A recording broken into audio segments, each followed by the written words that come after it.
Okay. Okay. Testing, testing. One, two, three. All right. How's it going, everyone? This is the Thought Provoker, and you know what time it is. Yeah, it says it in the title. God is evil.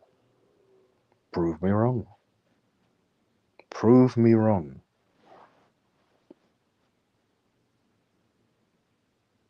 He either doesn't exist or he's evil. It's that simple. How can anyone try to tell me that he's not evil? If he exists, of course. Look at the world, right? Look at the way the world is. So apparently, he created human beings. He created everything in the world. But look at all the suffering that happens in the world. And you're telling me that God is love? What kind of loving person would create people and then allow suffering to happen? Something to think about. Why would you create people and just create suffering? Yeah, that's right. He created suffering.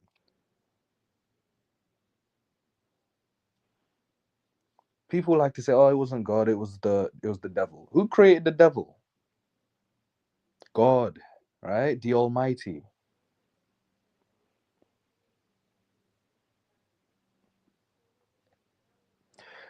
Random says God exists and is all just, all powerful, and all knowing, yet wild animals suffering exist.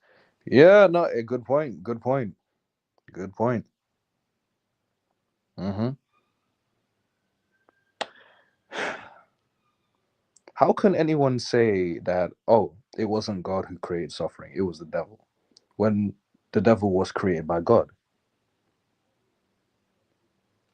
It doesn't make sense, people. You got to think about this.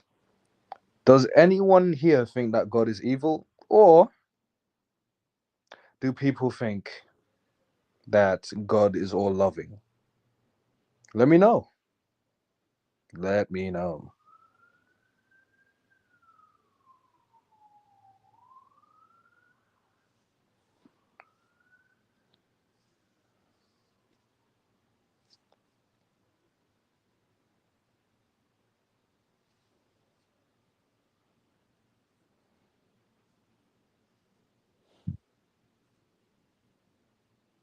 What are your thoughts on God, guys? Is he evil? Is he not? Assuming, let's say if he does exist, right? Is he evil or is he loving? Ready to Explosivo says, my only alternative theory is that God is so smart that humans can't comprehend how he acts or why he does what he does.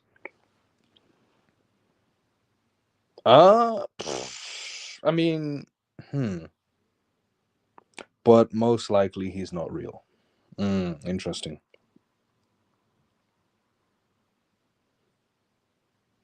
I mean, smart or not, you know, to be honest, I don't really care why he's doing what he's doing personally, because at the end of the day, he's allowing suffering, you know, yeah, he's allowing suffering. He created suffering. He gave us the ability to suffer. I mean, that's pretty evil to me.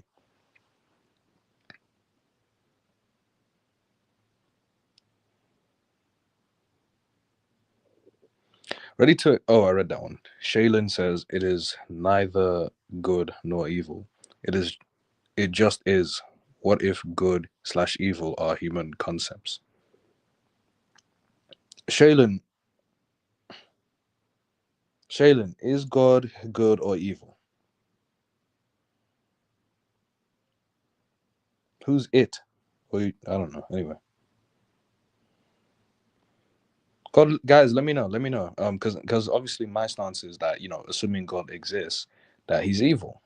Anyone want to prove me wrong?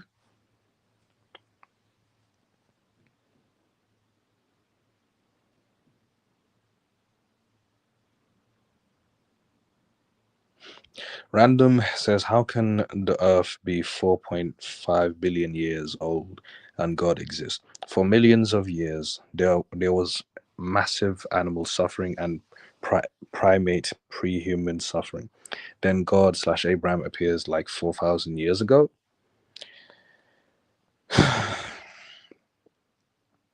I don't know what to believe anymore.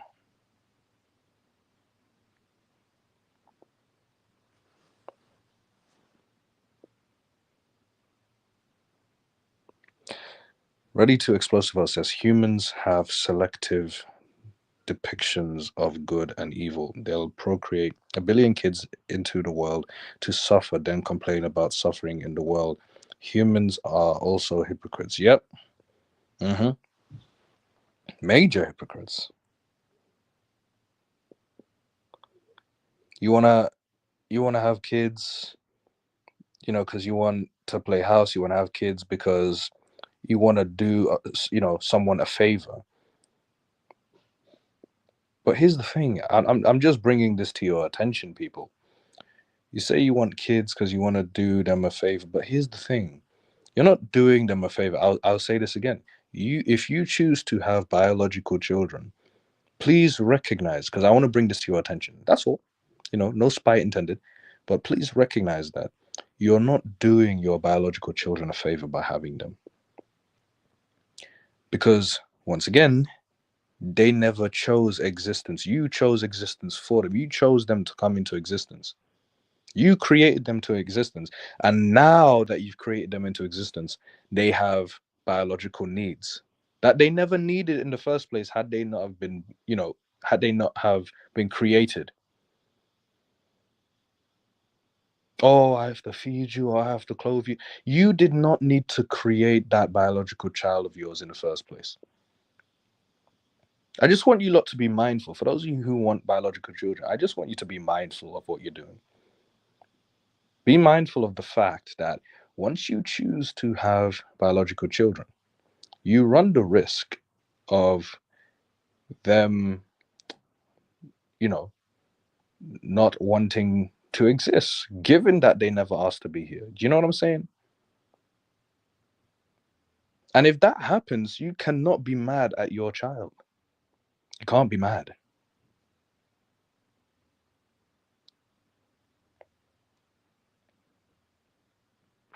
Random says there's just way too much evidence of an old Earth for the Earth to be 6,000 years old. Yeah, some people say 6,000, some people say millions ago. I just don't know what to believe anymore at this point when it comes to like how long the Earth has existed for. I don't know what to believe.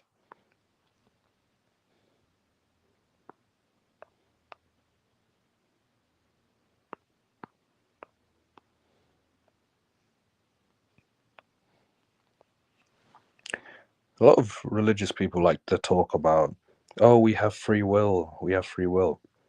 Listen, the bigger picture is, if assuming God exists, he never needed to create us in the first place.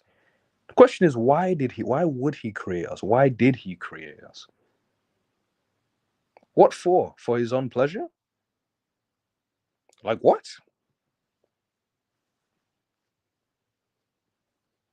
What did we as human beings do to deserve existence? What did we do?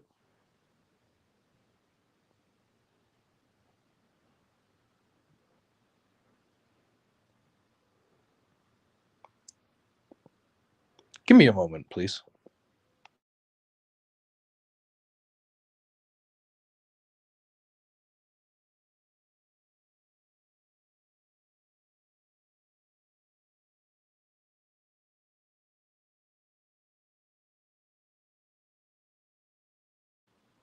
Testing, testing. Okay, we're good, we're good.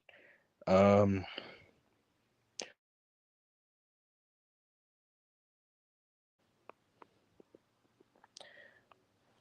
Random says life is an imposition, not a gift. Good point, good point.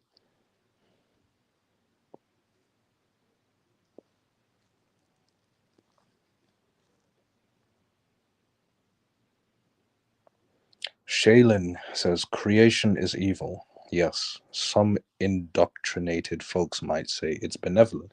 It's definitely not benevolent. It's definitely not benevolent at all. Ready to Explosive says they just want the validation from the kid, like nobody will ever appreciate them more than their son slash daughter. Complete narcissism. Interesting, interesting. The thing is,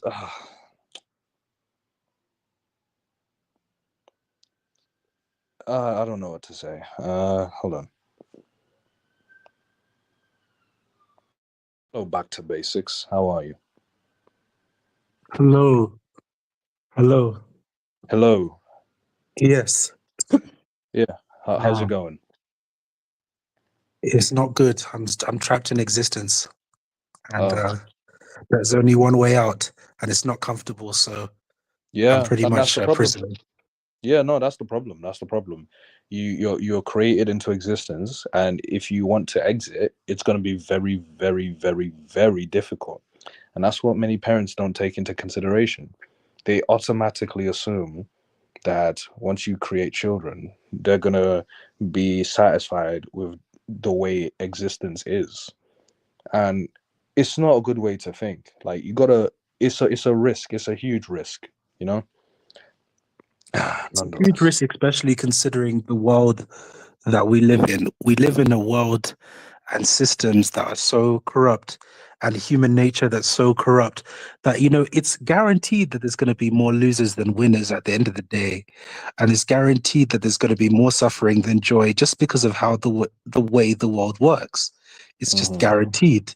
Someone's got to win for you to, I mean, someone's got to lose for you to win. Even small things like something that barely gives you satisfaction, like, I don't know, like let's say you have your phone, your mobile phone in your hand, like Yeah, you barely even notice the satisfaction it gives you, but then some random child in the Congo or something had to be a for slave example. and Yeah. mine for like, like Hmm. 2 years to get the money to Hmm. get the Hmm. materials for your phone. So you barely even notice the happiness, right, that you get out of your phone, but the suffering that you cause just by having the phone is much more. Just that's the way the system works.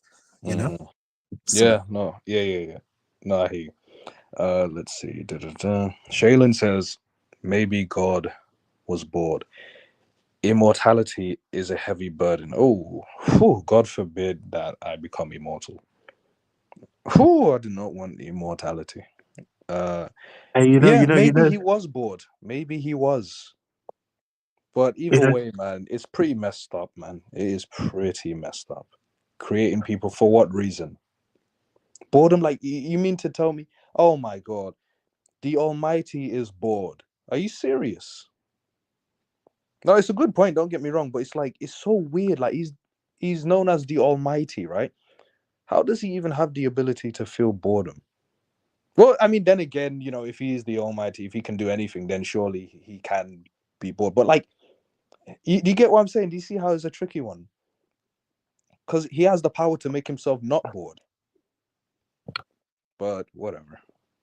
you got billionaires, right?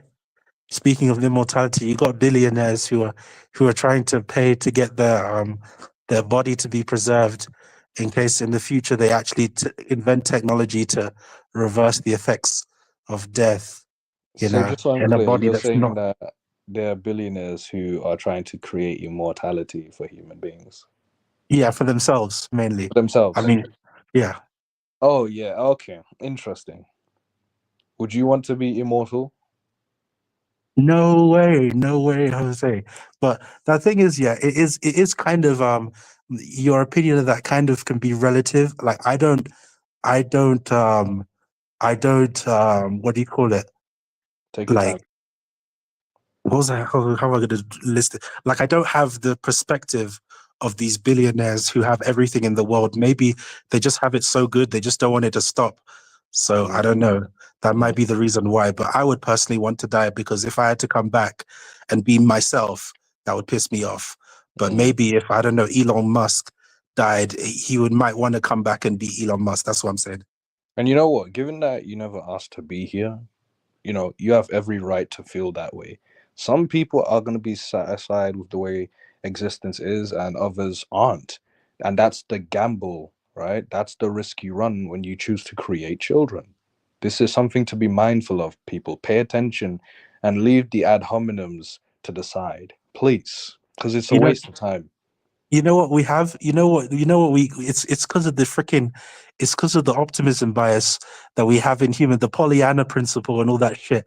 To the point where people who have suffered, right, will say shit like, I'm glad to have been born, right? So it skews the thing into thinking that parents, oh, I can create a kid and he's going to suffer like this and this and this. But as long as he is glad to have been born at the end of the day, I've done a good job. Something like that. uh, that's insane. Well, Hmm. yeah, but it's the truth though. There's many people, millions, Hmm. billions, who have Yeah, had no, of who course. have had this That's why trauma, I'm that saying it's trauma, insane. and they're still happy to be born. So Hmm. Je says TP.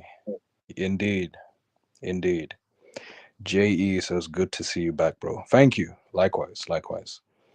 I, we So, took a can long anyone tell hiatus. me that God can? Okay, so my stance is God is evil if he exists, but does anyone want to come up and tell me why he's not? Does anyone want to come up and tell me why he's all loving, benevolent? Anyone want to prove me wrong that God is so I say that he's evil, but does anyone want to prove me wrong? You got you got the link right here. You can come up and tell me otherwise. So far, I think he's very evil to create people and just create all this other stuff like the ability to suffer. Like people like to say, oh, suffering builds character.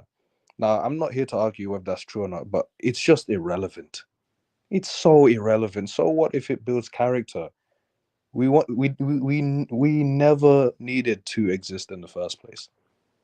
I mean, I Humanity think never needed to exist in the first place. But yeah, go on, go on.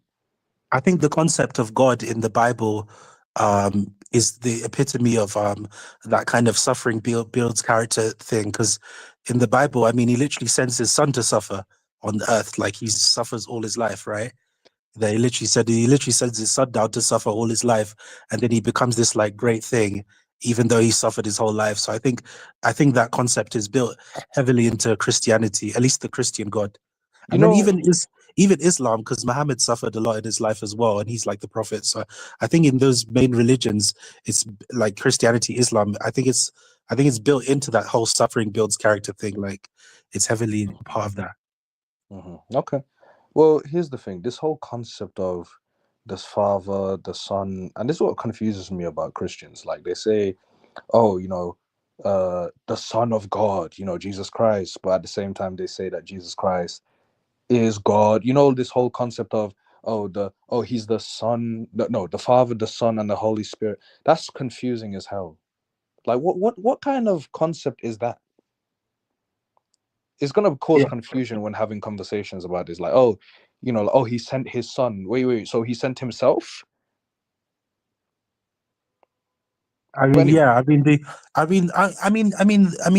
I think both of the major world religions have at its base root like some kind of yeah, some kind of like retarded, like dumb, really dumb logic at its base root. I mean, the Trinity. I mean, that sounds like a bunch of BS. And then like Muhammad seeing Allah in a dream that gives him a vision to write down the real Bible or some shit like that. Like both of the major world religions have some really ridiculous concepts built into their like core thing, like their core concept. You get what I'm saying? noted. Hey, Would you agree fatigued about Islam as well? about regarding what? Regarding, I feel like it sounds just as like I feel like both of them sound ridiculous. Like Christianity, the fact that Jesus sent his son to teach the world how to be religious, and then like Allah coming to Muhammad in visions and teaching him how to write a proper Quran and teach the whole world how to be religious and blah blah blah. Like, would you say also for Islam that counts as well? Can I be honest with you? Like, whether it's Christianity, Islam, etc., etc., it all sounds like gibberish to me. Right, And I okay. say that with no spite, but it's just it's gibberish and it's a waste of time. Prayer is a waste of time. But hey, don't get me wrong. Don't get me wrong. If there are some people out there that pray and it's not a waste of time for them and they feel at peace while praying, then more power to them. So we have, hang on, fatigued Zuma. How are you?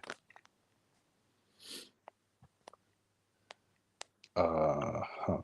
Maybe he's muted. Who knows? Fatigued Zuma. How are you? I like that name.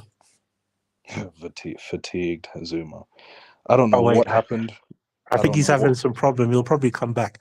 Maybe. But Who yeah, knows? Wait. Well, but hold Zoomers on. are Wait. very fatigued. So Good yeah. one. Good one. That's a good one. JE says, yes, God is evil and this world is definitely hell. I'm totally convinced at this point. Yeah. Yep. Fatigued Zuma. Welcome. Oh, hey, sorry, can you hear me? Yeah, I can hear you. Yeah, How are my you? mic wasn't working, so I had to exit and come back. Are you still using your wait? What mic are you talking about? Like a headset mic or the built-in mic My earbud? iPhone mic. Oh, Yeah. right. What iPhone do you have? If you don't mind me asking, you can say I prefer have not an to say. iPhone 12. Oh, okay. Hey, fair. All right, noted. All right. So, do you? So, what are your thoughts on God? Would you say he's evil? Would you say he's, benevolent? What would you say?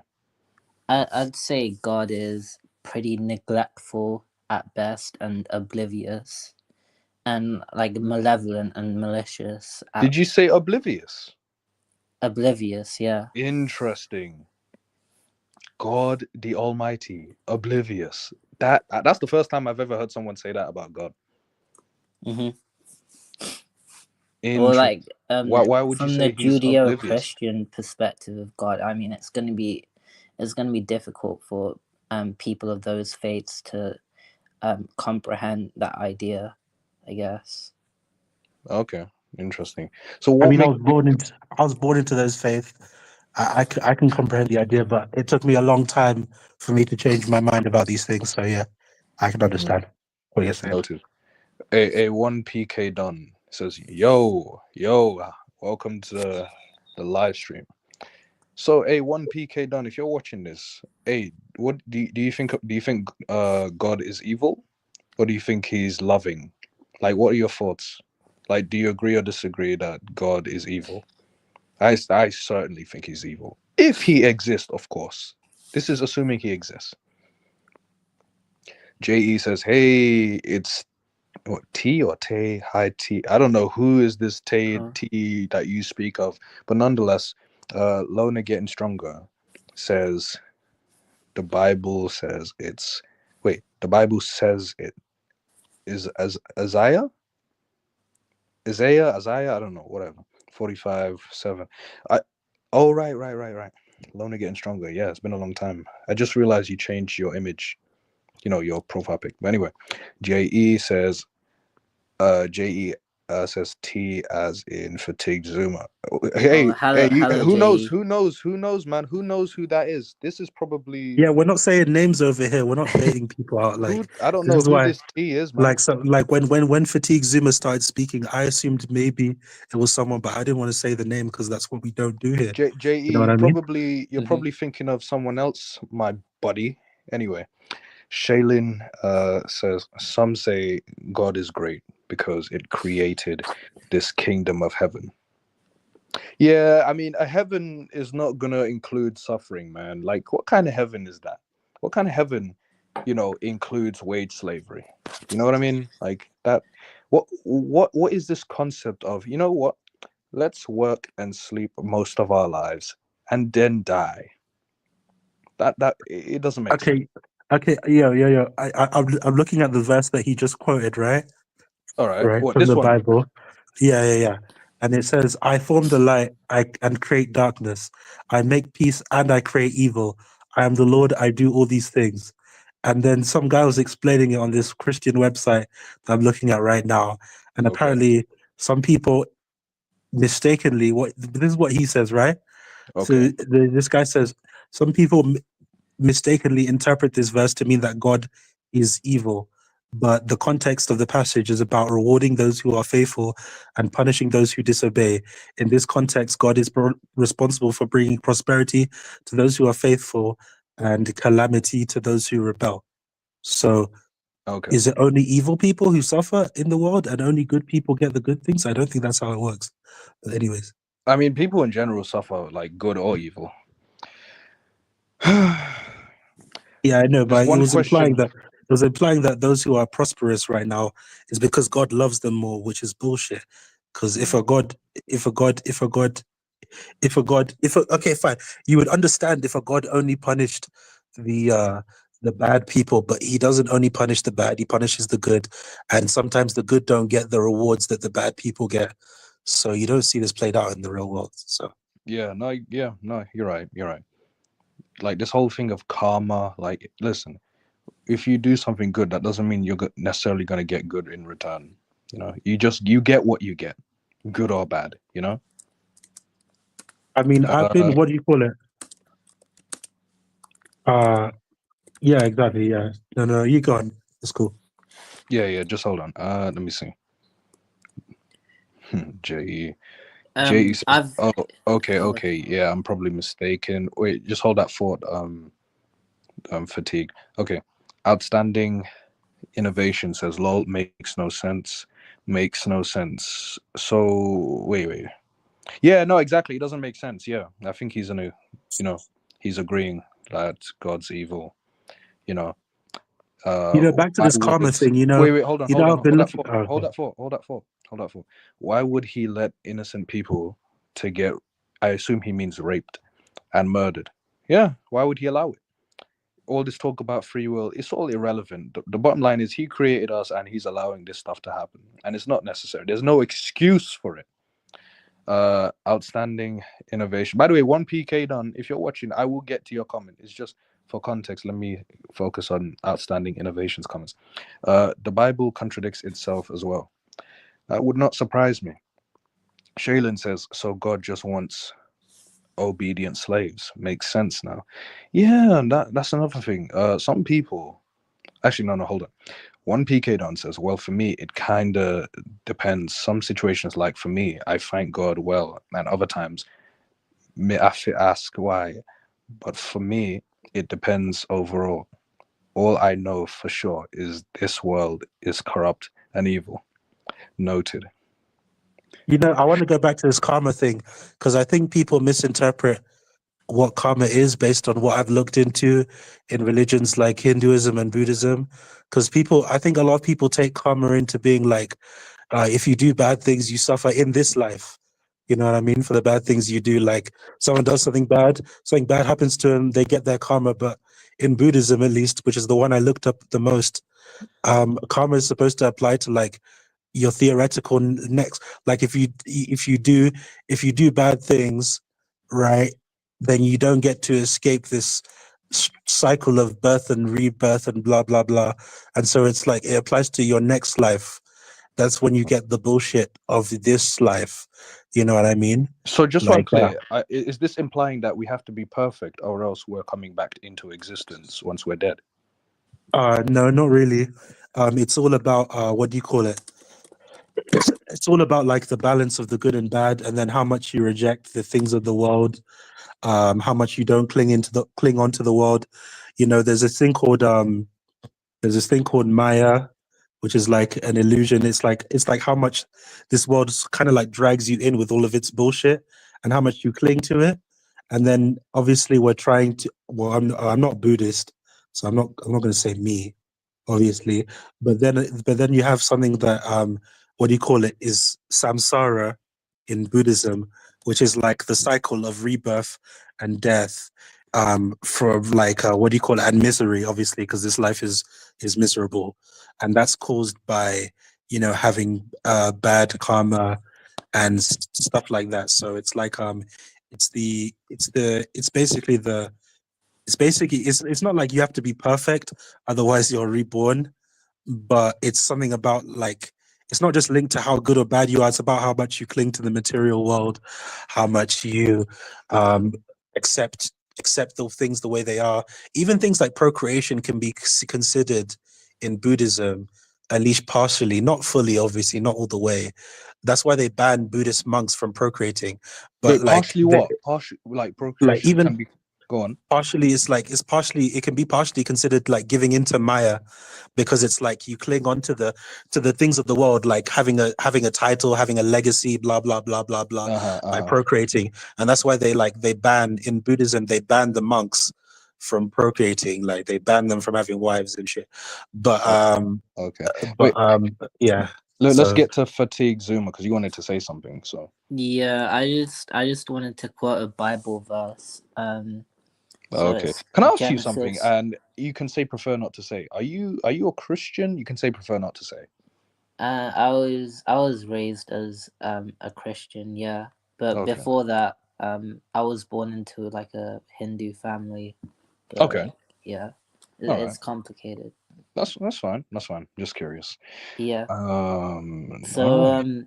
Genesis 3:17, and to Adam he said, because you listened to your wife and ate fruit from the tree about which I commanded you, you must not eat from it. Cursed is the ground because of you.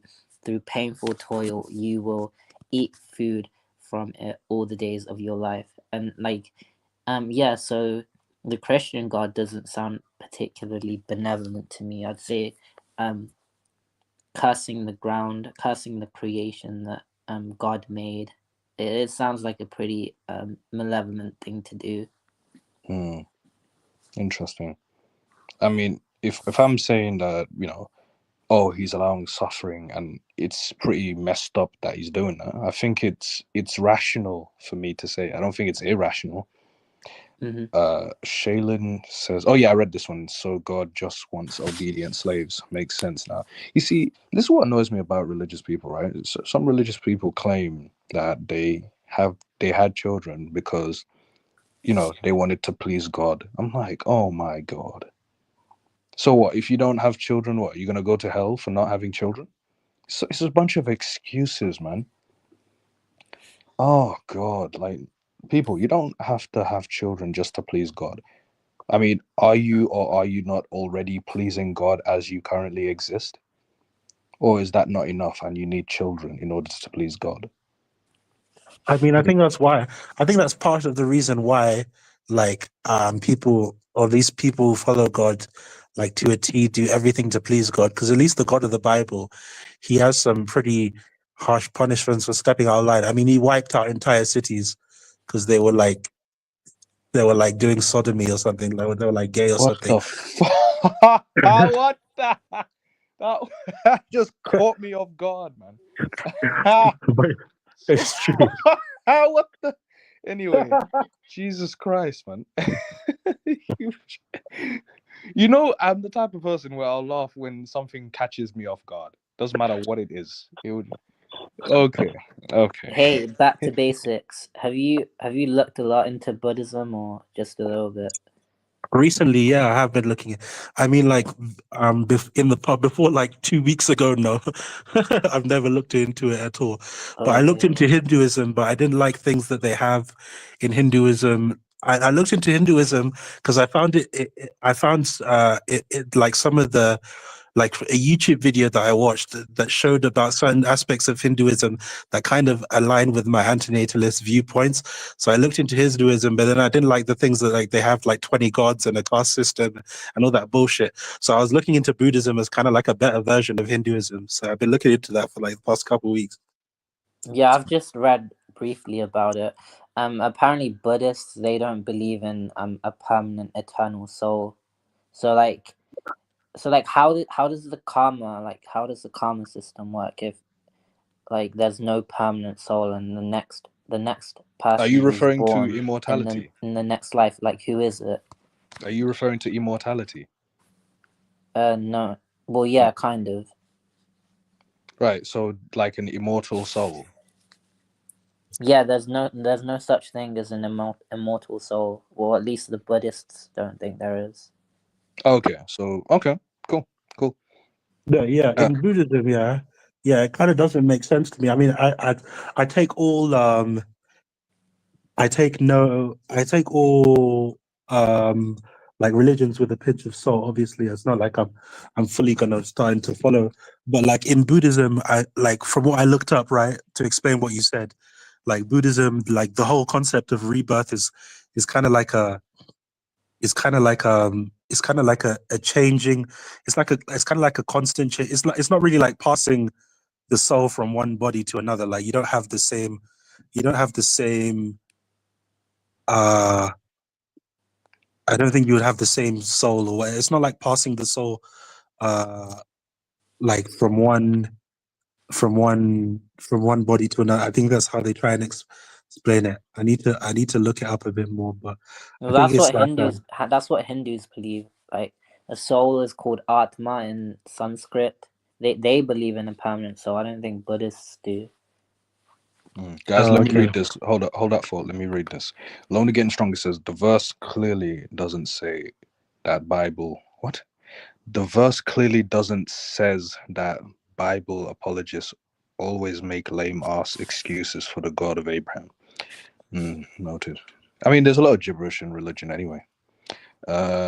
One PK Don says, but yeah, man, we're just passing through. I'm gonna head off now. All right, man. Cool. I hate New Jersey says, how about Satanic Bible versus Christian Bible and Quran? Huh. Satanic Bible versus Christian Bible. Interesting. Do you guys have any thoughts on this, or can I move on? I mean, Satanists are pretty cringe. Noted.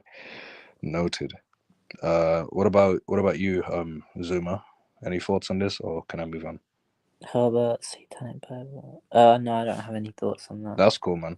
Lona Getting Stronger says Lamentations 3:38. Lona Getting Stronger says Amos 3:6. Black Hole says good to see you streaming again, TP. Thank you very much. Shaylin says be fruitful and multiply.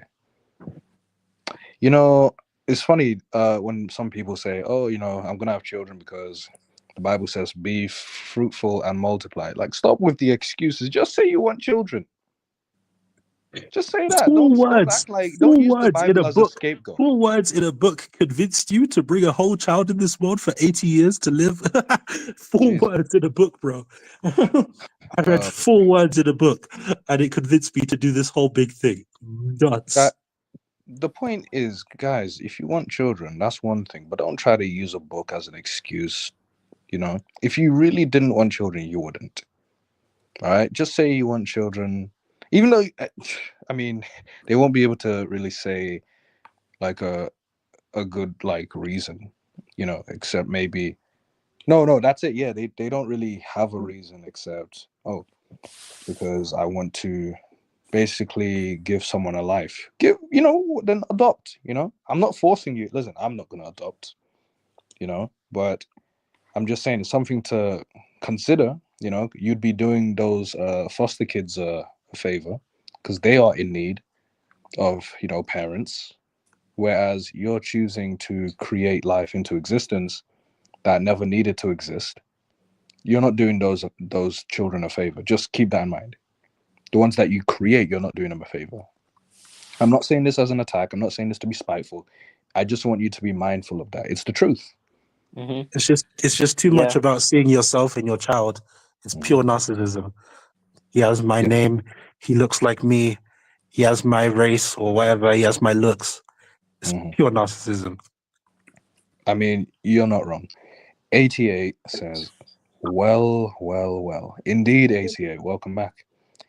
Lona Getting Stronger says the God of the Bible is racist too.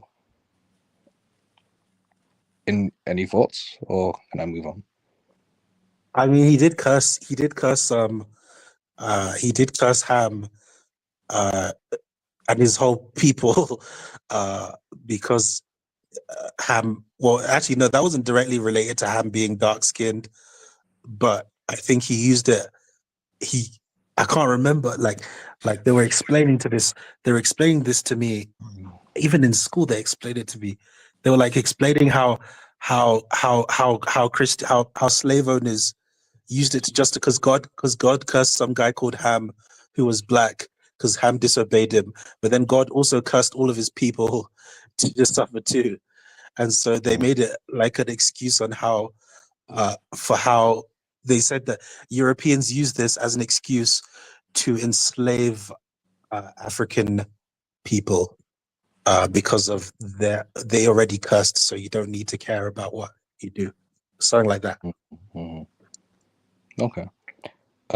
Outstanding innovation says then you have people with all the congenital birth defects, natural disasters, and they say he's all good and all powerful. Why can't he stop those from happening if he's all good and powerful?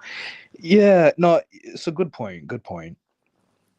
But, all I hear, especially from Christians, is, he works in mysterious ways. And, oh my God. Here's the thing about religious people, right? I don't hate religious people, but I want to say this. Religious people, you don't be mindless. Use your own thoughts sometimes. You know what I mean? Don't always, make judgments, based off of the Bible or the Quran. You know what I mean? Don't always be like, oh, I'm doing this because the book told me to, the Quran told me to, or the Bible told me to. Not every time. Sometimes it's okay to use your own thoughts. What I'm saying is be a free thinker, you know? Be a free thinker. Think for yourselves. No, they don't want to think for themselves. Being a free thinker leads to higher philosophical thought, which leads to shit like this. Maybe. Maybe it's fear, you know? Yeah, you fear about having this outlook on life because you Mm. see it as pessimistic when really it's just realistic. But you can't. Yeah, that's true. You'd rather put the blindfolds on and not accept the reality of this life and the insignificance of it and the impermanence and blah blah blah. Because you want Mm. excuses to keep breeding, excuses to do this, excuses to do that. You know what I mean? So Yeah, you'd rather just stick to the book. mm. Yeah. Outstanding innovation. Uh, Heaven and hell doesn't make any sense to me either. To be honest, any creation that God made, human beings, etc., none of it makes sense. People say, oh, we're here for a purpose. What is that purpose? Because so far, what I'm seeing is okay. The only purpose I can think of is we're just here to be slaves. We're just here to work and sleep most of our lives and then die. That's pointless. That is very, very, very pointless. You see, people recognize, not all, but many, if not most people recognize that we're here to work and sleep most of our lives. And the reality is, many, if not most people find that kind of concept to be very uninteresting. It's not that they're lazy, they just find that concept of working and sleeping most of your life and then dying boring. They're like, I'm not interested in this. I was brought into existence and now I have to work and sleep most of my life. This is uninteresting. So, why would someone be so stupid to gaslight others for feeling that way, for having that observation? It doesn't make sense. You run the risk of your children feeling that way about life, and then you get mad at them. Hmm. You get mad at them because this is how they feel. They feel like this concept of working or sleeping most of your life is uninteresting. You get mad at them. You call them lazy. What? Doesn't make sense. People, stop being stupid. Yeah, Use yeah, some they're critical really thinking. lazy. They're really lazy for not wanting to be exploited and used for their entire lives by a select privileged few. Yeah, Exactly. yeah, they're totally lazy. People overuse that. I hate that term lazy because people are just misusing that term and just using it, just everywhere. Like they're using it all willy nilly. It's always way too overused and it's so misused often. People just I've throw seen it that out used. I've there. seen it used against antinatalists as well. Oh no, of course, but Critics, it's such a they say dismissive people thing. are just lazy and want an excuse not to have a baby and blah blah blah. It's just such a stupid thing to say that someone, because someone doesn't want a child, that means they're lazy. What? And let's say if that was true, that, oh, someone was lazy, hence why they don't want a child. Okay, so you want a lazy person to have a child? Okay, all right. Oh God. Anyway, just the maxes. Your streams are interesting, TP. Good to hear you again. Just the max. I appreciate that. Thank you very much. And welcome back. Outstanding innovation says, so when a baby dies, they go to heaven. Wait, they go to heaven? They don't have a conscious mind. I You mean, know, technically, apparently, they do wait, have a conscious mind. Okay. hold that for. You know, apparently, you know, some are saying that in heaven that you can't have children. So even God doesn't want children in heaven. What does that tell you? Think I mean, about that. there's no sex in the Christian heaven, but in Islamic heaven, there's lots of sex. But what about children? What a degenerate religion, honestly. No, but what about It, children? I don't know. Well, well, technically, no. I can't even talk about. No. It's gonna get into. No, I mean, can But you have but children? you can't have children. No. What No, is no, so no. damn funny, man? No, because there's Quranic verses. You can look it up. There's Quranic verses where you talk about like certain things you can do to certain underage minors in heaven that will be your slaves, and it gets it. Like it's like it talks about how like you can have like harems of innocent white virgins and boy slaves. Like it gets into no, I'm not even What gonna. the hell? Just Guys, look it what up. do you Look it think up. of this Look it up. comment Just look though? it up in the Quran. Please look it up. There's a lot of sex in heaven in the Yeah, I Quran. don't care for the You can Quran. actually, Anyway, you can actually have a lot of sex in heaven in the Quran. I can't lie. I don't know why God would want you to do that, but okay. you know what? I will say this though. No, but hold on. I will say this. Let's say, okay, assuming you're talking about, you're referring to Islam, right? When it comes to heaven, right? Yeah, this is Okay. specifically because the Christianity, the Bible doesn't have any sex in heaven. So I was just talking about specifically Islam. You're talking about in Islam, right? Yeah. So, could you imagine like how many, like how happy people would be like in that kind of heaven, like having sex but not being able to have children? Could you imagine? Like no, I'm not even gonna go there. But I think you know what I mean. I think it was made to like give men an incentive not to have sex in this life, so they can look forward to all the sex they're gonna have in the next, kind of. And not have to worry about child support or anything like that. Anyway, Yeah, of course. Lona getting stronger says not only does God treat his people bad, he treats other nations worse. Yeah, I mean, someone try to convince me why he's good. Please come up and tell me why he's good.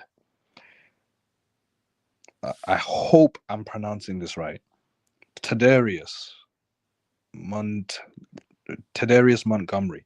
Hey, Tadarius, please let me know if I'm pronouncing your name right. Tadarius Montgomery says 10. Okay, 10. What, as in like this stream is a perfect 10? Who knows what 10 Oh yeah, means? in Islam. Oh yeah, in Islam. Oh yeah, there was one another thing that I wanted to mention about Islam is that Islam is the own Islam says in the Quran, it says God says that, what do you call it, that you choose to be in this life, like you chose before you were born. An angel came to you and asked you if you wanted to be in this life, and you said yes. Bullshit.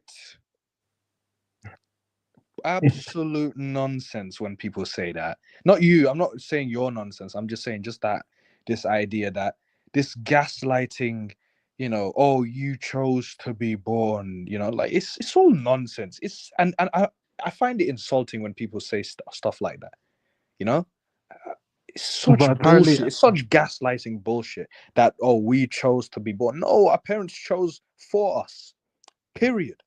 No one can convince me otherwise. no, I was just mentioning it because it's like apparently an angel comes to you before you're born and asks you if you want to be here, and obviously you're here, so you say yes. That's in the Quran. Believe me, it's like, why would I ask to be here? Assuming that's true, why would I ask for that? If knowing me, if I had asked, first of all, okay, at what age? Let's say this is pre-existence, right? And some angel came and asked me if I wanted to be born. How old was I when the angel asked me? And then was I a baby in the past Yeah, and if I was a existence? baby, how was I able to talk to the angel to say, "Oh yes, I would like to be born"? Because babies can't talk, so that's why I asked the question: how old was I in this hypothetical scenario? It just doesn't make sense. Shaylin says purpose is such a cope. LMAO. Yeah. We It don't kind really of have a isn't. It kind of purpose. isn't. It's pointless. Its purpose is pointless, but like um at the end of the day, like with no purpose, you know, like like say you have a purpose, right? To Yeah. like do something in the world, like I don't know, get a lot of money, right? Even though it's cope at the end of the day, because you're gonna die and lose it all anyways, you still have, if you achieve your purpose, you still get to live the rest of your life with a lot of money. So I Okay. guess it's like it can help you in the short term, as in your lifespan, hmm but hmm after, obviously, in the long term, as in after you die, it doesn't matter. But Yeah, exactly. And that's what people fail to realize. Once we're dead, that's it. Like, it doesn't matter. When I say that life is pointless, I just mean in the end, after we're dead, that's it. Everything we did, you know, from being born to dying meant absolutely nothing. So, anyway, it's just the truth. Do not watch, says I will share this now. Do not watch. Welcome back. And thank you very much. I appreciate that. Tadarius Montgomery says scary than what it is. What is it? Any answers frightening? Jester Max says, did he say white virgins? Who said white virgins? I did, Oh, because that's what the Quran specifically states. You get white female virgins, like he specifies the skin colors. That's what I was saying. In what? heaven, like Okay. if you follow the Quran and you go to heaven, you get white female virgins. Who said this? The Quran says it. Look it up. I'm not trying to share.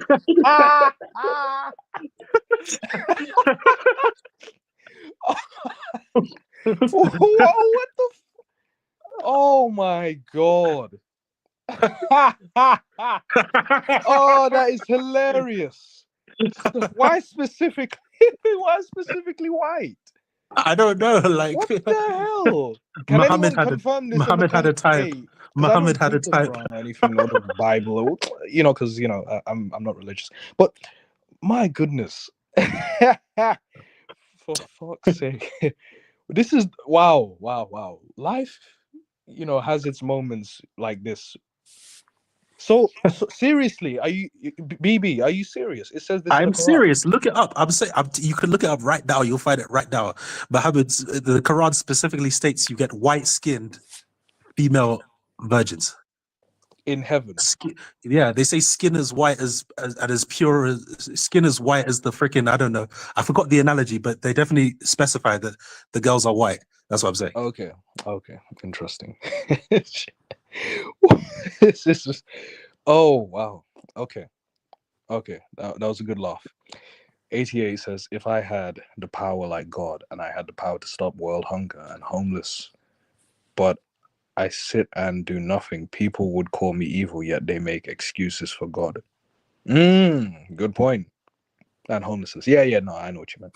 But yeah, yeah, good point, good point. Uh,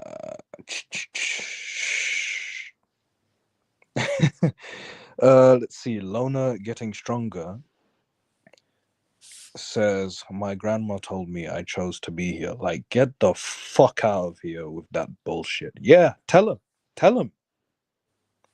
Fuck out of here with that nonsense. When people try to gaslight you by saying you chose to be here. If I chose to be here, I wouldn't complain. It's such a gaslighting thing to say. You chose to be born here. You chose to be here. What do you guys think of that? When people say that? Yeah, it's just pure unfiltered gaslighting on their part, like gaslighting the victims. Can I be honest with you? Guys, for everyone watching, gaslighting is so disrespectful. So don't do it. All right. Don't ever go up to someone and say, I don't care if it's a friend, family member, whatever. Don't ever tell someone that, oh, they chose to be here. Yeah, Nobody and chose to be here. in my Nobody. opinion, if like obviously we're all brought here without our consent, but if you then like choose to have a kid, you've forfeited your right to complain about all of the bad things in this life, um because you're actively participating in bringing new beings into existence just for them to suffer. So that's Mm. just my opinion. Okay.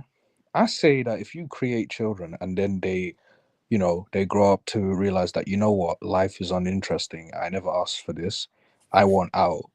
Don't try to gaslight your children, because you created them, so you ran that risk of them feeling that way. And not to mention, how life is. You know how cruel this world is. You know how, we're here to just, to mainly be wage slaves. Just something to think about, people.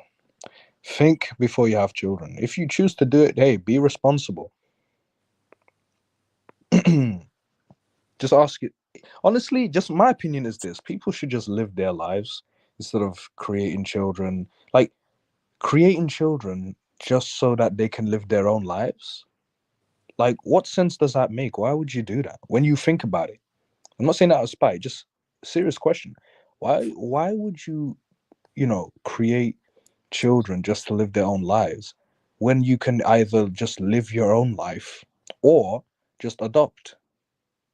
I think to answer that question, I think it's because their lives get progressively duller and duller by each passing year, and then they just feel the need to create this new person so they can like relive their childhood through them vicariously, like going to school, going with them to school, and then picking them up and like playing with them The and stuff. problem with Like, that, though, is that no one likes going to school, but parents create children and then they force them to go to school. They force them to wake up at 6 a.m., 7 a.m. in the morning, and to go to school for like 6 to 8 hours, depending on if there's an after school club, and these children are forced to do that 5 days a week for God knows how long, and it's like, come on, people. The funny thing is that these parents that create children and then force them to go to school, they're the same ones that never enjoyed going to school themselves. They hated having to wake up super early, having eye bags, etc. They hated that shit, but now they're putting it on their children. Doesn't make sense. yeah, and like life is just on a constant downwards trajectory the older you get. So even though like I agree with you, school going to school would sucked. Like working like your adult life sucks even harder. hmm Especially in this, cost of living crisis. Mm-hmm. Whew, whew, whew, whew. Oh, quick side note. Quick side note. People, I don't care how old you are. There's nothing wrong with living with your parents. It's perfectly fine, and it's your business. Anyone who judges you for that is an idiot. Simple. Because you're not causing harm. You're with family. Wait, there's a guy Uh, in the chat. There's a guy in the chat, TP. Not oh in wait, the wait. Oh no, private. don't worry about it. Don't worry about it. Don't worry about it. Shaylin says at TP, do you believe in reincarnation, soul trap theory of the concept of soul? You know what? When it comes to reincarnation, I neither believe nor disbelieve it, to be honest. I neither believe it nor disbelieve it. Uh, Stark Origin says, at the full provoker, as you speak about that, today just saw on Google News that an 8-month pregnant woman got killed. A giant truck ran over her. Oh, wow. Wow, wow, wow. Rest in peace to the woman and to, the baby. You know, damn, that's crazy. What was the truck driver doing? Who knows what happened? I didn't see the video, but yeah, rest in peace. On the bright side, though, on the bright side, right? At least they're put out of their misery. Yeah, Like that's for true. real though, like for real, like at In least in, they're put in out of their very misery. tragic circumstances, Yeah, though. no, of course. Like, it's sad, and if the driver was being irresponsible, then yeah, they should get prison time, of course. But I'm saying, like, just on the bright side, at least they're put out of their misery. Mm. JE says, agreed at Shaylin, it's all a cope. Black Hole says, you guys have never said anything that I don't agree with. Noted, noted. Lona Getting Stronger says, oh, okay. Numbers 31:17 to 18 condones male child genocide, and female child sex trafficking. What is all this? Can you guys confirm? I can confirm the male child genocide thing. I've read numbers Religion is pretty very weird, recently, man. I so swear, it really is weird. Whew. Shaylin says some say they don't want to die alone and suffer in old age. Yeah, death is inevitable, but in terms of suffering in old age, hmm, yeah, I understand. You know, when I was a kid, I used to have this mindset of, oh, imagine what it would be like to live till 103. I used to say, I want to live until I'm 103. Fast forward to now, I'm like, why did I ever think that? I don't want to live till I'm 103. No way. I guess, hold on. I guess the reason I thought about, oh, I wanted to live till 103 is because I was thinking of being in a Guinness World Record books or something along those lines. That's what came to mind. It's nothing too serious, but But fast forward, I don't care about that. Surfer, um, Surfer says, I agree. It's no one else's business whether or not someone lives with their parents. They shouldn't be judged for it. I agree 100%. And it's literally not a bad thing. They're your parents, they're your family, they're your flesh and blood. You know, people who judge those for living with their parents are stupid people. They're really stupid, and it's just projection. Maybe they're insecure about something. You know what I mean?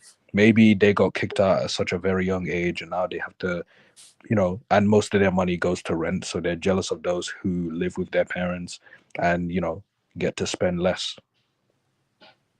Something to think about, people. Outstanding. Hold on a second.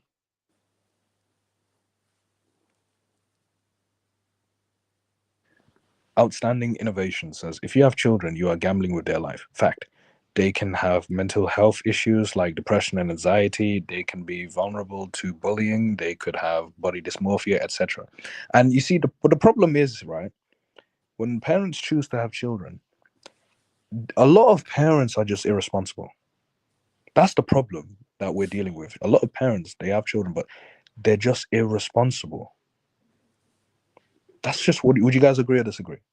yeah, I completely agree. Yeah. It's crazy to me how you need a license to drive a car or a license to work as a security guard. Like just like thinking, just like these random examples just came to my mind. But like you don't need a license to like for the most important thing is raising a new human being. Like that's it's it's the most important thing in the world, and you don't need any kind of license. You don't need to pass any kind of test to do that. It's just insanity to me. Yeah. Uh, Surfer says, I knew you would say something like that. At least they are put out of their misery. But they probably wouldn't regard themselves as being in misery. Well, you know what? That's a good point. But I guess the thing is, it's possible that, they could have been in a more severe situation. Like when you get hit by a car or a truck, it's possible that you can feel pain for such a long time and then die. But who knows? Maybe they got put out their misery, like that. You know. Anyway,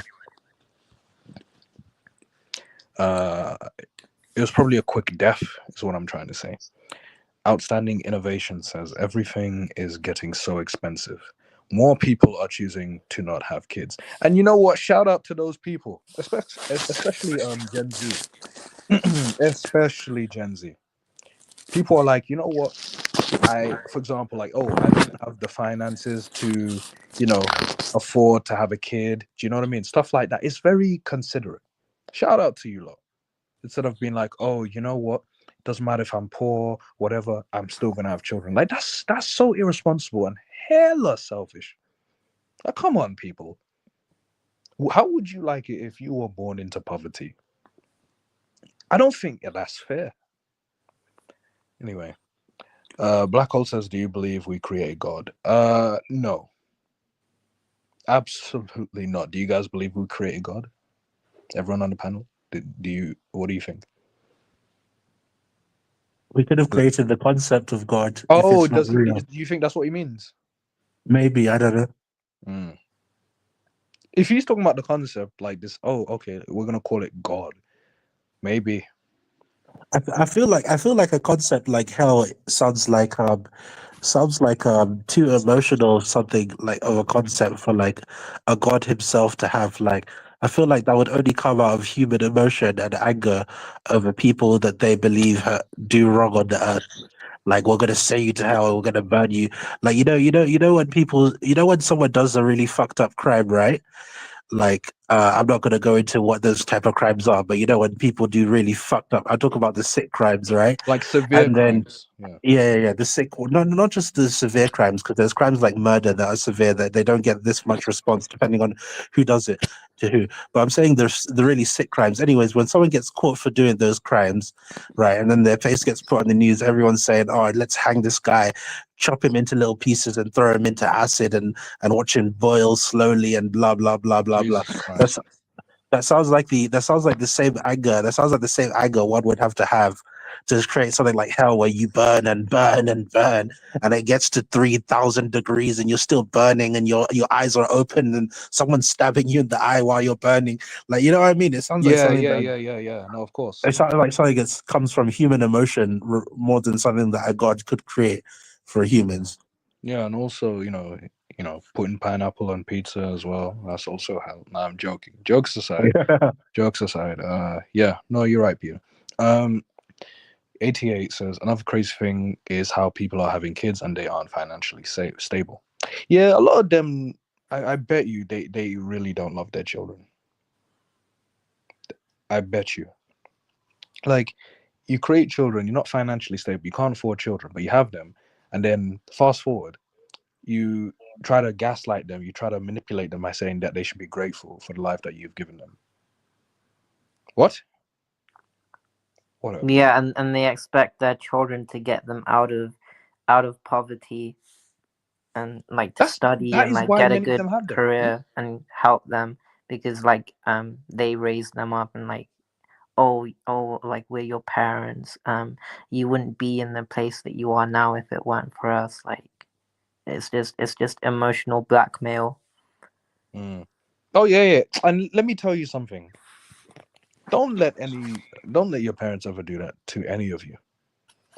It's not gonna work. Just remember they chose to create you. All right.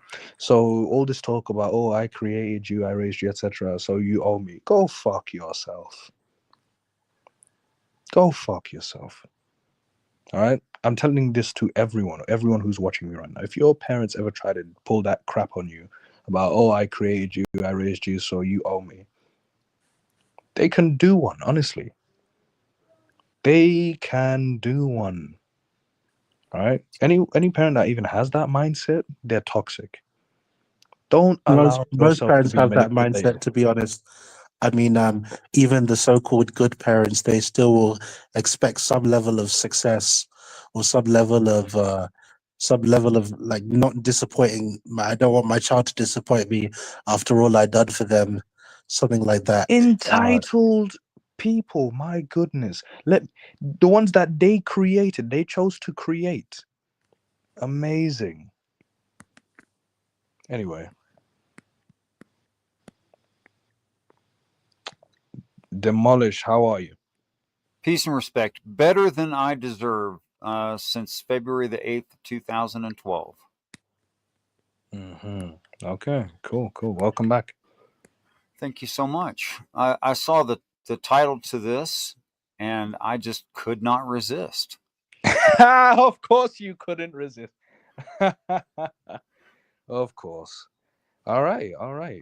Just hold tight. Just let me read some comments. Da. Let me see. Let me see. Huh. Lona getting stronger says, I wouldn't even say having children is just a gamble because they are guaranteed to suffer and die coming into this existence no matter what. Yeah, I get you. Shaylin says, we are cattle for the elite. That's why there's no license required. Guys, do you think that people who want to become parents, but like to have biological children, do you think that they should have licenses?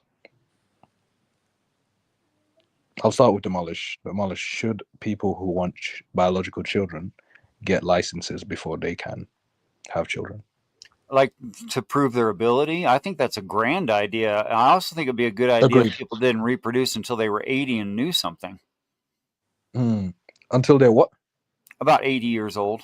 Like 80? Yes, 80 years old. That's when we should become fertile.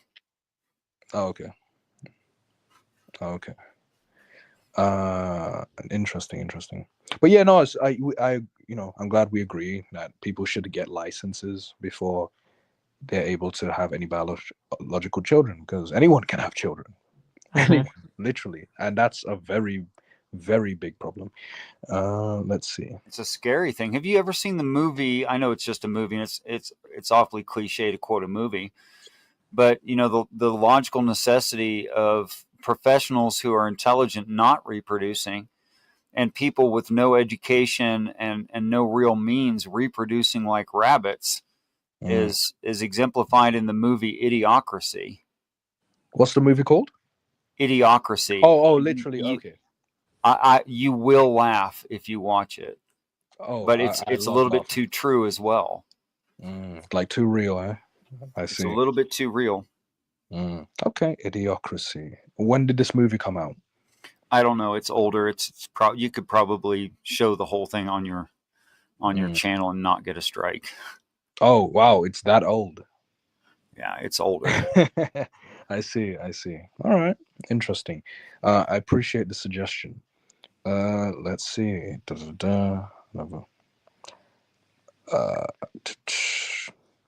Stark Origin says, again, people don't take all metrics into consideration. If you have a child who needs medical care since birth, they need to be with someone's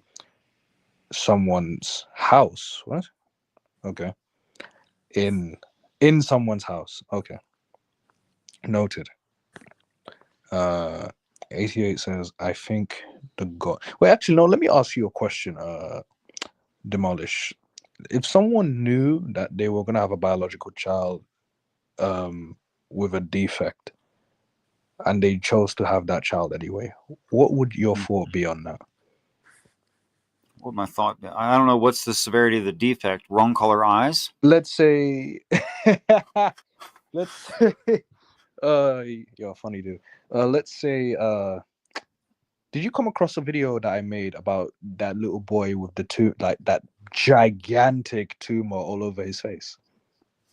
No, but I'm familiar with those kinds of problems. Whew. So let's say that. Yes. So my question is, if someone knew that their biological child was going to have that gigantic tumor all over the face, then what would your thought be on that? Okay, so I'm a theist, right? Okay. So I look at things maybe a little bit different than maybe a lot of people you speak to. Okay. I believe that in the face of a future perfection where there is no suffering and we greatly increase in numbers, say 8 billion people becomes 0.01% of the population, there's no amount of suffering too great. Okay. It can't be justified. Okay, so just so I'm clear, okay, are you saying or implying that it would be a bad idea to that it's like selfish in a bad way to have a child knowing that they're gonna have that gigantic tumor on their face? I don't know that it was selfish. I don't know what the motivation of the parents is. You didn't give me that. Okay, but you want me to give as you far that? as the life of the child is concerned, if something, if the defect is so great, for instance, there are children who the brain develops outside of the body and there's no way to put it in the head. Okay. And they are going to perish. I have no problem with abortion in a situation like that. Okay. Um, but I don't know that there isn't some experience gained by someone who isn't severely mentally handicapped that won't be valuable later. I just can't say something like that. Okay. So if you found out, so what would you do if you knew that your biological child was going to have a tumor, like, or you decided to have them anyway? Mm-hmm. Like if you had if your child was going to have a tumor, like that gigantic tumor over their face, Mm-hmm. and yeah, and you chose to have it. I mean, I guess what I'm saying is, would you choose to have it anyway? Is it cancerous or is it benign? Cancerous. It's cancerous, so it's going to kill them. Let's say that, yeah. Oh, well, I don't see any point in going forward with something like that. Okay, cool. Wait, what Because are you they're guys not even talking going to get about? to an age Cancerous of where what? they're going to a cancerous tumor on the head that is, destroying the brain and damaging the infant before even birth, during gestation, that sort of a situation. Does that exist? Yes, that's a real thing. That happens. You can get cancer before you're born. Absolutely.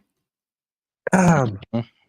I mean, I guess it's like how you can like women, because yeah, you can, yeah, because when you think about it, like with most of these like congenital diseases and whatnot, I mean, like that all starts before you're born, right? It's not like you just come out and then the disease starts. Like clearly, if you have like if you're born with like 3 arms, then the thing started before you're born. Yeah, obviously.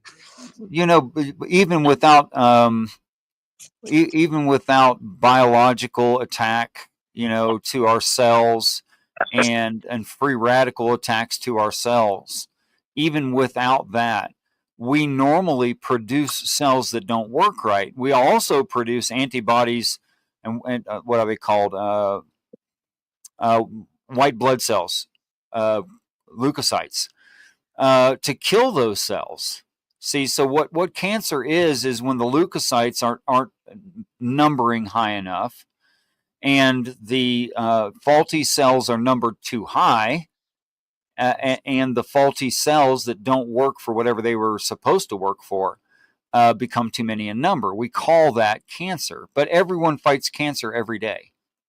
Okay, all right, I see. Okay. Okay. So the actual attacks that cause what we call cancer happen to all of us. It's just that most of us have the sufficient a number of cells to fight off the detrimental effects, whereas people who actually have cancer can't fight them off because something Right, has gone wrong. they became too unhealthy for whatever reason. It could have been job stress. It could have been bad diet. It could have been smoking. It could have been a million things. That's why everything causes cancer. It's just anything that weakens you will allow the cancer to win.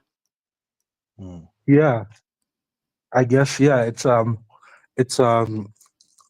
guess that's the reason why like they say half of us are going to catch some kind of cancer at some point in their lives. So even if you live, I mean, like it's mainly the difference. What we're talking about is mainly the difference between most people who end up catching that cancer at like the age of 70 or 80, and those who catch it earlier, like 30, where I guess people would not expect for your cells to be that weak to the point where you catch the cancer. But yeah, it's quite scary to think about.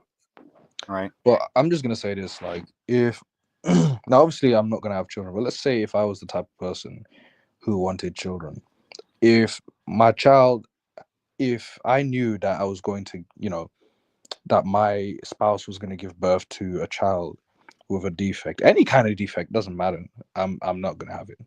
Not curly enough hair, too curly a hair. What's a uh defect? okay, I don't know, like, okay, for example, help me out, BB.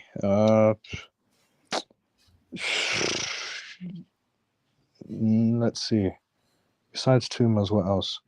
I'm overthinking this. What if they're going to end up short? What if they're gonna end up short? Yes, like let's say you're around 6 foot and your wife's something about 5'6", Okay. right? Mhm. And your child's going to end up 3 feet tall max. 3 feet tall maximum. Yep, maximum 3 foot, full grown 3 foot. So if I knew this Is that a birth beforehand, defect? no, I was thinking more like diseases or I don't know, something like just being short. I don't think that's a. Maybe I should use You a said different term. defect. You didn't say disease. No, I am saying it now. I'm saying it now. Oh, okay. I mean, you're welcome to change it, but that's not what you said. Yeah. No, I know. I did say defect. I'm not arguing. I'm not saying I didn't say defect. I'm just. Oh yeah. Well, I'm not saying you are. No, that's cool. That's cool. Anyway, I'm not saying you're saying that. okay, demolish. No problem. Let's see.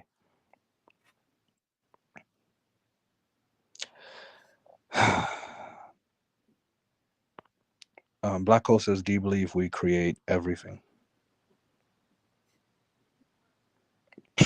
You know that that's entire impossible, theory right? is Because I mean, oh, sorry. Do you want to go? Yeah, go on, demolish. Go on. I've got opinions about everything.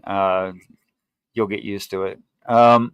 Yeah, the idea that we are the creators of the reality is based in the fact that we can't prove our experience because we use our brain to judge our brain, which is of course circular and illogical. So we can never show there is an actuality outside of your experience, which is what that idea is based in. Now, I would argue that there must be an objective reality because things I imagine don't work. Sometimes I think things will work and they won't, which means I'm wrong, which means I'm not creating it, or everything I'd try would work.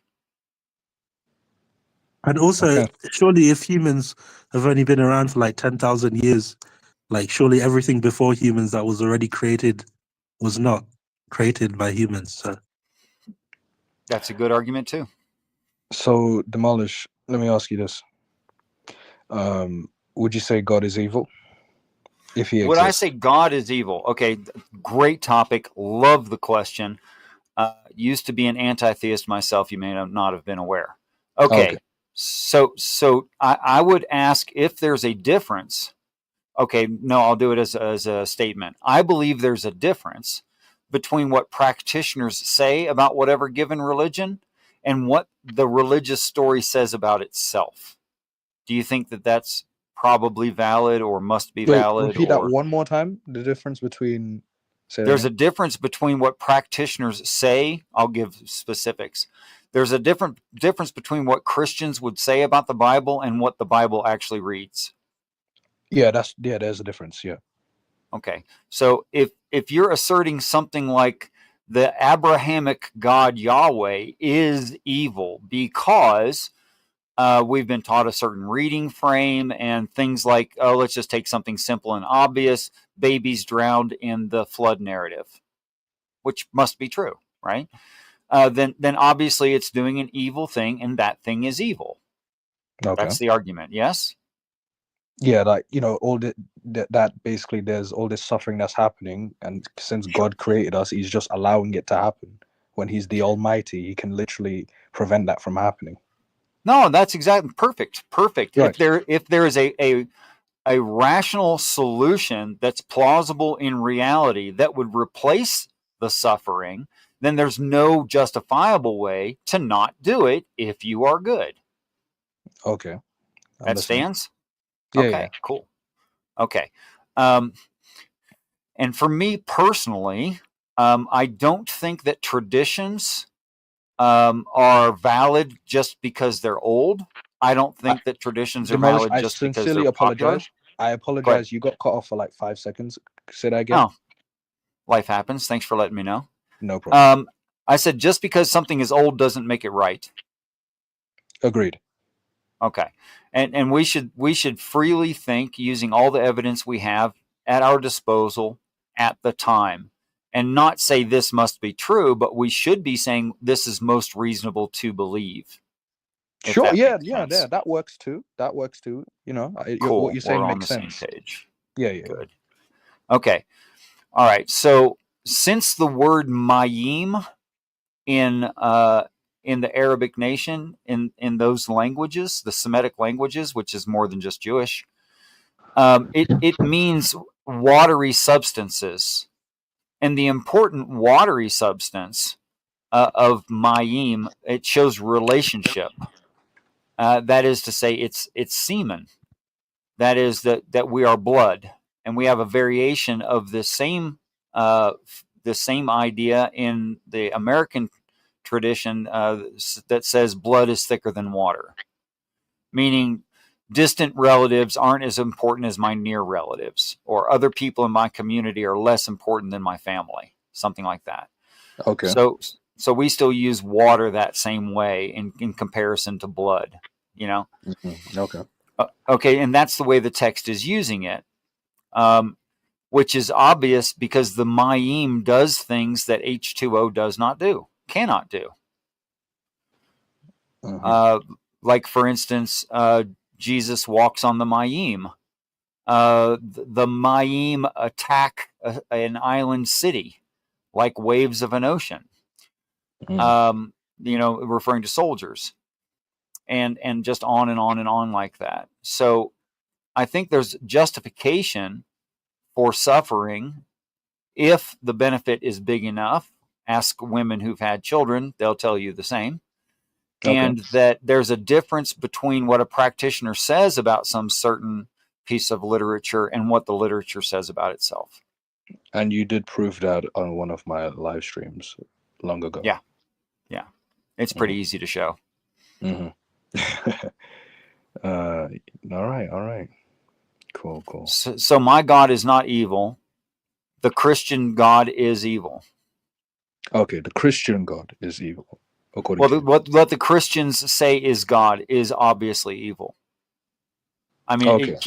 it suggests how to manage slaves.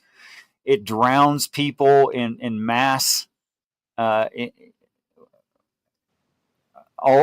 mean, just lots and lots. I could go on and on. There's almost no end to the list. So you're saying that the Christian God, the God that Christians believe in, is evil, correct? Absolutely. Just the biblical God isn't. Okay.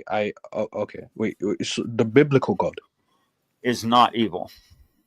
Okay, so you got the God. Okay, so you got the Christian God, and then you got the biblical God, or am I right? Okay. What's the like difference? For instance, vast, huge. Like having personage. The biblical God doesn't have personage; it only has being, because it's a set of immaterial constructs. It's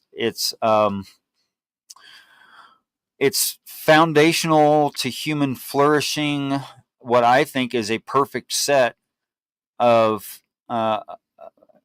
values that cause flourishing to the human being. And I've yet to find someone who can improve the list or refute that those things exist, or say that it wouldn't be a God. Okay. All right. So what are your thoughts on the Islamic God? Well, first of all, it's the same God as the biblical God. Okay. All right. It's just that Christians conflate the words the Father with God, because the Father talks about God and represents it first person. That's where the Christians are confused about what God is. Although the text says it quite literally, lists it in the book of Isaiah, and Christians just ignore it. Even making comparative statements of perfect identity, like it actually reads, God is spirit, God is love, God is wisdom, knowledge, counsel, understanding, fear, power, conservation. All of these abstracts. And it says is. And if you look, the English word is, it's essentially a mathematical equal sign. Like if you reversed it, it doesn't take or add anything to it. It's still the same thing.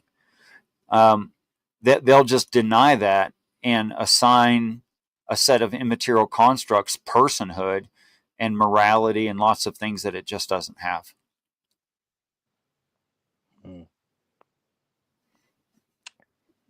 Okay. All right. So let me ask you this, Demolish. Let me ask you this. Have you ever thought about becoming a Muslim? I consider myself Muslim now. Oh, okay. All right. So you're Muslim. All right. Cool. I have no problem at all. I find the confession of faith perfect. All right. So Demolish Doctrine YouTube is a Muslim. The more you know. And a Christian. And so you. Oh, okay. So you're both. And a Buddhist. And what else? All of them that are valid, but under the way that they are valid, not by whatever practitioner or church father thinks. Interesting. I'm not saying that they don't exist, but I'm saying I've never come across, like, you're the first person I've come across who says that they're Christian, they're Muslim, etc., like all simultaneously. Well, there's comparative religion, right? And that's not an accident. Some of the overlap is just immensely obvious, and we call that those observations comparative religion. But the truth of the matter is that if a person understands all of the cultures well enough, then and they don't have a lot of personal pride and tribalism, then I think it's evident and obvious that there's only about 20 stories worldwide, that those stories were told to all peoples as soon as they became progressive and technologically advanced enough that they had a couple hours at the end of the day to sit down and talk about these things. And they were given the religion of those people, but all of the religions are actually same. It's just like if I say sacred blue sky, right? And Okay. I'm in the United States and I'm speaking English, and I say sacred blue sky. Is that cursing? Sacred Well, obviously, blue sky. yeah, sacred blue sky. Is that cuss? Is that using cuss words? Because in French it is. Interesting. In French, sacred blue sky, sacre Oh, bleu. sacre bleu. Is that That means sacred blue sky. All right. And I it's didn't cussing. know that. Yeah, no, That's in French you're right. Yeah. Like there's a yeah. sacre bleu. See, but it doesn't translate. You have to say it differently. So to say sacred blue sky in modern English, I would have to say something like, "Oh gods, I am frustrated." Brandon, you are muted, not on StreamYard. Hey Brandon, how are you? Oh, you're still muted. Testing. Hello. So try now, Brandon. We can't hear you. You're not muted, but we can't hear you for some reason. So we'll give you time. No, we can't hear you. I can read your lips saying, "Can you hear me?" but well, we can't. That was too long of a sentence. No one read your lips that time.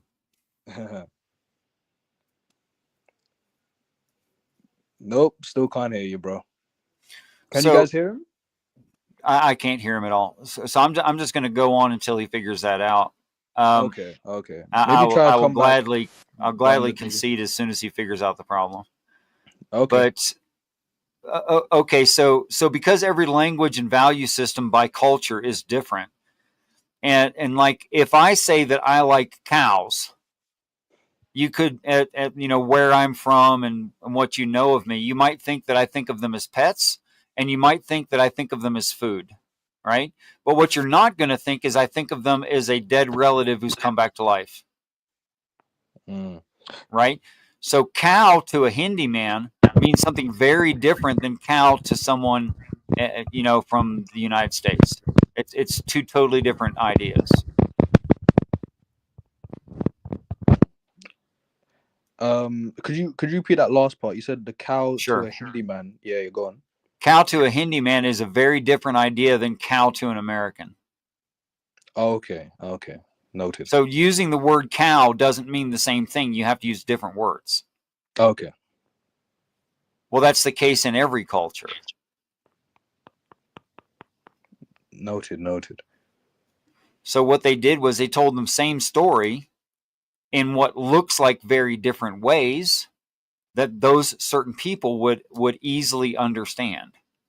So when it comes to a Hindu man, right? So what, instead of saying cow, what are they gonna say? What would I say instead of cow? I'd probably have to say like big sheep. Big sheep. Yeah, like giant sheep. I would have to and say they- something like that. Okay, and they're okay with that, right? Or I could say giant goat. So they're okay with that, but they're not okay with Because you saying that. that's a meat source, that's a hamburger. You know, they can think of it as food that way.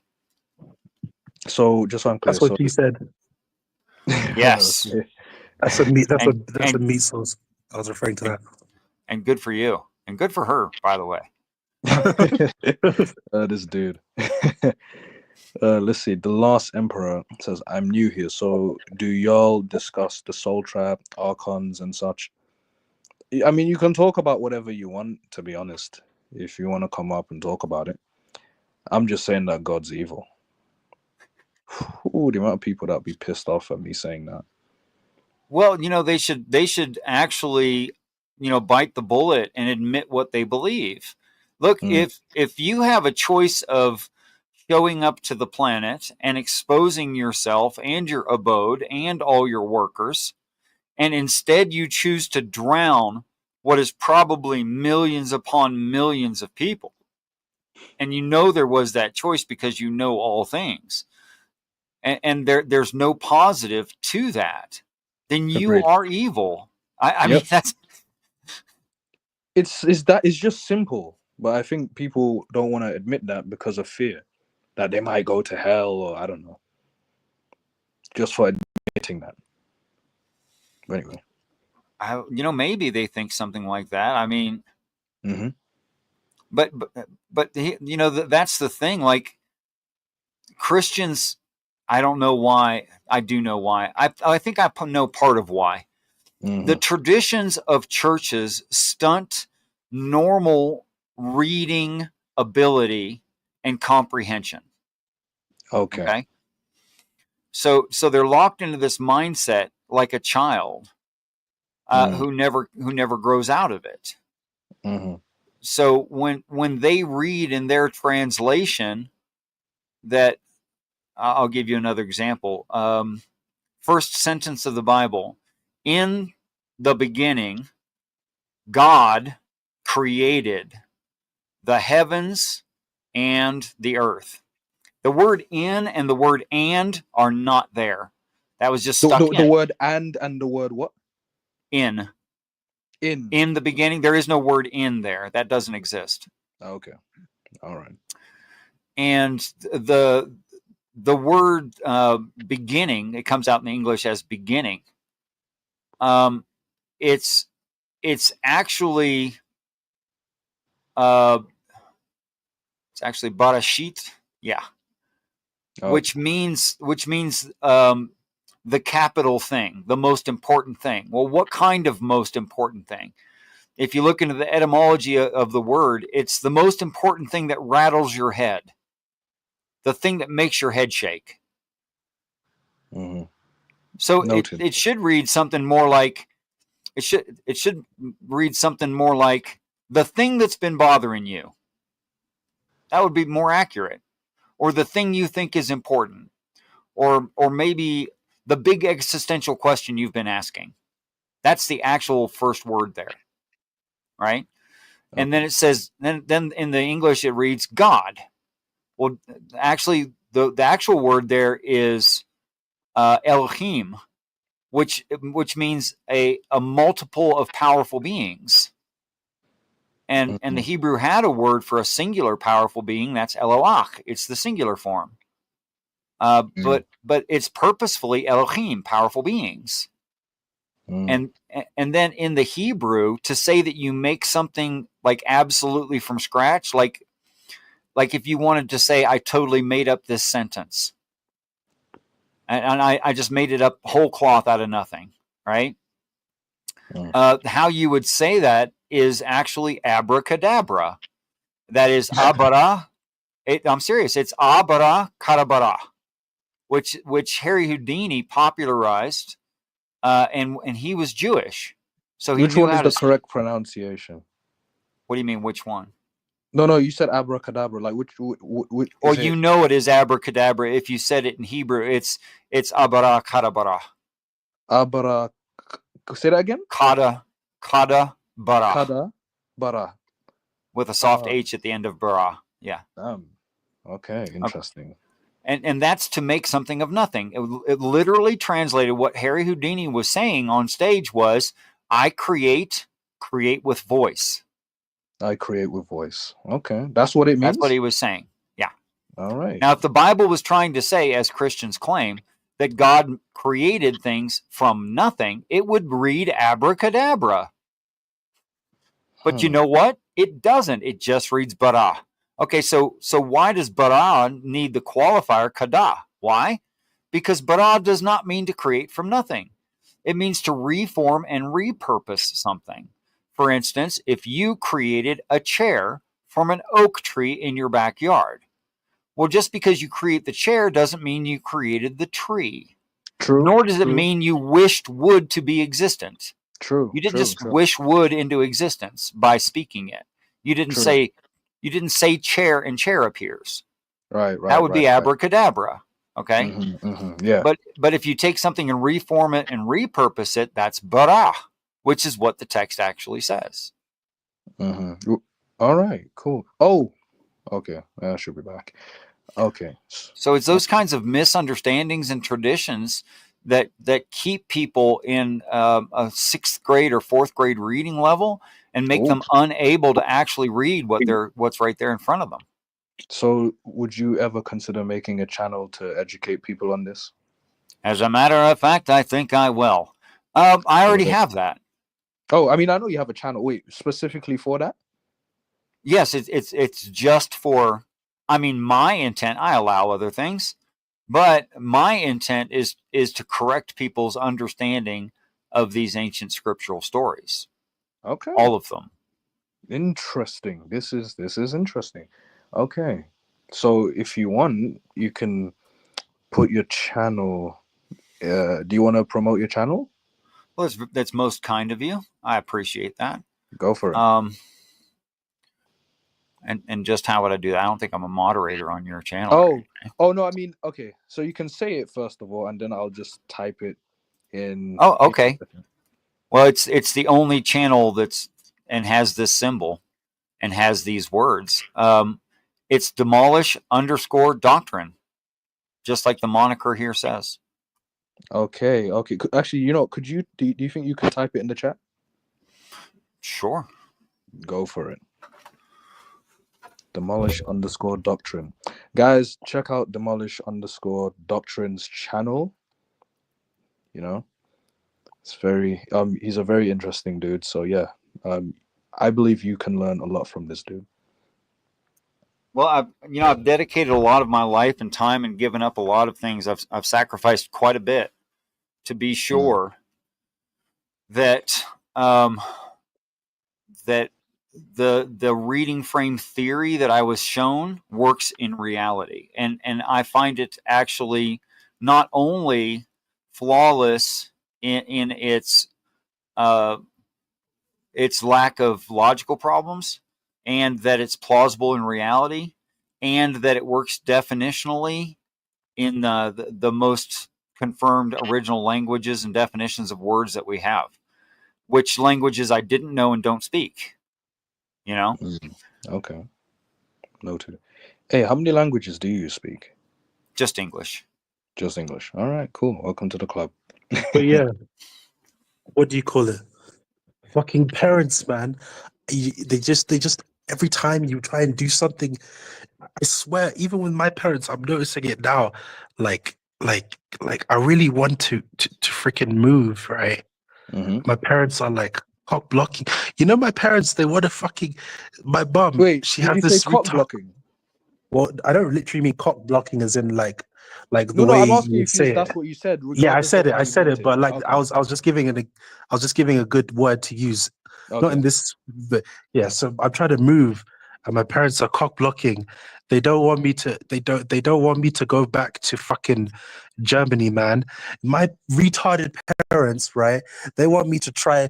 They want me to try States, and the States is shit. Oh boy. Hey, They want me hey, to. They actually want me to. They actually legit want me to do a master's in the States and then try and work and live there. And I'm like, the States is shit. I could do a Damn. master's Depends on in where you Germany. are. Okay, man. Okay, where should I go? Where would I go then? for Well, it not some to be shared. places are better, some places are worse, just like everywhere else in the world. Where are you interested in Germany, and Well, why? I mean, like, I was interested in, I'm not really interested in one specific region. I mean, my parents, not my parents, sorry. I have some extended family, right, that lives around the Berlin region. I need to, wait. I have the area. Okay, I just so need to go into my first WhatsApp. advantage, you know someone who's there. That's the first Yeah, I know advantage. someone. I know someone who's in America as well. Well, so it's not really a difference. But like, yeah, and then I wanted to go to Germany just because, like, as a citizen, right, I can get a free master's education, so that's an advantage. And then I don't need to do things like drive a car, or or like get health insurance. And then I don't need to worry about anyone with a gun, even though there is still crime in Germany. I know that personally. But at least if someone's gonna try pickpocket you or rob you in Germany, they won't pull out a big ass fucking 45 Glock caliber with like extended magazines and AK on the side and just shoot you dead. You know what I mean? It's just like a Well, it's bit a less lot less risky. likely where arms are restricted. Yes. Yeah, exactly. So those are the advantages that I can see now. My parents with the states, they want me to go there because a couple of my cousins, they went to the states, um, and they not from the UK, like way back, and then they went to the states and they managed to carve out some kind of decent lives for themselves by doing like masters in the states, and then like master's degrees in the states, and then going on to find work in their respective sort of like fields. So basically, I guess my parents are like looking for me to emulate that, and do that myself. And I'm just like, I just used to the European environment more, you know. I mean, Mhm. like I'm Could I just ask used you to. some? Could I ask you some clarifying questions? Yeah, sure. I mean, aside from the one I already asked. Um, so you know people in Germany. How I mean, I know, prepared are you to become I, a German citizen so that you get the benefits you're talking about? I'm already a German citizen. I was born in Germany. You Oh, get me? wow. I came to the UK. I am German. I mean, no, I'm not. Okay, No, I no, am it's fine. German. You're entitled to call yourself German. You are Yeah, entitled. yeah, yeah, yeah. I already am. But I'm not German at all. Like, I don't speak I'm basically a foreigner, Like but I do. culturally, basically. The reason why that's one of the main reasons why I wanted to go back to Germany, because I feel like for me to find work and stuff after university, it would be at least slightly easier for me because I'm not technically a foreigner, as long as I can learn the language and stuff. But so I'm already German. I don't need to work to. Well, obviously I do need to work. Obviously, I'm not saying it's a walk in the park, but to get citizenship, no. Anyways, Hmm. Okay. Well, it sounds to me, for reasons of judgment and all the things that you've said, I would say you should go to Germany. And here's my recommendation for your mom and your dad. Women want loved, men want respected. Give your mom love, give your dad respect, and tell them you're not doing it. okay. Yeah, no, definitely. It's definitely like yeah, give my mom love and my dad respect and tell them no. Yeah, no, definitely, because they're both against the they're both against the idea. I guess, like, I don't know why, like it's I just don't understand. Like, okay, like it's I guess maybe because of the language thing as well. And maybe because I would basically be going back there as a foreigner as well. But I would be going to a foreigner in America as well. It's just I speak English. But that's the only difference. It's not like I'm American. I have only UK passport, German. That's it. Those are my only two passports. I'm not American at all. You know what I mean? So I would still have to work. In fact, I would have to put in more work to become an American citizen. I mean, I've heard stories they don't even give citizenship to people like that for like 10 years or something like that. And then I would have to Well, it relinquish one of depends. my It's own, possible. and then I'd have to relinquish one of my own passports. It just seems like it's a lot of the it just seems In like the it's a lot United States, longer, it's more difficult to complicated. get. It's very difficult to get a double citizenship a dual citizenship. Very difficult. Mm. Oh, really? So I'd have to give up both of my citizenships if I was to become an American Possibly. and get a passport. Oh wow, I didn't even know that. Possibly, and there's no advantage of becoming an American citizen if you have a school visa or work visa. There's no point in becoming a citizen. There's no benefit. Oh, okay, I didn't know that because there is a benefit. There is a benefit of being obviously German in Germany, at least a little bit. Yeah, I I mean, see that. actually, I don't know, because there's a lot of See, refugees who come into Germany and they basically have full rights anyways.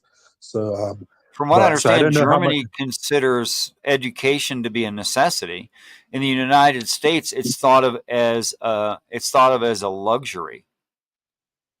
Oh yeah, that's why they have that. That's why they do free. They even do these courses for people who aren't even citizens, like not even outside of the EU. They do all these free courses in German universities.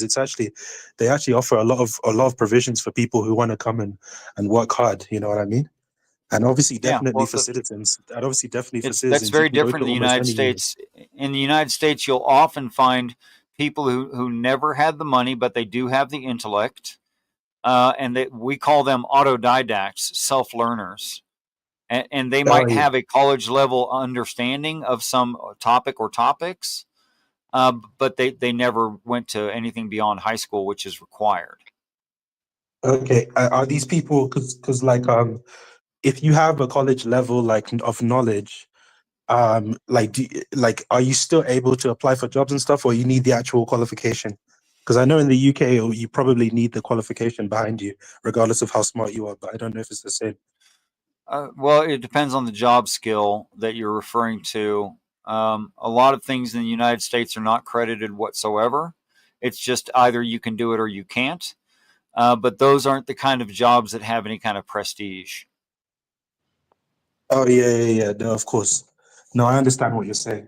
No, yeah, for the UK, even for well, actually, it probably didn't used to be like this, but because of the pressures of overpopulation and the cost of living, like even for the little jobs, they're just requiring more and more shit. You know what I mean? Like, and definitely an undergraduate degree at least is a requirement for a lot of that. Hey, Hey, Brandon, we can go on. Hey, what's going on? Can you guys hear me? Yeah, we can hear We you. can hear you, or we can hear that you still have YouTube running. Huh. I Yeah, just closed it off just now. Is it echoing? Let me try. Test it. I'm still echoing. What in the world? Okay, Maybe give me. you're gonna take the YouTube tab off. Okay. All right, let's try now. Let me know when you've taken it off. Okay, I've taken it off. Microphone check. Can you hear me? Yeah, we can hear you. I'm still Okay, echoing though. Why is that? I don't know. My microphone is coming through my laptop. Maybe you're hearing the voice through the internal microphone. So both Wait, your speakers in your mic or in your laptop. Yes. Is it too much? Do I need to try to figure something else out? It's pretty pronounced. Yeah. Try mute and see if the echoing goes. Okay. Testing. Okay, the echo is gone. So, hey, Brandon, question: is this your first time like being on a live panel? Do you have any headphones? It is my first time, so I do apologize, but I do have a mouthful of profound things to say in regards to this topic. Okay. All right. But could you do me a favor? Because there's nothing else you can do. Unless there is, I don't know. But maybe for now, just mute yourself whenever someone else is talking. He's just fixed it. I do have this. All right. Testing. Is there still echo? I don't hear Microphone an echo. check. Can you hear me? Oh wait. Oh, I can hear echo now. Wait, hold on. Okay, testing. Good lord. Okay, I can hear the echo, but it's not as loud. But we'll see. Okay, Put your headphones on your head. How about I say what I'm trying to say and then I'll mute it. That way it doesn't echo too bad for when you guys speak. Basically, yeah. So like, you say what you say, but when you're not talking, then just mute. So the whole topic here was God is evil, prove me wrong, right? And I totally agree with this. I've been making a lot of anti-natalist videos on my page as well too. And the one thing that a lot of people just fail to realize or to fail to talk about in depth is the wage slavery. It's the galactic wage slavery that's just absolutely evil. I don't see how anybody can say that God is a loving entity when we're forced to work 40 hours a week, 80 hours every 2 weeks with no end in sight. The cost of living keeps going higher and higher and higher. Everybody's dying from bio warfare. This place is disgusting. And Agreed. then,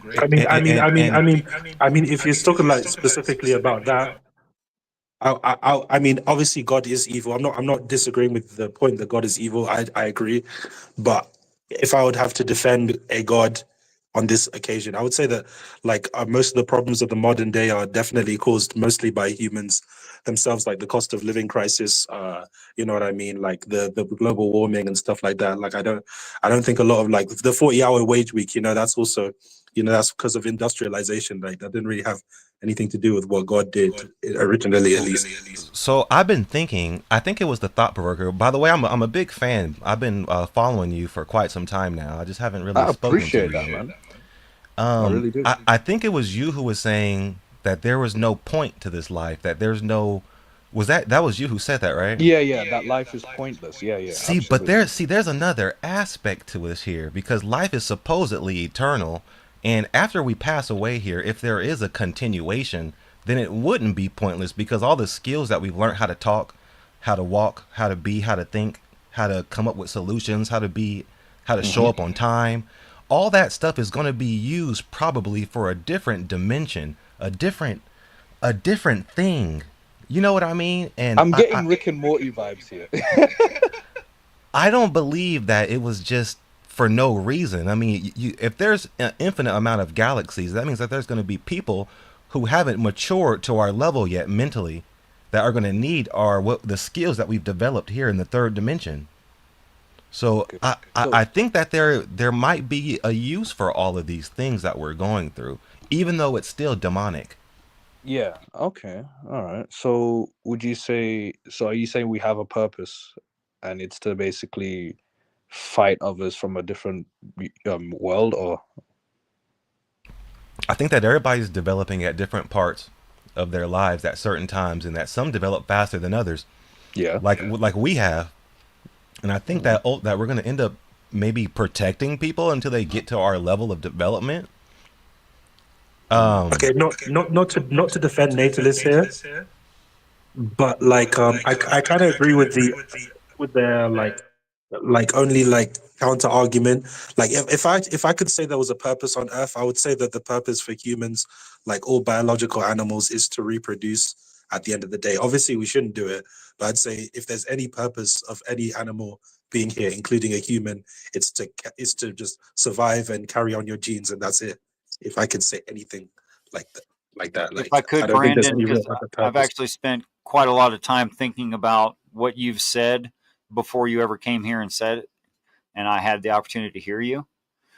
Um, I think it's evident in pronatalists that they have not seen the suffering that an antinatalist has witnessed. And that's why they're able to say something like, we should have children. So it is a lacking of suffering that allows them to have that point of view, and it's the observation of suffering in which an antinatalist justifies their position that we should not have children. This is just I an wouldn't necessarily. observation. Wait, Well, hold I on, don't have to BB. Let agree. let I'm Demolish the finish. one making the assertion. Now Yeah, I no, need to I agree just wanted with to me, but offer a I don't need you counterpoint. to agree No, with I me. just wanted to offer a counterpoint. Well, I really wasn't done with the thought whatsoever. Go on, Okay. Demolish. Thank you. So if there's an eternity and the suffering here prevents suffering in a much larger population that live forever, then I can justify any amount of suffering. Well, I don't know. Like, I know a lot of people who have suffered a lot and they have kids because they want their kids to have a better life. Like people whose parents died when they were young and they still want to have kids and blah, blah, blah. I mean, people in third world countries live poor lives, quality of lives, and have many children. You know what I mean? So I don't think it's just about like, oh, natalists haven't experienced suffering. There's quite a lot of natalists who have experienced a lot of suffering. I wouldn't say that. You know, for me, it's the Groundhog Day Truman Show effect that's just absolutely galactically mind bending to me. Every single thing is on repeat, day after day. I'm going insane in this place. Understandable. I don't know what we're like. Everybody, we kind of keep straying off into these topics, and it kind of goes too far. But what's really happening is the repeating effect, and I'm going insane. I don't know about you guys, but motherfuck, Go on. Hey, let it out, man. Let it out. there has to be an end to this darkness. You know, I work in I work in a haunted mansion. The mansion is haunted, and no one believes in religion. Everybody's all diverse in what they believe in, but you know what we all can believe in as a group? That it's haunted. There's doors slamming and stuff, and I've seen balls bouncing. This shit is real. Are I look you up in serious? You actually work in I look up haunted mansion. I walk outside and I look out into the moon. The moon's all fucking weird, and it's a big old sphere floating in the middle of outer space, glowing, and everybody is okay with it. And sometimes it's really close, sometimes it's really far. It's a trip. May I ask why you work in a haunted mansion? Out of curiosity. That's just where I ended up right now in the galaxy. You know, between jobs, you end up finding what job works, and this is the one that's stuck so far. Wow, I've never heard of that. Like working in a haunted mansion. I work in a haunted mansion for like Wow. literally. I watch clients who have behavioral issues and their disabilities. They need to be watched at night. They're aggressive, and it happens to so be haunted. Wow, that's insane. And Hey, go you on. know, when you realize that things that aren't there are really there, you become completely tripped out. This place is evil. Yeah, I personally, and this is no judgment, I'm just saying, personally, I could never work in a haunted mansion. And could you blame me? Well, it's all about your integrity. These spirits know if you're a real one or not, or if you're a little punk ass bitch. They know. They know. And they Do you feel leave you alone. comfortable? Do They you leave feel you comfortable alone. working in a haunted mansion? I do now because I know who I am. I Okay. personally, like, not to offend Brandon, but I personally don't think such thing exists. So I think, you know, like I'm not really taking, like, Demolish. I don't know. Wait, let me ask Well, Demolish. I mean, all you can do is really listen to the entities around you, and you come across entities like me, and you realize that, hey, the shit is real, man. All you can do is take it for a grain of salt Yeah. until you experience it yourself. Like for instance, people don't believe in the darkness, but the darkness believes in you. Or So, people don't believe that they're in a galaxy on a floating planet, but it's happening. so Brandon, here's my thing. So here's my stance. So when it comes to ghosts and haunted houses, haunted mansions, my stance is personally, I neither believe nor disbelieve. That's my mindset. Do you know what I mean? So it's not like, you know, so if someone tells me, oh, there's a haunted house, etc., I'm not gonna automatically disbelieve them. Because again, I don't know. It could be true, it could not be. But because there's some people they'll be like, that's not true. Me, I'm in the case of I'm unsure. I'm uncertain. Do you know what I mean? I do know what you mean. Um, it's a lot. It's a lot to deal with. But ultimately, what I was trying to say by saying that is that this is why I'm an anti-natalist. I don't believe that children, innocent children, belong in a creepy, stretched out, weird dimension like this. You go outside and the road's all stretched out really long and smoke is rolling through. It's obviously haunted. Earth is haunted. Well, I'm glad you brought up wage slavery because I feel alone sometimes when it comes to the whole wage slavery thing, in the sense that like I'm the one who usually brings it up, but like not many people can relate when it comes to the wage slavery. Like wage Yeah. slavery is a very I am big not an deal. NPC. Right. Wage slavery is a very, very big deal. I think people need to realize, like, we're created into existence, and we're forced to go to school, then go to work, and it's just work, sleep most of our lives. And I'm like, people need to recognize that for some people, if not most people, that concept of working and sleeping most of your life is uninteresting. So therefore, when you choose It's to create demonic. children for them to eventually become wage slaves, you run the risk of them not wanting to exist. It's evil. We've been being told what to do since we were in preschool. Get up, don't touch that. If you can't afford it, don't touch it. Hey, put your hands in your pocket. Go to school. Go here. Hey, hey, where you at? Up until this very day right here, I'm 33 years old, and I still have to be somewhere pretty soon. I see. And it's evil. You know, Hey, where's the rest? side note, you look good at 33, man. Respectfully. Well, thank you. I appreciate it. Yeah. No, of course. But I try to eat yeah, my fruit and stay healthy, I smoke like weed, that, you man. I know, the like finer that. things. Of course, man. But yeah, bottom line, man, wage slavery is horrible, and I feel like it's under talked about. It is under talked about. Could I present an argument for Brandon? Brandon, you don't need to unmute just now. But I would make the argument that I just created, and it's called the argument from Brandon Jefferson. And here's how the argument goes. Brandon Jefferson was born against his own will, grew up in an imperfect environment, in an imperfect reality, has a work that he is obviously, helping people survive, and they're not all surviving very well because they have some kind of a disability that he is tending to, and the building that he works in which they reside is haunted. And yet, Brandon Jefferson seems fairly well adjusted and happy. The happiness is an illusion. It's just what you do, a mask to get through. Because if you're not happy in this world, everyone will hate you. I wouldn't Personally, hate you if you were unhappy. I'd try to help you become happy. But everything else was correct. Life is an imposition. Well, how is it that you're so okay, is my argument. I smoke a lot of weed. And I'm a philosopher. I'm educated, Okay, so I okay, know now, that I know that there's that I know that there's something deeper I to think it there all. are reasonable things you just said. Okay, you've had some interest. You've educated yourself. You're somewhat an autodidact and a philosopher. What if everyone were? But like, what do you mean? What if everybody wasn't like it? Like, you mean, what does that mean for everybody else? If everyone were like you, they could be well adjusted as well. What does that mean to be well adjusted? It's like that's an illusion. That's an No, I don't illusion. think it's an illusion to accept the reality that is and be okay with the reality, even if it doesn't agree with your personal likings and interests.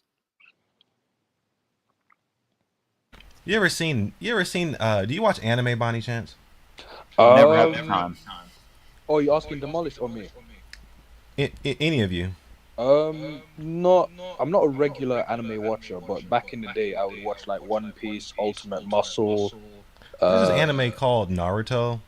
Pretty sure I've everybody's heard it I've before. heard of Naruto, but I haven't watched it. But I've seen the characters, so You know, everybody has a resolution, an internal resolve within themselves that keeps them going, and it just comes down to having that. What do you believe the world is?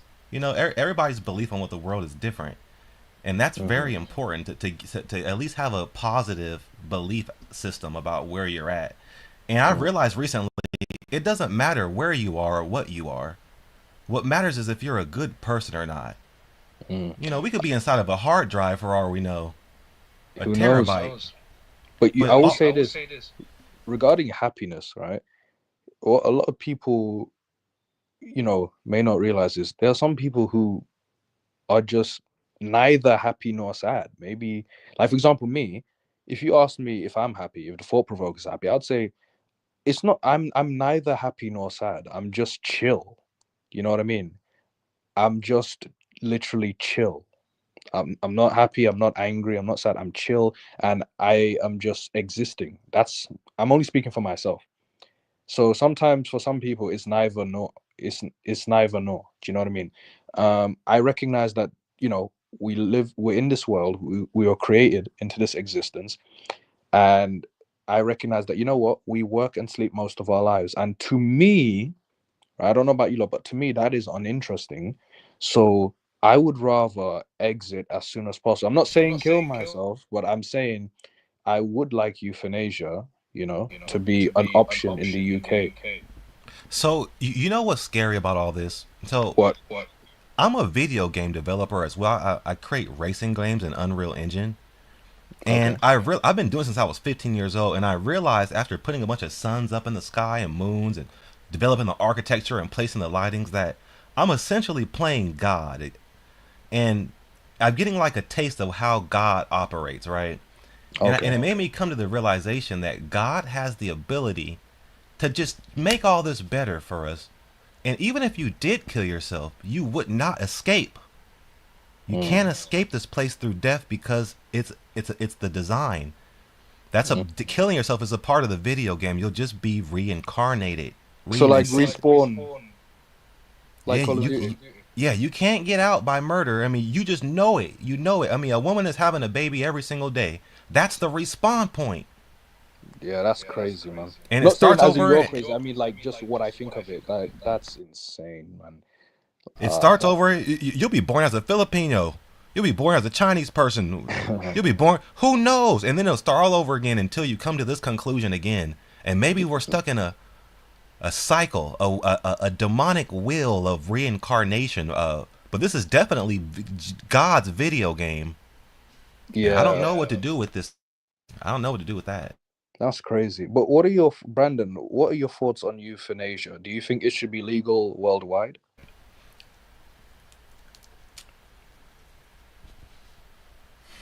You know, I think about this all the time, and No pressure. I think that people who don't want to be here, who can't take it, who aren't as strong as some of us, I think that they should be given the right to leave peacefully so they don't have to blow their brains out and have their brains on the walls of their mama's house. Mm, I think that they should be able to have something like that, but at the same time I think that it's encouraging weakness. mm. But at Does the it but I get necessarily have to be about weakness, though? well, yeah, because you got to be strong to live past the age of 25 in a demonic dimension. Well, I let's get be it, but reasonable about it. Let's say in order for them to be, could could you mute because I can't stand my own voice? Thank you, sir.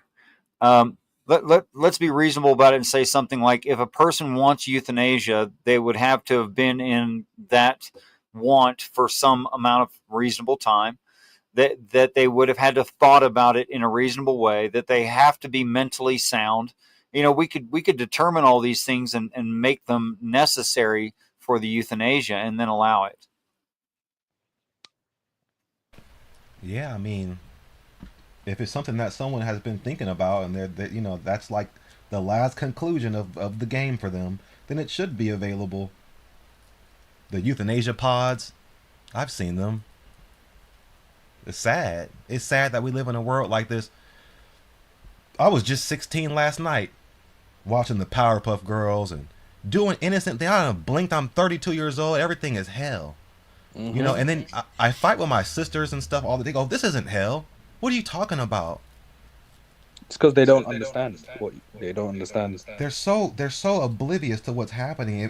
And I'm sad because the people who I care about are inside of it. Our parents, our sisters, and it hurts me because they don't even know that they're in hell. Brandon, are your sisters? Is your family religious? Some are, some aren't. The older they get, the more that they just forget about it because of all the shit they go through. They starting the truth is taking over how they believe. Mm, I see. Let me read this I don't comment. think there's anything wrong with believing the truth in the first place. Why not start there? Mm. Stark Origin says, at the thought provoker, bro, did you see my comment?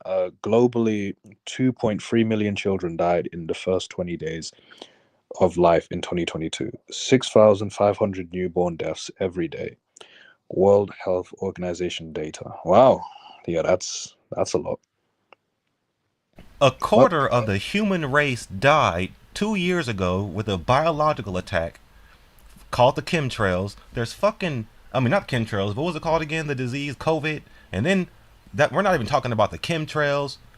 The water poisoning, the food poisoning. This place is unreal. Mm-hmm. Mm-hmm. So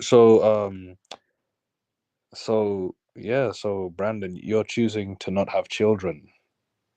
That's cool. That's pretty cool. Oh Uh, hell no! I'm not. No children for me. I want to have children. I'd be a great educator, and I have a lot of things to show an entity. But I refuse to bring them into a place like this where you just can't win, where every single day the bar gets higher and higher, and then people mhm. say, "Hey, what's wrong with you? You're not a man. You're not a woman. You can't have the woman. You can't have the car. You can't have the house because the bar keeps getting higher and higher." And then Yep. people turn around and say that you have a mental disability. You start almost believing that you have a mental disability by the default design of this dimension. Right. But here's my thing. It's not that you have a mental disability. It's just that you're awake. You're not depressed. You're awake. You're just aware of the reality of this world. You You know, my know. stepdad used to say when I was a kid, he used to come into my room when I was on the computer and go, "To what end, Brandon? To what end are you doing that? Whatever I was doing, whatever it may be." And I would go, "I don't know." And to this day, I still don't know. To what end do we get up and go to work and get Mm, reigned by political tyranny and all this evil and supernatural warfare? To what end? hmm you see, Brandon. I don't know if you saw this video I made. Uh, well, actually, I think I've mentioned it in a couple of videos. But this is what I personally always say. I say, you know, being in a world like life that is pointless, right? Life with no end goal after we die is like a football tournament, you know, with no trophy to be won. It's pointless. It's like, okay, I'm part of this tournament. I get to the final, I win, but I don't get anything. It's like, okay, so I was in this tournament for nothing. That's how I feel about life. It's like if nothing's gonna happen after we die, then what's the point of me being here? I'm just working and working. I might. This is why some people decide, you know what, I might as well end it now. You know, You know, then to TP, just I have very good news for you. what? Thou shalt not kill. That is great news. Um, that because we get restored in that other dimension, it's impossible for you to end your own life or to end someone else's life because they'll be restored. So thereby, Very good it's news. a declaration of inability. Thou shalt not kill. You simply can't do it. Mm. So that Let's being the take it up to the case, next level. Have you guys ever met God or Jesus before? No. I've met an entity that informed me of things that were true from that were outside of my experiential range. I've met Jesus twice, supposedly. I've had profound experiences with this supposed entity called Jesus. And I believe in Jesus because, like I said, I've met him. But I don't believe in his intention any longer. I don't believe that he's out for our best interests. Because he could just snap his fingers right now and end wage slavery, children getting trafficked. Wait a minute. He could. What you're suggesting is that end times be conducted right now. Are you saying simultaneously end times will never be conducted if you don't insist upon it being now? Well, if he knows the past and the future, and he knows everything, then he's going to know the conclusion of this life too. What's the point of it playing out? The point of So it that we, playing out is to avoid evil in the next dimension. well, to avoid it, he should just snap his fingers, and all the people who are going to follow Now him. All you've the people who defeated don't. free will and you made us not humans. Do you believe in free will? I have a hard time with that now that I'm older. I have a belief in limited free will. Yes. So I'm a developer, a game developer. I mess with AI all the time. And sometimes I give my AI specific paths to go down. They even have multiple options sometimes. To their perspective and the worm's eye perspective, they think that they have free will. But from my perspective, they're going off of an array of like 5 different options. So do they really have free will, or are people just operating off of set paths for them? That's why I argue for a limited free will. Exactly the same observation. Did you say unlimited or a limited? A limited. Okay, a limited. Okay. Patsy Klein, welcome. Welcome back. First of all, can you hear me? Yeah, we can hear you. And there's no echo? No. Okay, good. By the way, when I do your when I copy your accent, it's all love. It's all love. I understand, darling. Noted. The what Damala said there, something to avoid something in the what did he say there? Demolish. I said if we don't learn what is good and what is evil, then we can't avoid evil. So we need to learn what evil is. And that's just Okay. because of our nature. Okay, well, I don't quite understand that because according to heaven, everything's going to be perfect. Nothing will not be perfect in heaven at Correct. all. So why do we need to learn to avoid evil and go through evil if our destination's heaven and it's going to already be perfect? So here's the hidden assumption that I see there is that the God in heaven is keeping it perfect. I think that we are the ones that keep heaven perfect. Yeah, he's going to make us perfect. Isaiah 45:7. According to the Bible now, if you believe it, I'm not saying I even believe it now. Okay. I'm just saying, but according to the Bible, when we die, the saved will be perfected. We will be transformed into I hear echoing now. Oh yeah, Brandon, just mute, please. Thank you. Go on, Patsy. Will be transformed into a perfected state. So the necessity of learning evil in this world, I'm not quite sure about that. And going through it, I'm not quite sure about that part. I have to refute you on that. But anyway. Okay, well, I'd like to hear you carry that out. Actually, that would be interesting. So here's what I think is true of human beings. People who don't know what evil is accept evil openly. People who do know what evil is reject it strongly. Would you agree? Repeat it again. I'm sorry. People who know what evil is reject it strongly. People who are innocent of it, don't know what it is, accept it easily. Well, it's funny you said that because that brings me to a point. Good question. It's a good lead up to what I'm getting ready to say. The original sin. Let me go before the original sin. Let's go back about 3 steps. God created everything, right? No. Excuse me? So what the actual words read, and we were just talking about this before you got here, as a matter of fact. Barashit Elohim bara. It doesn't mean God made everything. In fact, it doesn't mean God made anything at all. That doesn't even mean that's just how you read it in English. Oh, really? Yes, ma'am. You must not be talking about the Bible. I am talking about the first line in the Bible. Yes. No, it said God created the heaven and the earth. God created the heaven and earth. I mean, how can you read that any differently? Well, actually, what it reads is Elohim bara, the firmament. That's what it actually reads. Now, it got your quoting of the translation is perfect. I'm not saying there's anything wrong with your quote. It's just very, very different from the actual ideas in the Hebrew.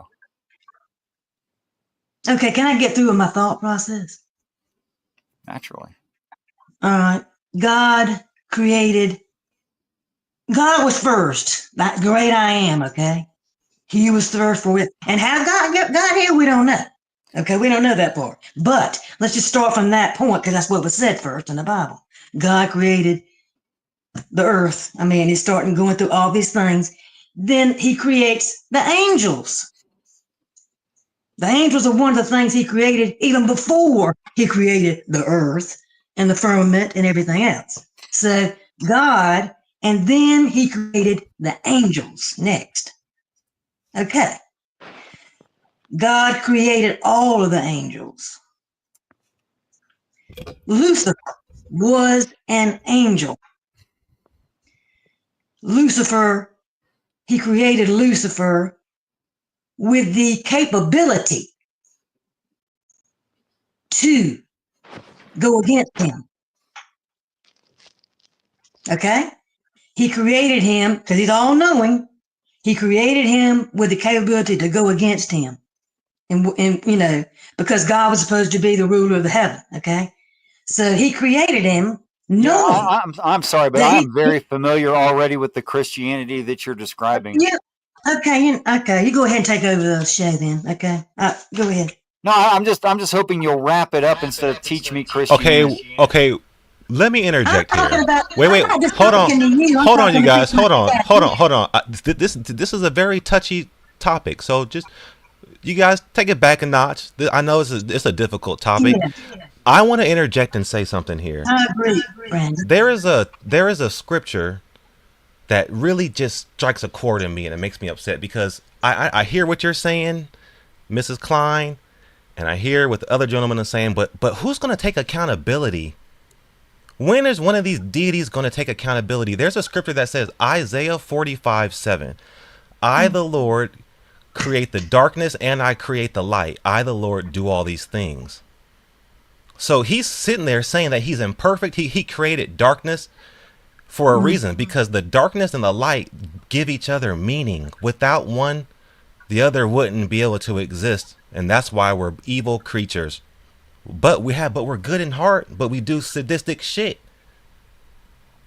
We do. I lost my train of thought because I was interrupted. What I'm trying to say, who's going to take accountability? Because ultimately, we're angry at the Lord. Wait, Brandon, just mute for a moment, please. Go on, Patsy. Can you just give me 2 or 3 minutes just to talk straight? Yeah, no Just problem. and with no interruptions from anybody else. Because I'm wrestling with this myself, okay? You understand? I'm not sitting here preaching to people. I am talking because I'm trying to wrestle with it in my mind myself.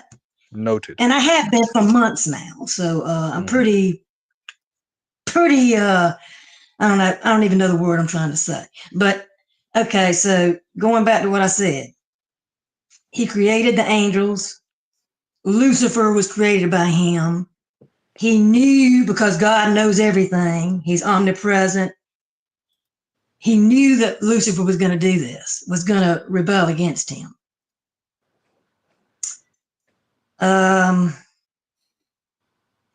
First of all, why did he do that? Why did he have to do that? Why? I mean, why didn't he create the angels perfect like he was? So there would be no problems in the future for us. Now, on to the original sin. I have one big problem with that. He created Adam and Eve perfect. Adam and Eve were good. They were perfect. It says that in the Bible. God said they were perfect. And so anyway, God creates this tree of the difference of good and evil, the tree of knowledge, into the Garden of Eden. And he tells them not to eat of it. Now, my question is, if Adam and Eve hadn't eaten of that tree first, if they hadn't eaten of it already, how would they have known that it was bad to eat from the tree in the end? How would they have known that it was a bad decision to make if they hadn't eaten from the tree before they ate from it? That's what I'm asking. Well, because it says that God told them not to do so in the Bible. Yeah, but how would they know? But how would they know that God telling them that was bad? Because they hadn't eaten the tree. Because he said it was bad. But just because somebody says something, just because somebody says something, don't mean if a child, let's say you have a child, you got a hot burning stove in the kitchen, hot as fire, and you tell that child, don't touch that stove. Now, if that child goes up to it and touches it, he'll find out it's bad. And that's the only time he's going to find out it's bad. Just because you said it was bad does not tell that child that it's going to burn the shit out of them. Well, some people get the message, some people don't. But I think it's wrong for all of us to be punished for two entities' actions, because that's like us having a life sentence for something an inmate did, and we didn't do any of that stuff. So, Brandon, you know that to say they shouldn't have done it because God told them is divine command theory, and it's equivalent to might makes right. And Patsy's completely right. It's not justified to say just because I'm stronger than you, I have a right to beat you up. What does that mean again? I've heard that before. Divine command theory. It's right because it's God. But those are the two things I've been fighting with in my head for about 6 months, 7 months, 8 months. And, well, and this is why, Wait, this Brandon, is why I've been, mute your mic. Oh, go on, Patsy. This is why I've been deconstructing for the past 6 months. Patsy, could I ask you some from Christianity? And I can't believe it, because I've been a Christian for 50 years. 50 years now. And 6 months ago, I started thinking about really tearing this apart, I mean, digging deep in my head about what the Bible says and what it said and what happened. And I just had all these questions coming up in my mind. It didn't make any sense to me. I mean, how could that be a loving God? The Bible is like the game of telephone. At one point, it was probably good, and it's been passed down from person to person to person, and now it says there's a bunch of corrupted scriptures in the Bible. So there's a bunch of corrupted translations in the Bible. But we have the original scripts. We know what it was translated from. Those things don't say the same thing. And no, there hasn't been a telephone game. And we know that because we found lost scrolls in Qumran, the Dead Sea Scrolls, which say precisely the same thing as the stuff we've had the whole time. So no, what you just said was inaccurate.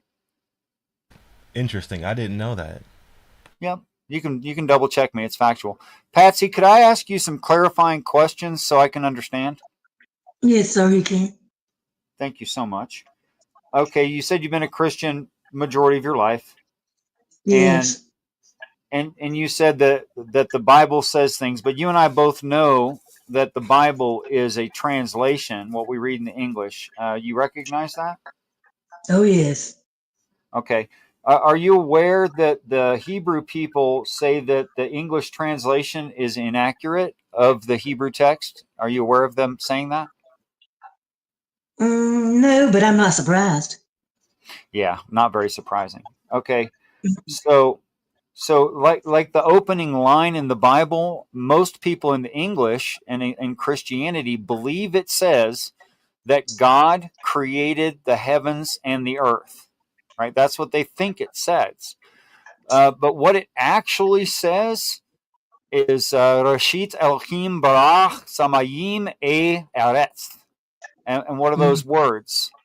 The thing that shakes your head, powerful beings, reformed the sky and the planet.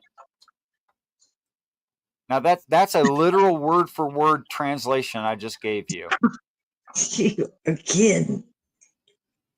So it doesn't say create out of nothing. It says reformed what was there. But you don't know that reading it in English. And it doesn't say God, it says powerful beings.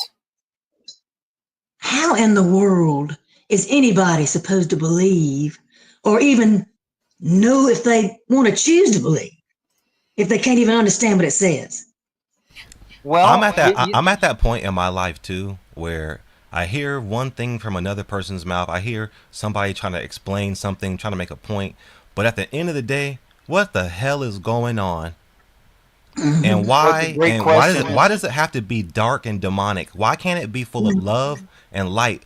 I want to be around love and light, and all that I hear is confusion and animosity and controversy. Severe You don't know confusion. me. I'm not talking about you specifically. I know. I'm talking about the world in general. I'm not talking about you. It's all of our conversations that we're throwing daggers, trying to figure out what's going on, and ultimately what the fuck is going on? Where the fuck are we? Well, I'm Even very happy even that you. even even religion itself. I mean, it's just so full of controversy.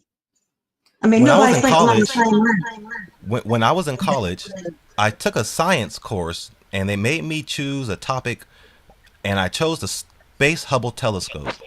I did a project on the Hubble telescope. Are you guys familiar with that telescope? Relatively. The Space Hubble telescope is as big as a school bus, and they launched it outside of the perimeter of the Earth. That way, all the light pollution can't interfere with the deep space imaging that they were trying to capture. And what they found in just one shot of the sky was that there were billions of different galaxies just sitting in one capture of the sky. Within just one galaxy, our galaxy, all we know is the Milky Way, Pluto, Mars, all the little typical Mercury. That's just within the Milky Way galaxy. And there's billions of different other galaxies all around us. So back to the thought provoker's original statement in regards to what are we going through all of this for. I honestly think that we're going through everything that we're going through in life. That way we can prepare to govern one of these galaxies with the collected experiences that we've acquired in this realm. Brandon, I want to ask you a question. But it's just a hypothesis. I want to ask you a question. Do you think that it was a necessity for God to create us? Good question. No, yes, it was, because even though he could do everything himself, I mean, I'm pretty sure God has feelings too. He's probably go insane. He probably has to create. Okay. So you're saying yes, it was a necessity for God to create us. Okay, interesting. I don't think it was a necessity. It wasn't a necessity. So Why? why? I mean, there was no need, why was there no need for him to create us? I mean, I know what you mean, Mhm. but at the same time, you got to see it from his perspective. What if you were some powerful entity and you don't know where you are and you're lost, but you have a bunch of power? Maybe he just needed some company. Kind of like when parents today feel like they gotta have a kid. Oh, that's it. That's it right there. It's like, but is it right or is it wrong? Well, it ain't. It's not necessary. It's not a necessity. It's just something you gotta have. You want. But here's the thing: if God is the I mean, not that I Almighty, want. I don't want them. I don't like kids. I don't never want them. So, but don't ask me that question. Noted. But here's the thing, right? If God is considered the Almighty, he can do everything, right? Then why Right. can't he just, make himself not bored? Wait a minute. Just hold on just a second. How does someone reject and accept Christianity simultaneously without realizing that they're compartmentalizing and fooling themselves? How do you do that? Tell me, TP. Well, because life is an imposition, and now No, your thoughts are inverted. that's a and you don't know non-answer. what That to- was a non sequitur. That does not answer my question whatsoever. But that's how life is. It's non I secular. don't care. It's not what I asked you. Wait, demolish. What is the question? What is the question? Okay. Yeah, break that down. How is it that the Yahweh, the God, is not mentioned in the Bible until Adam, and yet everyone says it's before that? It's not. Before that, every occurrence of what got translated to God is Elohim, and people are just ignorant of it. They just don't know that. You can double check me. It only reads Elohim, Elohim, Elohim. That does not mean the word God. Are you talking? Are you talking to Brandon or Patsy? Oh, all of you actually. Oh, okay. And then how? Go on, demolish. How can a person say, I don't accept the Christianity, but I do accept their reading frame of the text of the Bible? That makes no sense. It's like me saying, I'm bad at math, I'm going to hire a tutor. Everything this tutor says makes no sense to me, but I keep using their method for mathematics. Oh, by the way, it doesn't work in reality either, but I'm going to keep using it. Go on, Hey, Brandon. so what do you think is going on? What do I think actually is going on? Here's the quickest summation I can come to. I'll give you the 5-minute elevator just as quick as I can. The cosmos is and always has been. Evolution happened somewhere. What were slaves became a space-based society and started procreating in their own way. They had one that thought that he could beat everybody else and create something even better than what they had. His name in the Bible is called Lucifer. Ever since he attempted that, and evil could be perceived by the innocent, or evil could be enacted by the innocent, there's been earths. We are an earth. So, what if you're wrong? What if it's something different than that? What if it's something different than that? Well, How would you feel then I would if be you wrong. were How would you feel if this whole time you were AI? What if AI, are the AI that just came out recently that's really advanced? What if You're it an already? interesting guy, What if it's? Brandon. You are simultaneously close to solipsism and Mormonism. But hear me out. What if AI has already superimposed itself already on our reality, and this whole time we've been living inside of a simulation from AI? There's a multiple amount of things that it could be, and everybody's talking about what their truth like it's the ultimate truth. What is the No, I'm ultimate talking truth? about what's most likely to believe right now with the information we have. That's what I'm talking about. Which thing I said right before you came on, and that's the best we can do. Now, I think this is not a program, whether I can prove reality exists or not outside of my experience. I know that there is experience. I know that. Okay. So there is some kind of reality. Even if this were a simulation, Brandon, it would be a simulation of something. And that something is the reality. There's still a reality somewhere.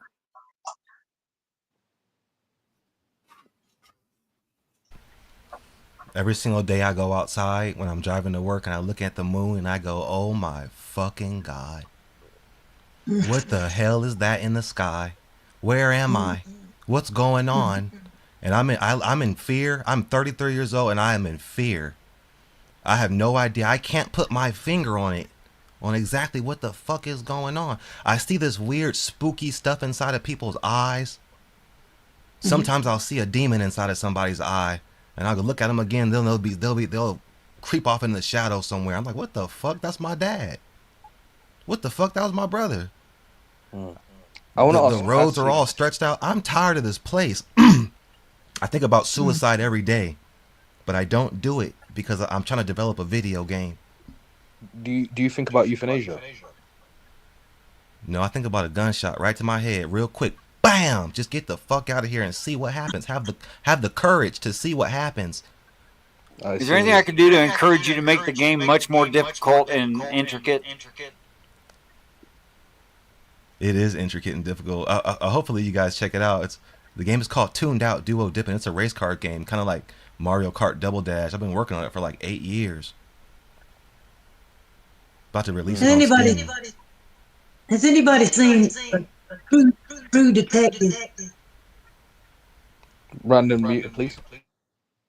Say that again, Patsy. Has anybody seen the show True Detective? I haven't. Well, pull it up on YouTube one day, season 1, and there'll be a clip on there. Listen to that. That summarizes his life. It summarizes it to a T. True Detective, season 1, okay? And it'll have Matthew McConaughey. He's the one that plays this character, okay? And he spells out life like you've never heard it before. Check it out. Okay, but let me ask you this, Patsy. Do you believe that God is evil? Well, again, I'm going to say there's things in the Bible that I read that are evil. Okay. That God actually put into action. For instance, slavery. For He instance, what? condoned Sorry, slavery. I apologize. Could you repeat that? You said, for instance, what? For instance, slavery. Okay, slavery. He condoned it. He promoted it. Yeah. Yeah. Uh, and two, it was like you would inherit. You would give it to your children, the same slave. I mean, just hand it on down. That was good. And then there was raping of women. Raping.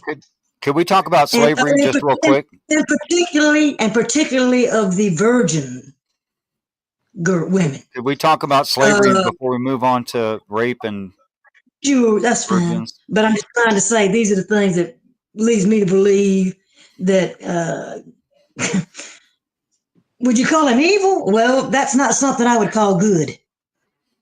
Okay. Let's Exactly. put it through that. Could we talk about slavery real quick? Not something that I would honor of anybody. Noted. Go on, Demolish. Thank you, sir. Okay. There's some things that are really obvious and repeated 1,000 times in the text of the Bible, like call none the Father but God. So if it uses the word Father, it's referring to God. It's not referring to someone else. Also in the text, there's only one sovereign, and you would know him by the name Christ Jesus, that he is sovereign and no other is sovereign. Now, I know in the slavery laws, it got translated to father and slave keeper. But the actual words there are father and sovereign. Now, there's nothing sovereign about a slave keeper. But it got translated to master, just like the sovereign got translated to master in the New Testament when the apostles are talking to Christ. They call him master. That's why they call him master. Now, if they call him master, they are now a volunteer slave. The word aved means, part of the definition of it is a volunteer worshiper. It is not talking about chattel slavery. It's a conversation between the Father and the Son, which, quote unquote, slaves, volunteer worshipers, they keep. Because you know that some believe in the Father, some believe in the Son, and that's what saves people. So whatever person they're assigned to is whatever person they believed in. That's what makes them a volunteer worshiper. Okay, all right. Look, assuming you're correct in that situation, I can prove all that. Wait, let's just say you are. Let's say you are. Explain the part about them beating them to death. Okay, the word death there is referred several. I understood what your question was. Beating them till they're dead. You can beat them up to their. If they're dead, you can be punished for that. But don't beat them too much. Don't beat them till they're dead. Go into that with me. Love to. The twisting of Satan in the Garden of Eden is the use of the word death. He changed the word death. I would like to say something. All this translation is getting changed completely, huh? So there's this guy that I follow. His name is Chris Sedaris, and he's always talking about. Wait. One second. Go on, Brandon. Go on. There's this guy that I follow, and he's always talking about how this is not a learning school. Everybody says that they're here supposedly learning something on a spiritual journey. But if it was a learning school, things would be a little bit more forgiving. But it's not forgiving here. If you mess up here in this dimension, it's over. If you make the wrong decisions here, it's bad. There's so much that you can't grow in a place like this. And everybody, we're not sure what to make of what's happening here. What do you do with all of these collected experiences when you learn how to be a nice person, how not to do witchcraft in your room? I played with the Ouija board a long time ago when I was 15. Just because I didn't know what was true. Is God true? Is the sun God? Is the devil real? What's going on? All these fucking stories. So I busted out the Ouija board with my friend. I grew up with a bunch of white people in a really rich neighborhood. And they did a bunch of rich white shit. You know what I'm talking about. They took me into the fucking forest and they busted out the Ouija board. And I was sitting right there. I got my answers that night. Things were floating. Some of my friends got lifted up. Shit was crazy. One time I went over to my friend's house one time And he said, "You want to play with the Ouija board?" I was like, "What?" I was like, "Yeah, I want to know what's really happening. I have the balls. I don't care." So I sat down underneath his bed with him, and there he had a candle, a red candle above the bed. And I put my hands on the board. He made a board out of cardboard. He can make it out of anything. He said a couple of chants, and the thing started going all over the place. And then it spelled out, "It wants me and my family." And I thought it was my friend fucking with me. I said, "Bro, take your hand off of the board." He took his hand off the board, and then it started moving again. And then he said, "Ask it a question." I asked it a question. I said, "What's it like to be dead?" And then it started shaking the little piece on the board, and then it went to no. And then right when it went to no, the candle above the bed just went out, and it just poured right over my hand and formed like a glove. And then like the door flung open. It was the creepiest shit ever. I got my shit and I ran out of there. And when you realize that there's something there that's not there, then you realize you're in hell. The answer is no, because they're not dead. That really happened. I know it's scary to hear, but all I can do is explain what I've experienced. That leads me to these profound conclusions about what the hell is going on, and ultimately what makes my decision on why I'm an anti-natalist. And I don't believe any innocent child should be in a dark, creepy ass ghetto dimension like this. Say it, man. Let it all out. Yeah, go full throttle, as my dad would say. But I've got to get back to Slavery. yeah. Go for And no, not just the slavery part, but the root of what I was talking about goes even deeper with demolished doctrine. Patsy, do Let me. you know there's this I need to really ask. I weird need to slave ask. law where the slave can just quit and go home to dad? You I'll ever be ask I need yourself to the ask. question, do slaves get to quit being a slave and just go home to dad? Can I ask you something before you go into that with me? I was getting ready to ask you something. Yes, ma'am. If what you said is true about the translation, okay, like there is no slave did not mean slave, whatever he said that didn't interpret as that. How in the world how in the world is the majority of the people, well, let's just say the United States, how are we supposed to know what the correct interpretation is?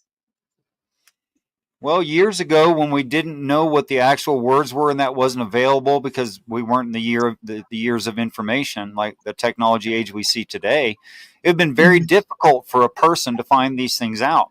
But today, I have the screen up right now. I could share screen and show you that those words are not what you think they are.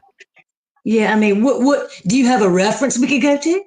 I mean, Sure, I'd Strong's like to read. Exhaustive Concordance and I would like Jusinius. to read.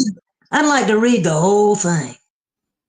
Yes, ma'am, you can in English, in your native tongue, no problem. In a direct translation, you can read that. It's available online. I would love to do that. I mean, because if Well, I it tell you what doesn't, it's going to do. if You're what we going to, have in the King, if what we have in the King James Version or the American Standard or whatever you want to call it, if that's not the correct interpretation, we need to know the correct interpretation.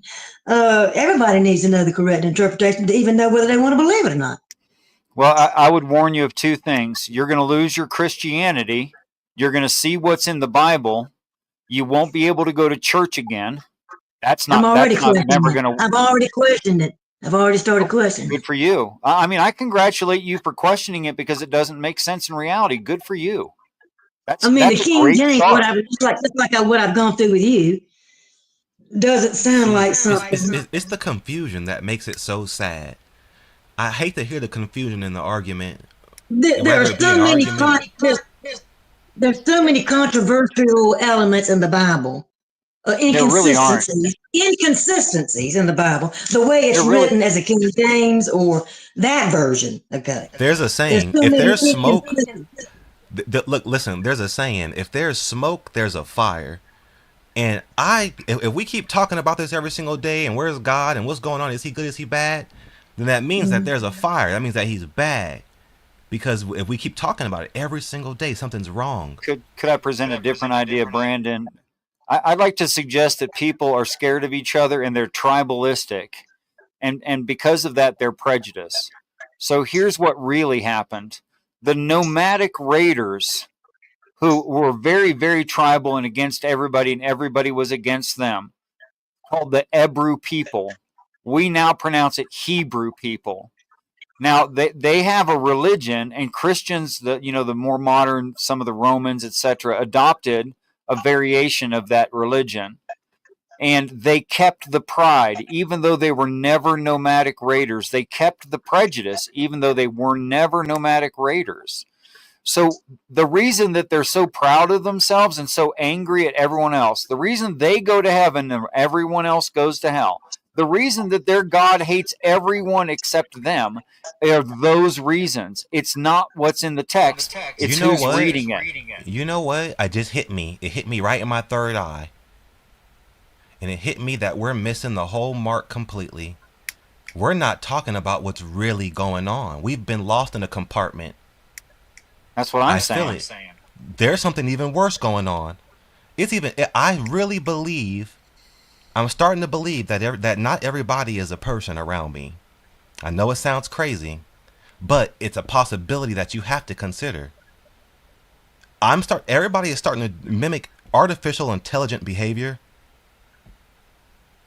I tell them one thing, they agree one day, then the next day they forget about what I said. They fall back into the system, and they start performing like robots. And this really might be a construct. And we're talking about the Bible. They say that the religion and the earth, all the stuff that we're talking about, that's a part of it. That's not really it. I think I wouldn't say that you're wrong, but I think you're in a time of your life of discovery, and I think you're going to figure out those things over time and exactly what you mean. I think that religion and all the stuff that we keep clinging on to for comfort, it's just a mechanism, a cog inside of a greater machine. But what does that mean exactly? And when will it end, and will it be kind? Will something kind happen? Where did all the people go who have passed away already? What the fuck is going on? They became nothing. That's what all the religious stories say. Generally, religion, no matter which one you're talking about, I don't care which Muslim, Christianity, whatever. It doesn't matter. All of them are coping mechanisms to live life by. It's a coping, because everybody's afraid to die. They're afraid of the fact they're going to die. And they're trying to figure out why they're even here in the first place. There is an ancient spooky magic going on. You're right. And they're thinking, just trying to piece it together like a puzzle. And the Bible is what they're using as the putting the puzzle together. Okay, to cope until they take their last breath.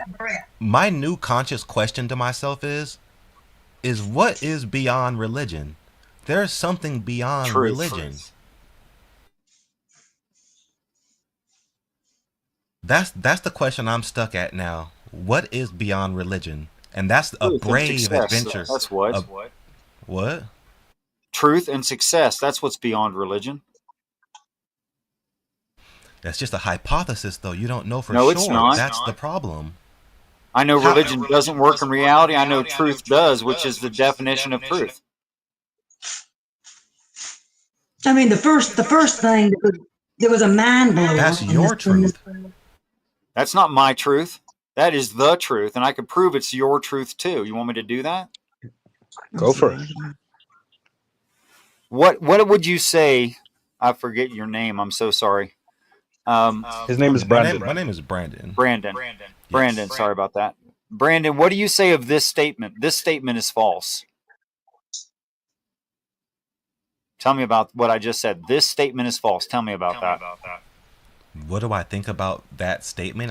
I think that, I don't know, it's just a statement you made. You're just saying that something's false. That's what you believe in. Come on, flush it out. This statement is false.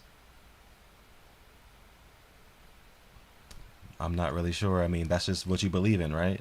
No, it's I'm asking you to think. It's not something I believe. I'm asking you to think. This statement is false. Chase that down. Because if it's true, then it's false. But if it's false, then it's true.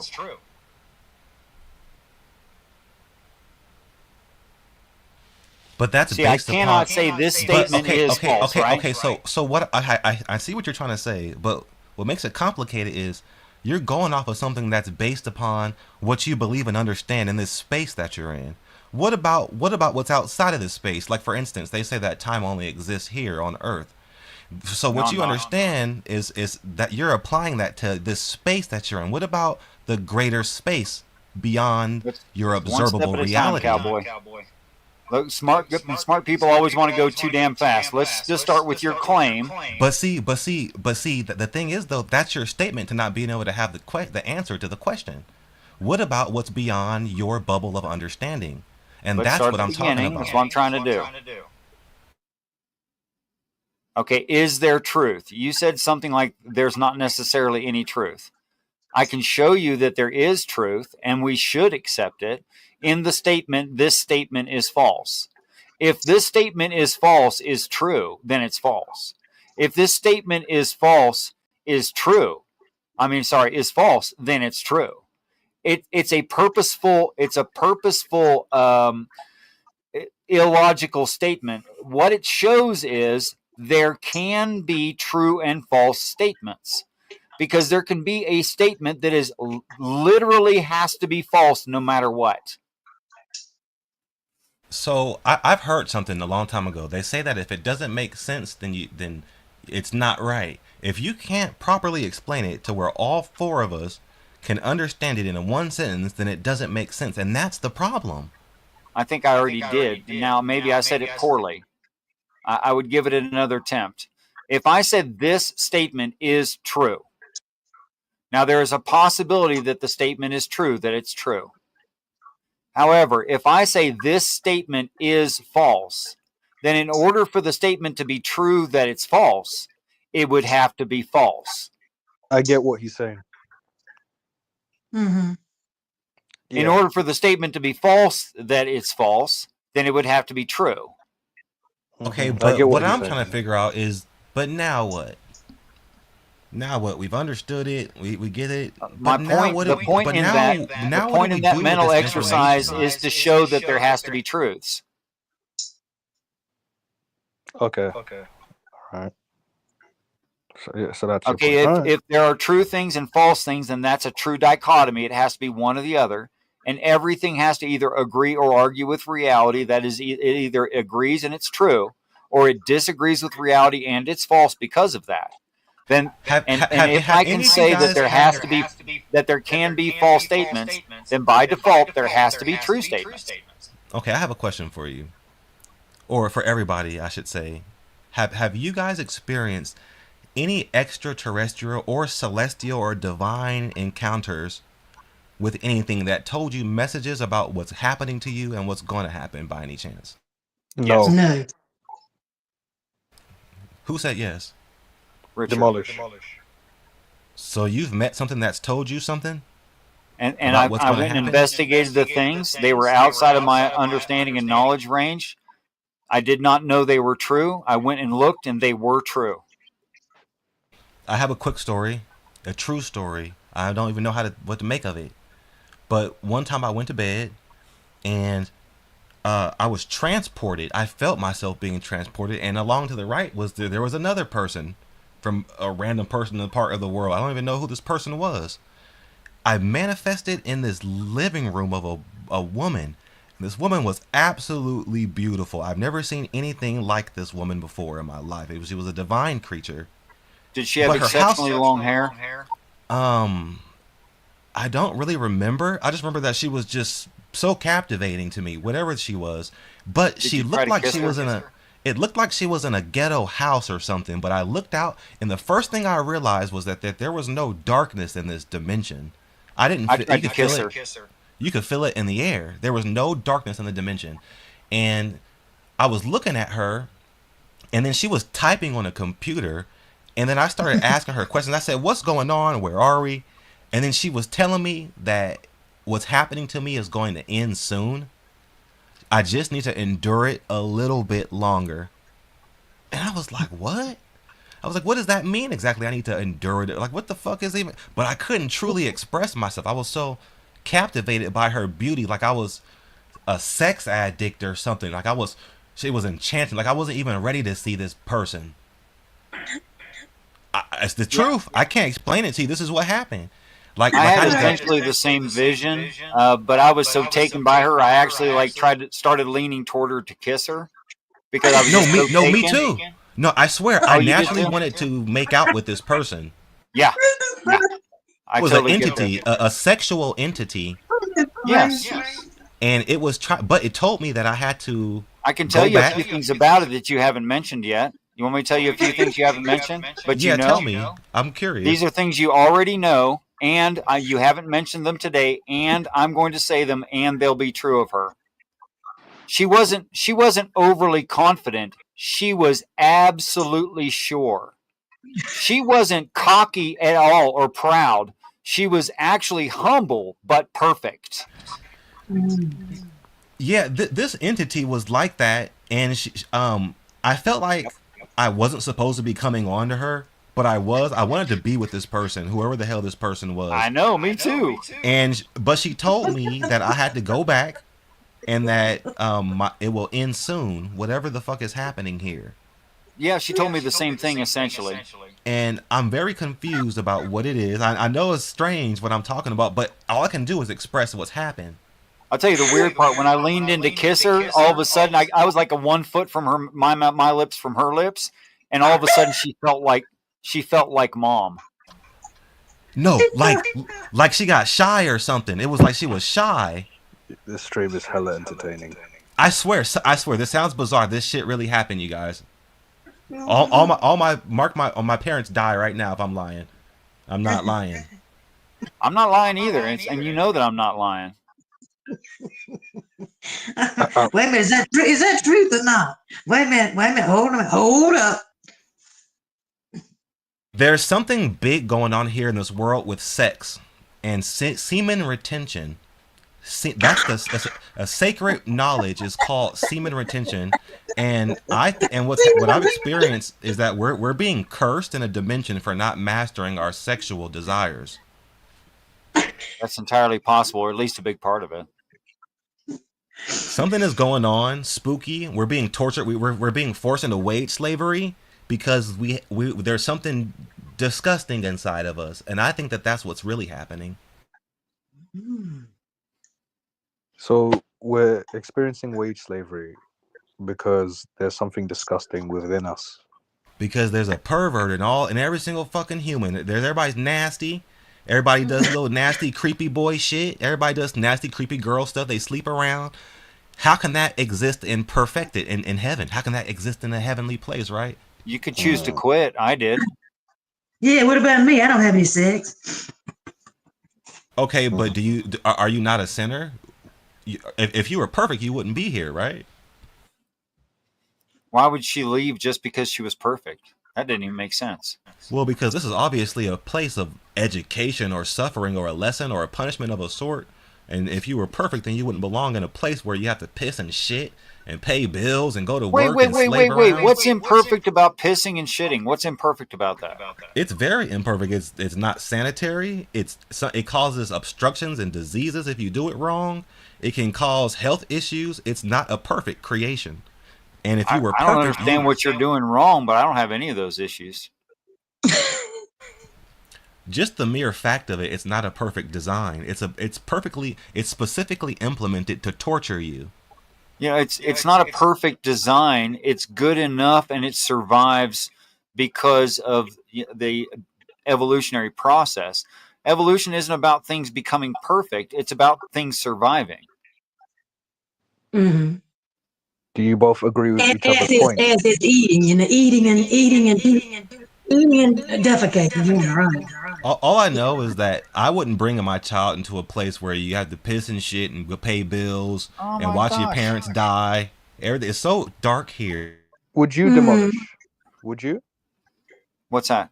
Would you bring a child into this world? Absolutely. I'd bring 30 of them in if I could. So, do you can say prefer not to say, but do you have children right now? I've never successfully kept it. You've never successfully kept it. I've never successfully sired an infant and then kept it. Okay. Let me ask you a question. When they get If you had kids, would you let them play outside past 10 o'clock at night? I don't know. Am I sitting there watching? No, you're not gonna be there every single night watching them. Would you let your Okay, kids play? hold on a say it. second. Just answer it generally. Generally. Am I where I lived? Because that's a 21-acre farm and there was nobody else around but family. What I'm trying to say Did you is, just put me in a ghetto in New York City? Is that where I am? I'm talking about the majority. The majority of the people in the world live as I lived, out on a farm by themselves. So maybe, But you know, maybe but he you know means what I'm like talking minus. about. I think. Okay. I know, but you're making appeals to special situations that aren't the average and may have been your experience, but that's not average experience. And that's what Would you want your baby to watch you die? Yeah, I would. Well, that's kind of evil, isn't it? No, it's part of life. It's not evil or good. It's just death. Maybe Demolish is thinking of a situation like, let's say he's in bed in a hospital, and like one of his biological children is there holding his hand as he passes away. Maybe, I don't know. Are you rich? Are you well off by any chance? You could say No, profound not at all. So that means that when your kid turns 18, they're going to have to be a wage slave and work for another person for 40 hours a week, 80 hours every 2 weeks. And you're cool with that? I would be if that were what's needed, yeah. It is what's needed. It's not For always the what's average needed. home this home. So okay, so Demolish, let me ask you this. So let's say you create a child and then they become a wage slave, and let's say they're not satisfied with that, and they say, oh, I wish I never existed. I didn't sign up for this. What are you going to do from there? Well, first I'm going to talk to them about overemphasizing the negative and ignoring the positive things in life, because they're obviously ignoring a lot of positive things. For instance, I would point out that I once held them when they were an infant, and it was one of the biggest moments in my life. And I never felt more like Superman, and I never felt more like I had immense responsibilities I could never actually meet, but wanted to. And I would start right there. Mm-hmm. Okay, so what if they can't handle all the space dreams that when you go to sleep and you have these weird trippy dreams and you're transported and little If weird it were shit's my walking child, to I you? would have explained to them dreams and how they work and what the brain is trying to accomplish in dreams before they ever got to the age where they had to really worry about dreams. But isn't it the spirit, not the brain? There's something spiritual going on. What if they can't handle this spiritual journey that we're all on? Well, if it was my child, I'd have briefed them ahead of time before they ever experienced it. Because you might notice that people who are severely mentally disabled don't experience what you're talking about. You might notice that small children don't experience what you're talking about. Okay, so you have Demolish, time to teach them before they ever experience it. Okay, so Demolish, if you were to, do you actually want children in the future? Yes, as many as possible. Okay, so why would you want to have biological, and for the context, I'm talking biologically. Why would you want biological? Why would you want biological children? Well, several reasons. I think women are hot, and I want to have sex with them. And one thing that's going to happen if I'm with a sexy lady is eventually there's going to be a pregnancy. So there's. But what if it's a demon? What if it's a demon? It just with the skin of a beautiful woman to create another slave to use their energy. You're entirely too Christian for me, bro. I'm sorry. I believe in the Bible. I don't believe in this Christianity you're describing. There are no humans that are demons. That doesn't happen. It sounds like you know that for sure. I am absolutely sure. But isn't everything we say as human beings just a hypothesis? Because there's now we're back to solipsism, in which case you're masturbating. Stop masturbating. You're disgusting me. Masturbating? What? If solipsism is true, you are only masturbating. You're grossing me out. I wish you'd stop. Well, like I said, Demolish. we're talking about facts here, and you're getting stuck in a compartment, and there's something beyond what you're saying, and then you're getting There's always offended, something beyond. and if you get offended, you can't grow. I'm a coder. If I get angry at one of my codes, and I just go, I don't have to just follow stop your it. program. I'm not going to be able to develop anything further. So That's right. And you can't even control me, which means I'm not one of your programs, which means solipsism is not true. And since solipsism is not true and you and I are people who are speaking, we can continue with the conversation and you're not gross. I think that your reaction is a bit aggressive to the sensitive situation that's we're talking about here. That's what I think you're honestly. playing with hypothesis. You don't have a surety. You're not sure of any of these things. All of it's experimental to you, which is fine. But it is However, experimental. I'm not in. No, it's not. Nothing is experimental anymore. Okay, Demolish. So your reason as to why you want to have children is because you think women first, are women hot. are hot. Well, that's the first reason.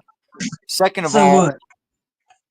well, what Go do on, you mean? Demolish. So what? I have a natural attraction to the opposite sex. That doesn't call mean me she wants to flawed get. if you want. That doesn't mean she wants to get pregnant by you with your sperm in her. Okay, so all of a sudden you have given her personality. You're projecting yourself onto her and objecting for her. Can I'm I just saying give not everybody thinks the way you do, bud. Is what I'm trying to tell you. Well, Patsy, you didn't get asked You're not the question, so I considering don't the care what you think right now. Okay, Wait, but wait, listen, let you're not Demolish go. considering the Go on, multiple different possibilities that could be. Brandon, hold on. Go on. Sorry. Go on, Demolish. Go on. So Okay. Another thing is I think children are just a huge responsibility, a huge compliment, and amazing in and of themselves. Okay. And I think it's quite an honor and a privilege and a giant responsibility to teach any living being who's cognizant what truth is. I think that's I have something profound to say. Go for it. Can you assure your child happiness and peace?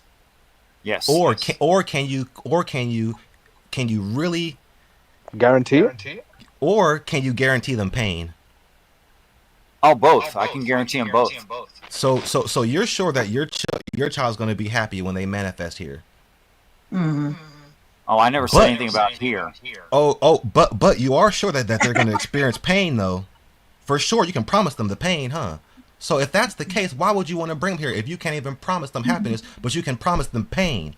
I can promise them happiness. I don't know why you're ignoring my answer. You're trying to make life seem like it's a beautiful thing when it's actually it's beautiful. It's beauty masquerading as it's evil masquerading as normality. You saying there's no such thing as actual beauty? No, there's beauty, but the beauty that exists here is a mask. Beauty subjective. A mask for things that are evil. That's what you said, which means there's no actual beauty. Are you saying there's no actual beauty or not? That's not what I'm saying. But that's not what I'm saying. But what I'm saying is that the negative far outweighs the positive. Exactly. I'm sorry that you had an experience like that in life. Mine was not that experience. I'm sorry. Okay, well, imagine yourself in other people's shoes, though. Imagine what the government is doing to people with the spraying chemtrails and the poisoning the water and how all the stuff is banned. The food is banned in certain countries and it's not in other countries. Imagine all that shit and all the wars and the bio warfare. How can you just ignore that and then say that first this of all, is a that's called a experience? gish gallop, which is a tactic where people mention several things. You can never respond to all of it. So would you like to choose one of those? It's not a gish gallop. It's what's happening. And a gish gallop is a gish gallop because you mentioned like 20 different things. Okay, well, those 20 different gish gallops are being imposed on every single body every single second of the day. I didn't say you're wrong. I just said pick one. Well, you can't because they're all happening simultaneously. I'll pick one for you. Food that's poisoned. I have eaten a natural wild papaya in Honduras. So there. Okay, Demolish. What? No. It's every bit as valid as your argument. Yes, there's poisonous foods. There's also food that's absolutely I'm talking about why would you bring your baby, your precious baby? Why would you bring your precious girl or boy who you care about so much? You care about them. They're your creation. Why would you put them in a place where they're gonna get mind fucked? This is a mind fuck. It's a trippy dimension. I don't know why you missed it the first time, but again, I didn't say here. So what do you mean? You mean you would have children in a different life In heaven, experience? absolutely. Now that I Okay, agree. okay. Okay, now I agree with you. Okay, okay. So I mean, this place kind of sucks, and the chances Now are they're I going agree. That I agree with. okay, let Now, me there's still going to be clarify pain then. in heaven, like bones grow rapidly in boys in their teenage years, and their thighs ache like hell. They're still Okay, going to have pain. Okay, Demolish, let me, since you What? mentioned that. No, no, no, no, guys, hold on. Let me talk. Okay, You Demolish. crazy? Hold on, no, hold on, Patsy. Okay, so Demolish. So since so just so I'm clear, are you saying that you want children just not on this planet? Yeah, I think this place is about done. Okay, But that's not what you said originally. That's why we were That talking is, no, about I this. directly answered That's why we were arguing exactly in the what first you place. asked me. so I answered okay, I get it. exactly what you You asked said me. you wanted to bring them here. No, No, Let me that clarify. ain't what you asked me. No. Okay, let me clarify. I know what the context here. Okay, so now obviously for the future, when I'm talking to Demolish, I'll be more specific next time, because obviously it all depends who you speak to. So when I was saying, do you want children, I was talking about, like, I was implying this earth, but obviously because I didn't mention that, for the future I will mention that in Demolish's case. So Well, Demolish, I'll try to remember that that's the way you meant it.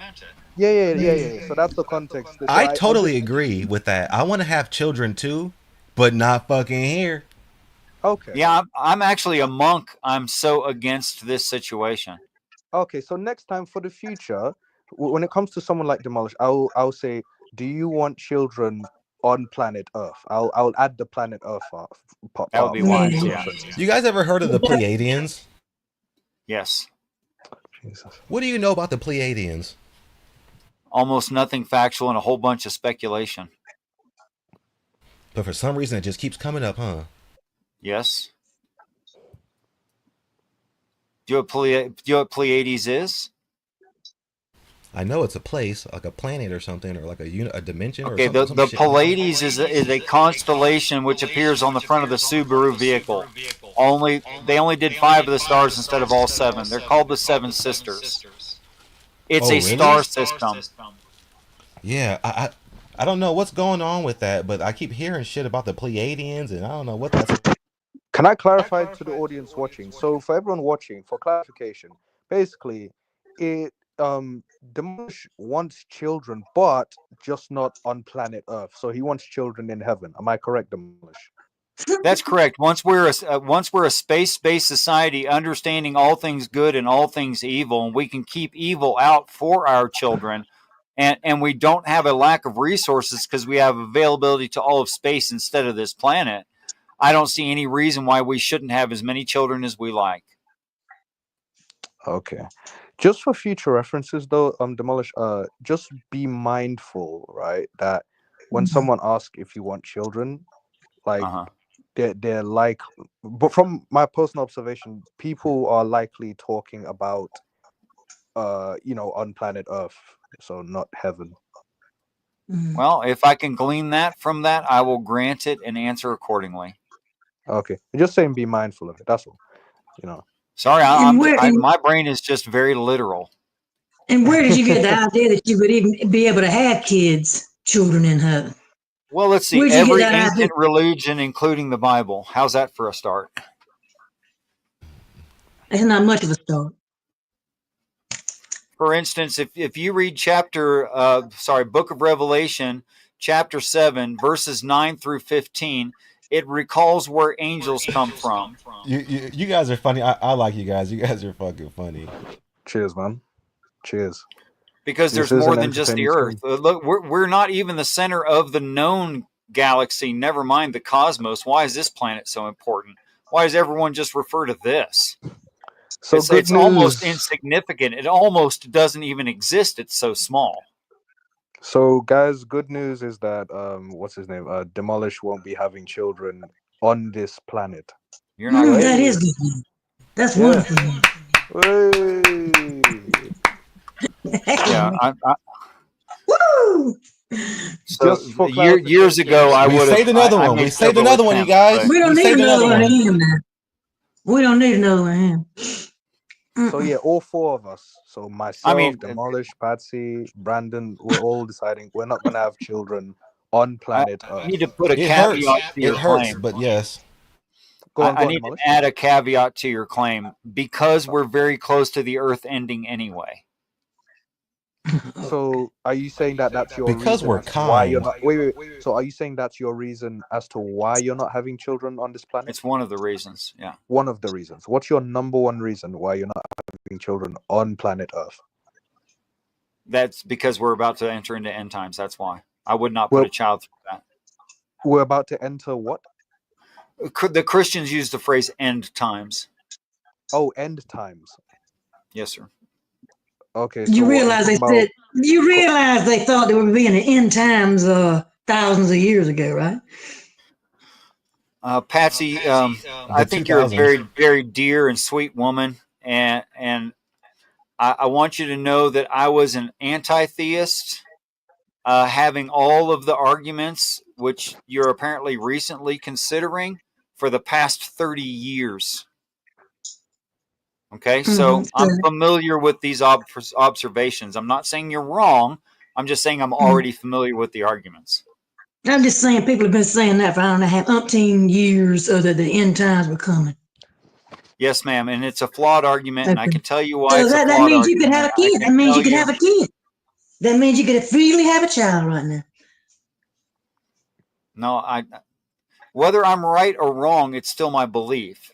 My belief drives my actions. I still won't do it because I believe it. Well, there's the key. There's the key element right there. All this is belief. All of this we're talking about is on belief. There is no proof of All I anything. know is that it's really hard not to talk about it, You and just everybody said else it. is talking Belief. about the You just stupidest said it. thing. Belief is the key. All of this is belief. I have something to I say mean, it's here. like nobody knows the I, absolute I truth. I have Go something to go say that's something go that's on, really Brandon. bothering me. So I think it's bizarre how I only hear about these topics when I inquire about them, when I type them in or see them on YouTube. Nobody else in my present reality speaks about anything that's happening. They don't say, "What the hell is up with the moon? What is that? Why is there an orb in the sky that's glowing? Where are No. we?" Nobody's saying anything, and it makes me scared because it makes me feel like they're in on it. Because how can you not say anything? If you don't say anything, that means that you're just flowing along with it. That you're an Mm-hmm. NPC. You're not a real person NPC, because you got it. everybody should be scared. Why is there a They're like fucking floating robots. orb that's They're like oscillating in the freaking sky? robots doing the It's a same thing over and over again, the yeah. same pattern, the same flat circle. The fucking traffic. I'm going insane. This is like the fucking Groundhog Day. Just like I say, pull up True Detective season 1 on YouTube. There's a video on it. And you're going to hear Matthew McConaughey, who's the star of the show, and he goes into all these things he says about life. And you're going to go check, check, check, check, check, check, check. You know? Yeah. See, my And family it's always like, says, "Why do you keep bringing it up, Brandon? Why do you keep just stop it? We already know we're going through it. Just stop it. Why do you keep?" And I keep bringing it up because if I don't bring it up, how am I going to figure out and get out of it? I think it's I don't think there's anything wrong with bringing stuff like this up to people, to people's attention. It spreads awareness. It brings awareness to but the people. thing is, people will think you're depressed, you're not happy. Right. It'll just be You this. get fired from your Your job. life is no good.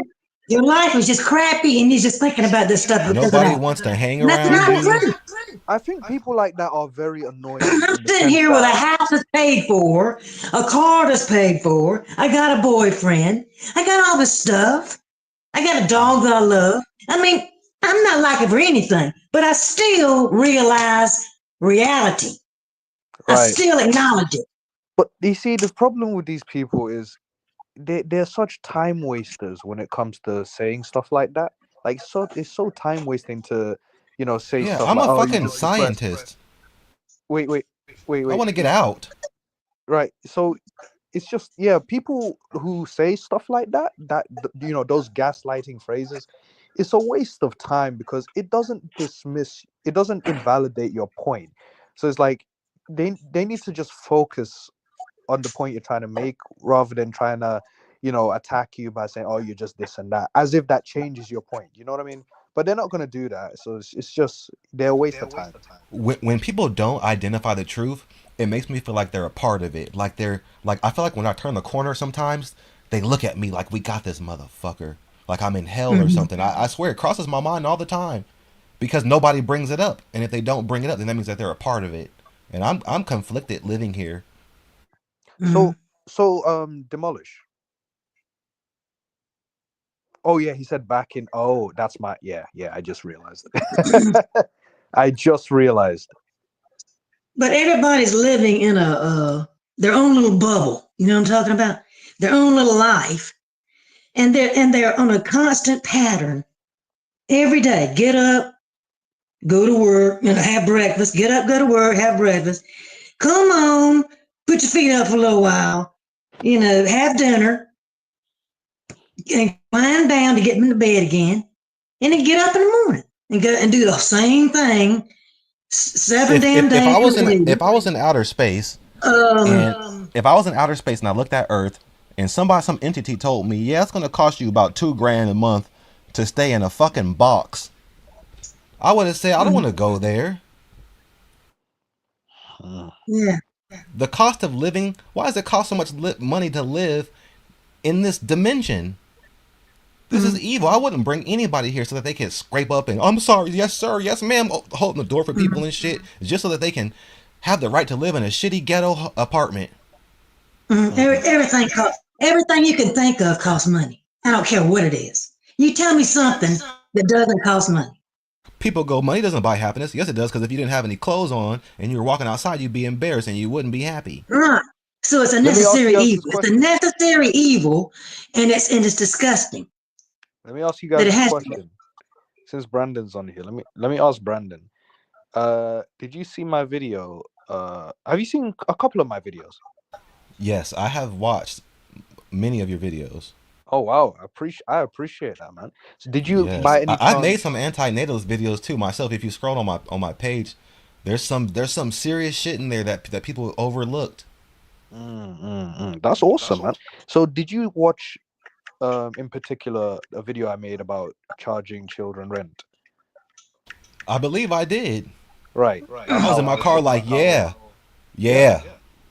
Yeah. So you do. So would you agree that parents shouldn't charge their children rent? Yeah, I believe that if you're gonna bring a child here, you better be rich. So if they mess up and they can't handle the dimensional shit that happens, then it's okay. They can come back home to the fucking spare house, or they can. There's money saved up for them. Or I put you here. I know what goes on in this spooky, shitty Be the realm. support system. Yeah. So I should be prepared. But you see, that's the you know that's what I mean when I say that parents are irresponsible. Not all, but like those types. They Yeah, wanna. yeah, and you know what? Even if you were rich, it doesn't matter because they're still gonna have to suffer the human condition. They're gonna get sick. They're gonna sneeze and snot on themselves and piss and get Yeah. a disease, and that's Yeah. fucked up, man. That's It is. It is. But the let me the get one the thing straight. human. Let me get one thing Okay, straight, and then I'll get to you, Patsy. One thing straight. go ahead. Parents, please. I mean, no spite at all, but please recognize, be aware that when you create children into existence, all right, please be aware that you're not doing them a favor by creating them. All right. Because many of you have this mindset that, oh, oh, this my child owes me because I create them into existence and I raise them, etc. But you chose to create them. So don't have that entitled mindset that they owe you. You created them. They had no say in being created into existence. If you you, want to you, do you someone know. a favor, then go adopt, because at least the foster kids, they are the ones that are in need of parents versus uh the children that you choose to create. They never needed to come into existence, so you're doing yourselves a favor, not the children that you create into existence. That's the bottom line. Do you guys, I is what I'm forget saying that this making is a sense? platform. I forget that this is your platform and that there's people listening who have children possibly. And Hmm. I want to say that it's not your fault if you didn't figure out this information until later on in your life, because the majority of people who have kids didn't have the internet. They didn't have people to bring this to awareness and to their attention. So you shouldn't blame yourself too hard if you didn't know, or because prior to the internet, everybody was just a brainwashed muppet. Mm-hmm. Yeah, we're all brainwashed to an extent. You weren't even alive before there was internet. What are you talking about? I was born in 1991, Yeah. and the internet was just developing. But I'm talking about the people who didn't have the internet, the ones who had Yeah, children well, you're already. speaking to one.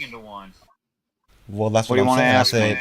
So what I'm saying is, like, the people who have children shouldn't feel bad who are listening, because we're talking about some serious why you shouldn't have children content, and don't want to hurt people's feelings, make them feel bad for something that they can't take back based upon them not having a limited amount of information. Don't you think that what you're saying is not exactly revolutionary and obvious in reality and true?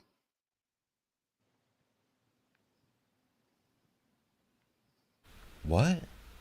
Could you Don't repeat you yourself? think the suffering is obvious and true? Yeah, I think it's obvious and Do you true, think but you need internet to make observations about reality?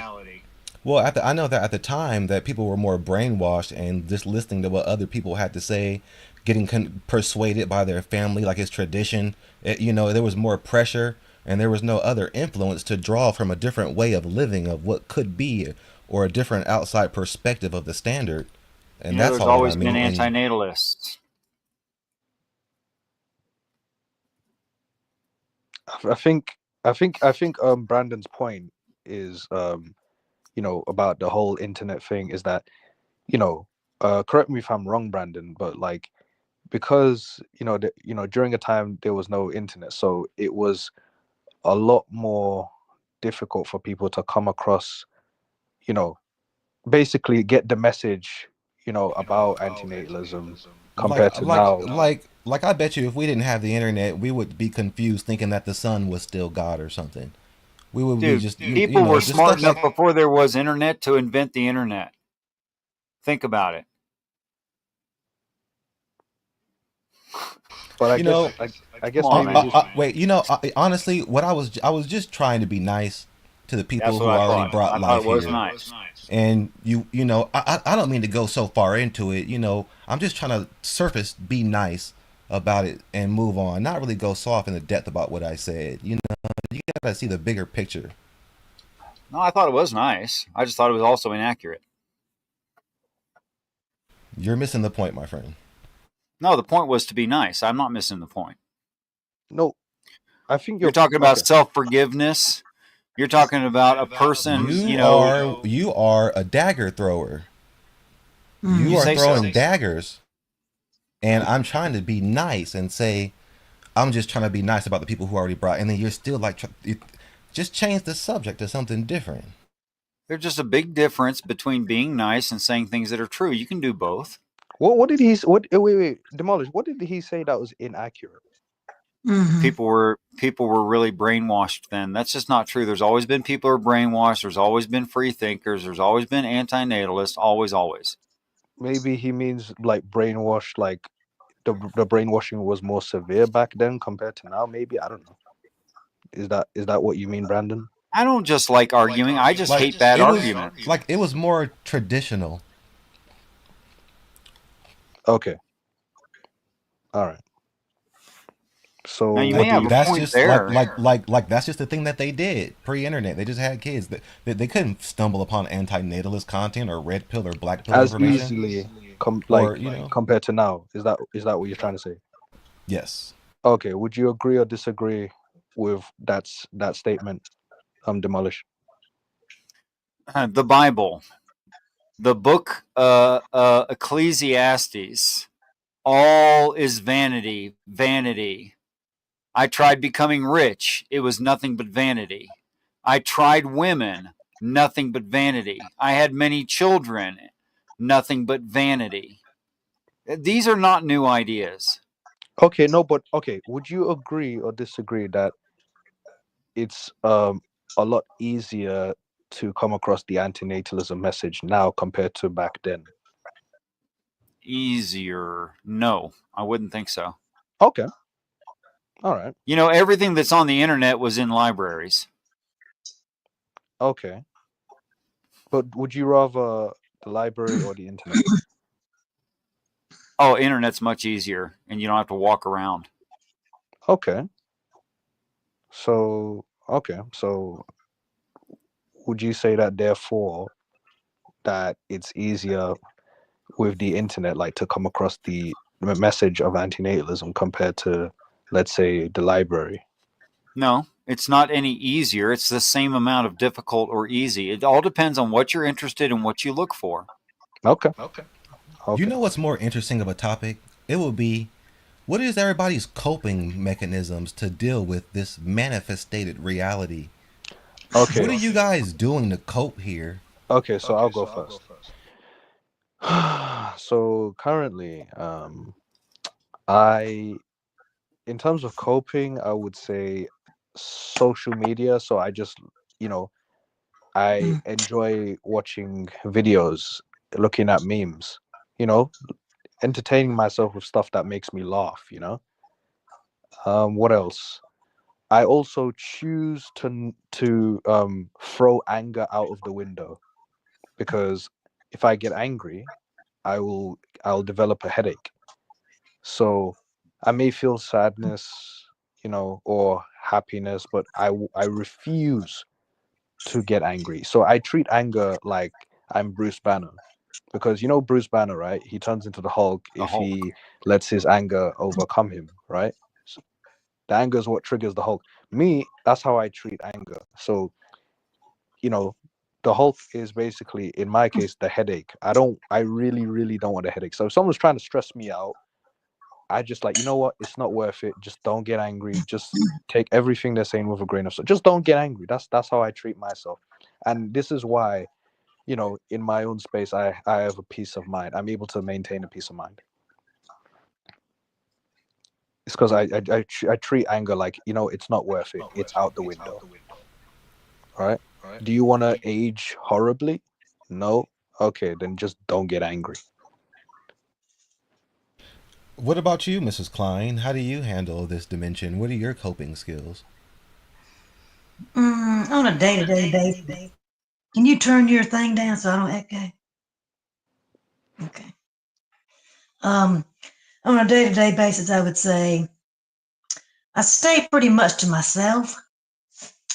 Um, and have an internal dialogue with myself a lot about life and sorting it out in my head. Um, I've learned a lot from, you know, the way people have treated me, even my family. And I've kind of gone over that in my head, sorted it out. And I've learned that staying away from the majority of people is a good thing.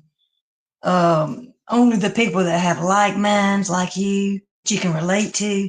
And that normally comes down to about 2, 3 people for me. Um, Maybe 5 at the most, of the people around me. So I pretty much stay to myself. And aside from that, yes, I'm like thought provoker. I do a lot of the internet on YouTube, streams, uh, chats, and all that kind of stuff, and videos that sort of kind of like a self-confirming uh, subject matter that I try to pull up um, to help me mentally process what I'm thinking about life, if that makes any sense. And of course, I like to have my wine at night, a little bit of red wine at night. You know, cook, and I have my dog. My dog's very important to me. A wonderful companion. Never hurt me. Never. It's unconditional love from him. Um, and so that's generally it. Um, I enjoy good food. Um, you know, go out to eat some. Not a lot, not a whole lot, but I do. But I enjoy what I eat. I don't. I take care of my body. Exercise, keep in shape.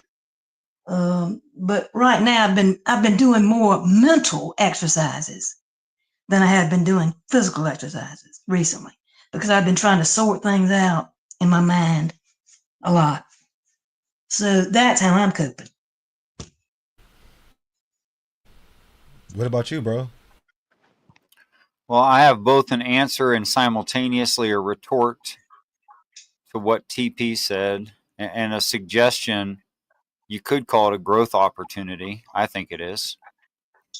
Acceptance of reality. Now, here's why it's a retort.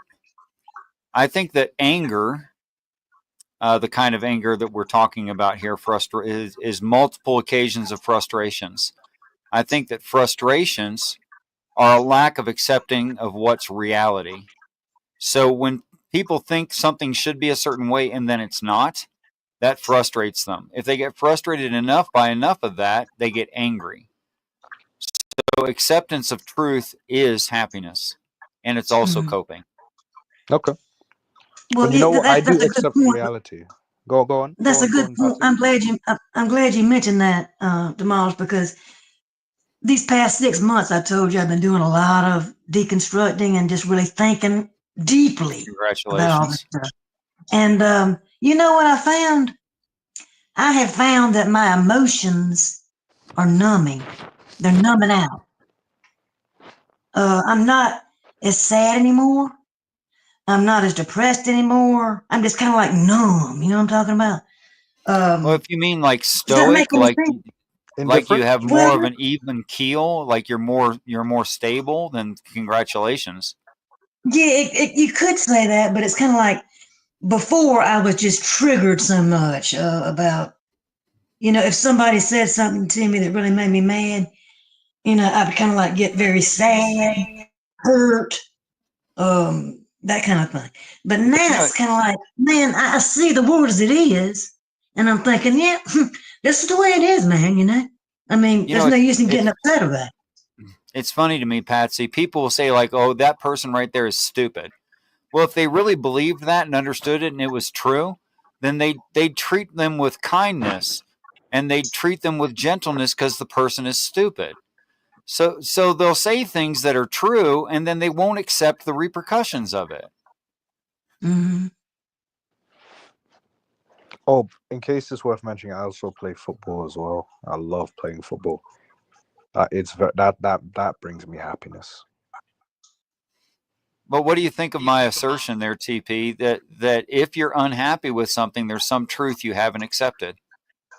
Um. Hmm. So if you're unhappy with something, that means that's because there's a truth that you haven't accepted. Is About that what that you said? thing. Yeah. Huh. I mean, it's possible for some people in life. Do you think that's yeah, no, that's a good point. Yeah, that I think that's a very good point. Like some people, if not many people, that's the case. What They do just you haven't guys accepted. know about seminal retention?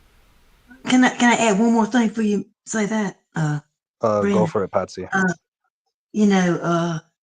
let me just say, the older you get, I don't know how old y'all are. How old you are? I know the other three of you, but I'm 65, Mm. and I've really, just like I say, the past 6 months, I've kind of felt myself numbing out, kind of Mm. like, you know what I'm saying? Are you talking about And indifference? it's a good thing because I realize that death is the ultimate destination, and it's not going to matter anyway, one way or another. Death might not be the ultimate destination because energy can't be destroyed. It just Yeah, but transfers to a different place. as you know, this world, this earth, I'm talking, that you can't get too upset about this existence we're living in now, I because have a hard death time. I have a is the hard time ultimate with destination. yeah. So I have a hard time with the fear of missing out. The older I become, I'm 33, and I Mhm. always feel like I'm missing out on something, like I should have did something, or like I should have. I'm always guilting myself, like I'm missing up this experience, and then I'm thinking, am I having a good experience or am I having a bad experience? Why would I Mhm. have a fear of missing out on a place that I don't even want to be in? I mean, this place is pretty demonic. And Yeah, also, like, even that, if you do everything in the world, you're gonna die anyway. right. So that's why I don't care if, let's say, I didn't go skydiving, etc. Like, okay, and the problem is the reason why some people may think that way is because of other people, in the sense of, you know, you got other people who will not mind their own business. They will bother other people and say, "Oh, you haven't truly lived life yet because you haven't done these things in life. You didn't go skydiving, you didn't go on a boat, etc." You know what I mean? It's stuff like that that makes people think, "Oh shit, I'm missing out. Like I have to live this sort of life in order to have truly lived life." But at the end of the day, I would say just ignore those people. Like at the end of the day, like I said, we're all gonna die, so it doesn't matter how many things you do in life. Just live your own life. Exactly. Live it how you want to live it. You know And whether and it's I'll also, two things I'll or also 20 or yeah. 100 things in life. Don't try to compete with others. That's my Mhm. advice. And I'll also add that the human condition generally is that the more you have, the more you're gonna want. You're not gonna be satisfied with what you have. You're always gonna want something else. And so it's kind of like an insatiable desire. Mm, Um, right. Okay, so do you guys think that we're learning something here, or do you think that we're going through a galactic punishment? If we're whatever punishment, if we are going for a punishment, I don't know what we did to deserve it. me too. That's a good point. Every single day I look out into the moon and I go, I don't know what I did, but whatever I did, I'm so sorry. I just want to get out of here. And if I did do something wrong, why am I not aware of it? Yeah, Yeah, that's what I think but about. Like, that's horrible to not even know why you, but maybe that's a part of the sentence. Maybe the insanity. That's why it's dark. That's why I wouldn't bring someone here, because it's an insanity sentence. It's like a super max space prison. but Mm, you got to go back to the very root of it. The root of all of it is you didn't ask to be here in the first place. You just plopped here out of nowhere. That's the really cosmic joke right there. That is the root of it. I you mean, know that's what? the You know root. what bugs me? What bugs me is this, right? And I made a video about it already, but spoiler. You know, this mindset that some parents have where considering that they've already created children into existence that never asked to be here, that never signed up for Right. life, they Mm, get some of them get mad at their children because the children are in a state of not knowing what they quote unquote want to do in life. But it's like mm, when you create children, you run the risk of them being in a state of indifference, mm-hmm. given that they never asked to be here. You know, they Sure. some are just gonna be indifferent. It's like I'm just all that some people are thinking is I'm just here. I'm just existing. I'm not thinking about much. I'm not thinking about what I want to do, etc., etc. But you Mm, can't fault them for that because again, they never asked to be here. You mm-mm. can't be like, oh, what? Well, how come you don't know what you want to do? Like, as if they asked to be here. That's the thing. They're saying that. Why don't you know what you want to do? You're this age and you don't know what you want to do. As if they Mhm. asked to be here. That's my problem. And it doesn't make sense. Yeah, and then you're forced into making a decision. You're forced into. I know it's uncomfortable to talk about, but it Go for it. seems as if every single thing in this place is related down to sex, or pornography, or something twisted, something sinister. It all, even from birth, we're manifested through the act of something twisted. It all comes down to, and then I'm recently discovering seminal retention information, which is Jing retention, Brahmacharyan, which is essentially the same thing, where you hold your seminal fluid for at least 30 days, and it absorbs back into your body, travels up your spine chakra, which is actually called Jacob's ladder. And supposedly you ascend to higher realms when you hold in your seminal fluid. You become healthier. Your skin is better. It cures erectile dysfunction. All types of stuff. It makes you a divine being supposedly, but nobody can do it. And that's what I think is going on. The test to see who can control their sexual energy.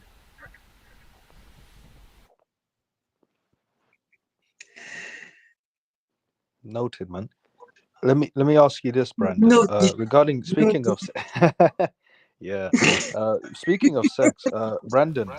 I mean, Uh, have you guys done the research yourself about the topic about seminal retention?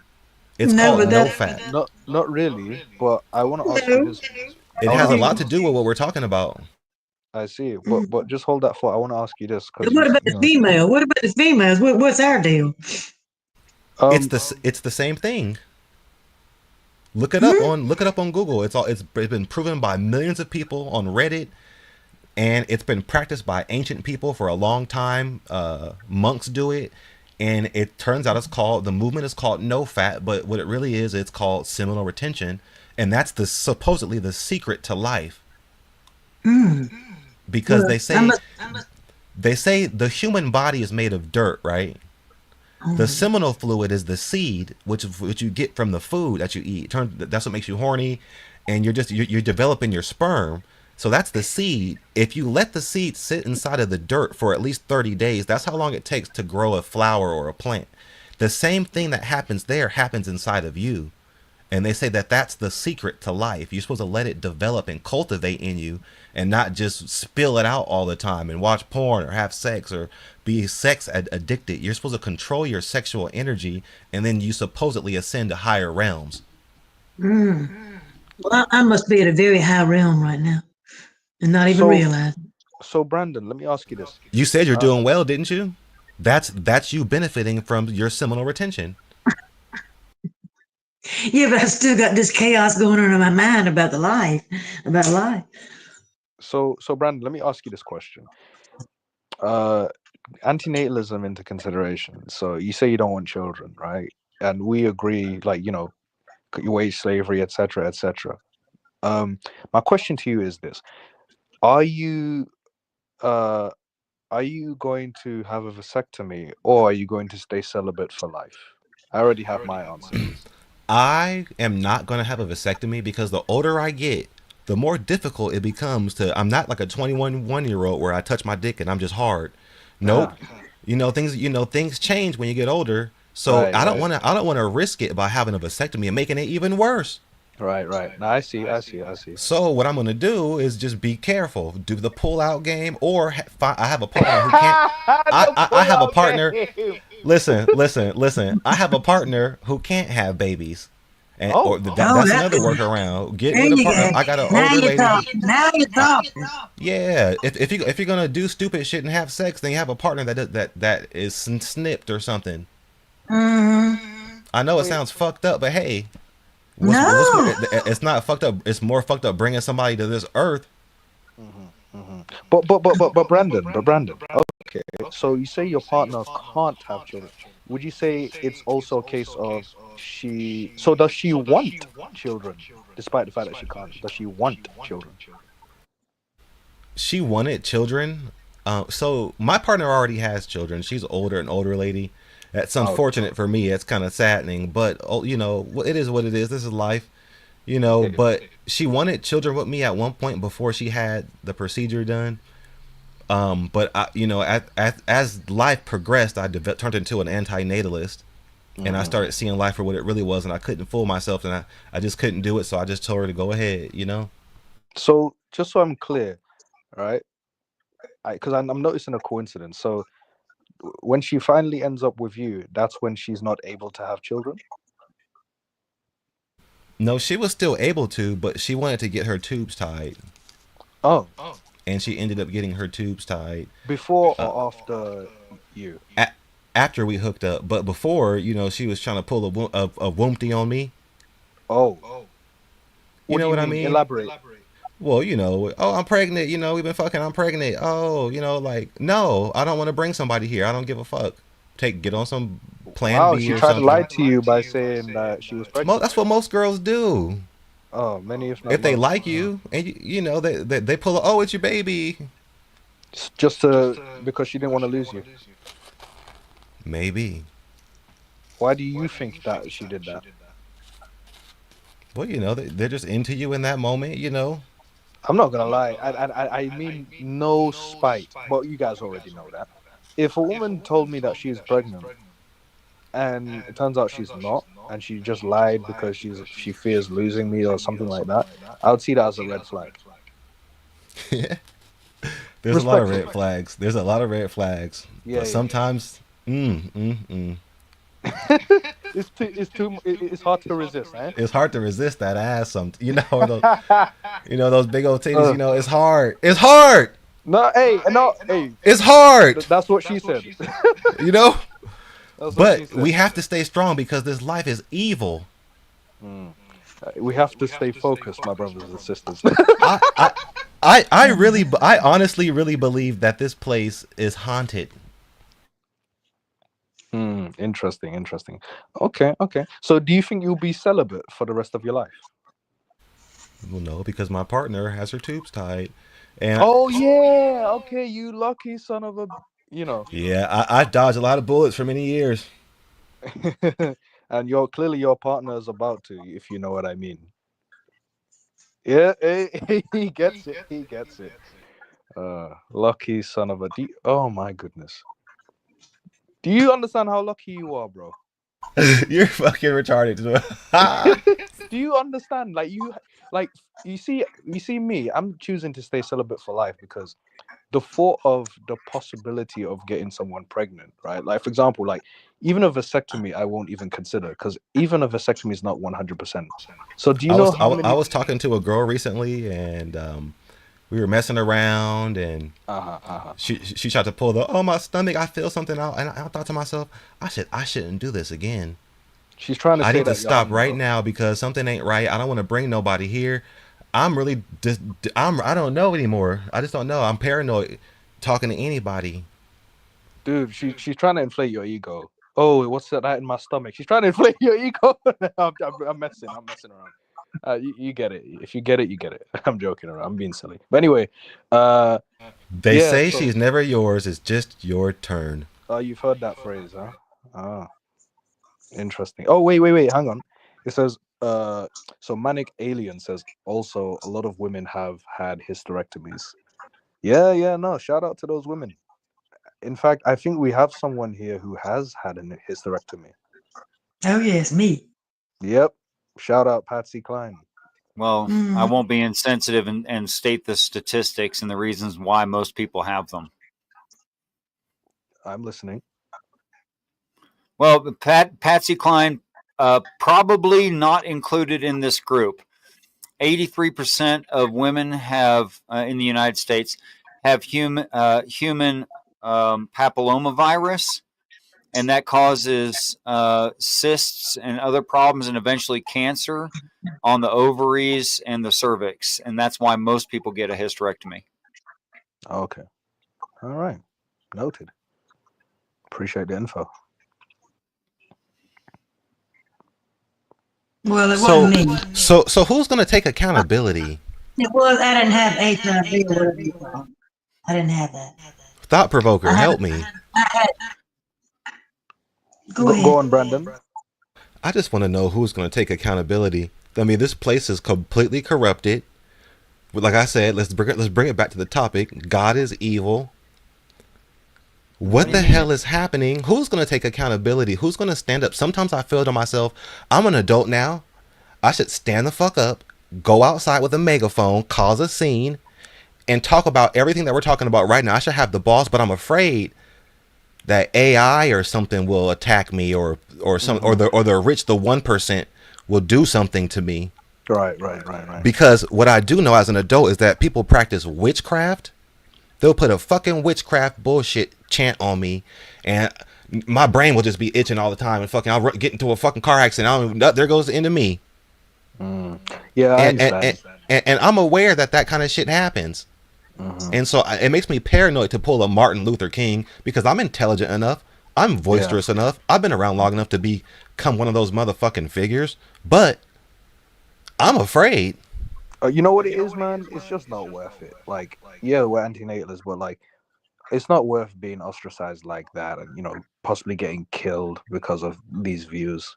It's not worth it. And it's not. And also remember, to make yourself feel better, remember it's not your job to do all that Martin Luther King, stuff. Then why are we here then?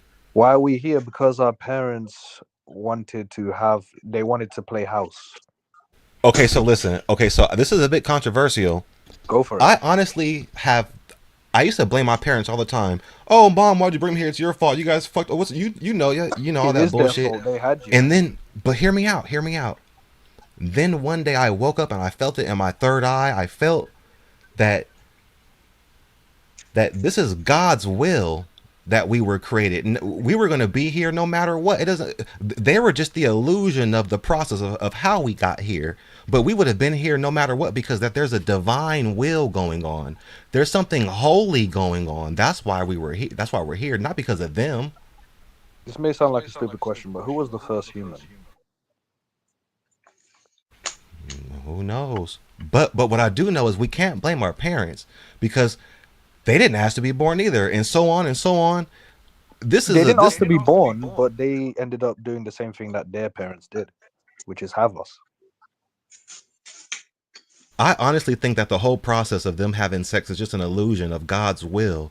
We would have manifested here. We probably would have flopped out of a fucking flower. I will say this to an extent. I feel sorry for them to an extent, you know, like, because all, you know, that's all they know is pronatalism. So, you know, that's what's in their face all the time. That's just all they know. You know, they haven't been exposed to antinatalism to, you know, think about this. So to some extent, I feel for them. There's this topic that this one guy talks about. He goes, how come you can only do bad stuff in this world? Like, you could summon a Ouija board. How come you can't summon a light board?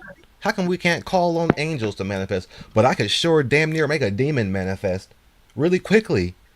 And that's stupid. What kind of world, what kind of an imposition is that?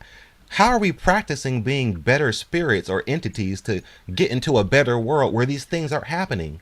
What the Wait a fuck minute, are the we lady, supposed the to beautiful do? lady at the computer screen, how is she not an angel? And what do you mean they don't manifest?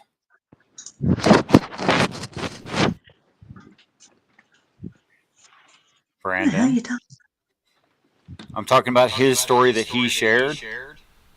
It's, you know, look, there's a lot of beautiful things in this world, but that doesn't mean that it's still Don't not a escape the bad question. place. You said angels don't manifest. How was she not an angel? Yeah, she was pretty hot, man. I'm not going to fall for that. She was pretty hot, but still, I'm angry. We're Okay, trapped. you're angry. So what? No, you should be angry too.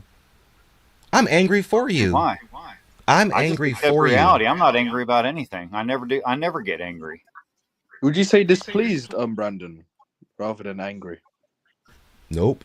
I'm angry because anger. I'm getting. Cool. Oh, I got grays growing in my hair, and I still don't know where I'm at. Where I am. Damn, you Spring got gray chick hairs. worried about a gray hair. You got gray hairs? I didn't notice. They're in there somewhere if I peel them back, and I still don't know where I am. Patsy Cline's muted, but she's laughing too. I like. I've got degrees, and I have a degree in pharmacology. I still don't know where the fuck I am. I got 98.6 degrees. So what? And that's what I'm saying. None of it matters because we still are lost. That's how big. You know, that's how it is. You know, when you create a child, when you create a baby, notice how they look hella confused. You know, it's like, what am I doing here? People want to say, oh, you know, why is it that you don't know what you want to do in life, when you should be talking about the fact that maybe they're thinking about what the hell they're doing here and why they exist. Every time my phone rings, I'm in fear, because who knows what is going to be on the line? Who knows what it's going to say, what the Matrix is going to say? Interesting. I don't want to bring somebody into a world where who knows what the fuck is going to happen. And you know what? Something always does happen too. Something blows up. Somebody's fucking, a bomb's outside. Something's on fire. So the ambulance is down the street. Bills are due. Rent's increased. Could you imagine if there was a chip in your head? Say again? Could you imagine if there's a chip in our heads? Probably is. Probably. I think that we're being tortured by AI, or a celestial AI program. All right. Here are the 5 reasons. There are 5 reasons why people have kids. You want me to lay them out to you? Go for it. Oh, here you go. Number 1, it's the thing to do, man. Everybody does it. Been doing it from here to all history. Okay, it is the thing to do. It is the standard thing to do. Everybody does it. So if I don't do it's it, what we're supposed to something's do. wrong with me if I don't do it, okay? Something's wrong with me if I don't do this, because everybody's doing it, okay? That's number one. Number two, in order to fulfill their life, complete their life, give their life meaning of some kind. Number three, to leave a legacy, whatever the damn shit a legacy is. Whatever the hell you want to call that, leave my legacy behind. Okay? When they have that kid, the kid's dying, okay? Where's the legacy then, okay? Where's the damn legacy when everything dies? Number 4, I think it is. Yeah. To take care of them when they get old. To take care of them, like make sure they're taken care of in some way, health-wise. Okay? Some kind of backup, okay? To keep them feeling That's some real comfortable in shit their right old age. there. That's some real shit. Everybody says that to And me. the I'm last having one- kids. I'm having kids so that they can take care of me when I get older. All my coworkers say Yep. that, and I go, "That's selfish and evil." Because nobody wants to grow up just to wipe your fucking Exactly ass. right. And the last one is mistake. They have it by mistake. Okay? An accident. Now, all of those are selfish except for the mistake. All of those are selfish oriented except for having it by mistake. Everything you just said were super facts. So there you go. And I know of other 1, 2, reasons. 3, 4, 5 reasons. 5 reasons. And the mistake should be at the very end, okay? Number 5. Don't forget having children to give your life meaning. Only for them to grow up. That's what I and said. I realize- said that. That was my number 2. Now, I'm not gonna lie. For the people who are listening, I don't want to just say a bunch of negative shit. There's some beautiful things here. There are. There's beauty to be had. There's experiences to have behold. But it's not enough. It's not good enough for the counterweight of all the problems that are happening here. And you got to be so strong just to walk in front of people, just to talk. You got to muster up so much energy and courage just to do anything, to be anybody. It's so fucking hard here, despite it is beautiful. And that's what makes it so difficult, you know? Brandon. But see, the thing is, the basis of this is that you're thinking about yourself when you had that kid. You're not thinking about the kid. You're thinking about yourself No, and of what course. you can get out of it. But Brandon. That's what's so vile about it.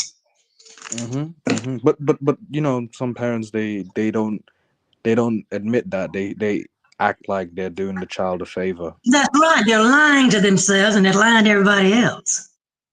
I think you guys had horrible parents. My mom and dad weren't anything like you're describing. I had great parents. I grew up in a great neighborhood, but that Man, was their wonderful wealth. But when I turned 18, I wasn't wealthy. They were. I had great parents. You can't knock my parents. My mom taught me beautiful things. She cooked. We had experiences, but that still doesn't defeat what I really see and what time it really is here. But I do know what my mother had me because she wanted another boy, and she never got a boy. I was supposed to be a boy. Well, I was a girl. Sorry, Mama. I turned out to be a girl, and you quit with me. Well, you just told me your parents were awesome and they weren't messed up. Now you And tell they me were something else awesome. they thought was messed up. They were awesome. But they What the hell's didn't wrong want a with a boy. girl? They didn't want me. They wanted a boy. What's wrong with a girl? Ask my parents that. They're messed up. I'm telling you. That has nothing to do with it. They had their 3 girls. They were happy with those. No, not as happy as they would have been if they had boys, apparently. I'm saying they were wonderful parents. But they were thinking about themselves.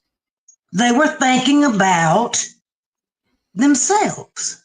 I'm saying they were sexist and they demoralized you and told you they could never love you as much as they would have loved a boy. They're sick people.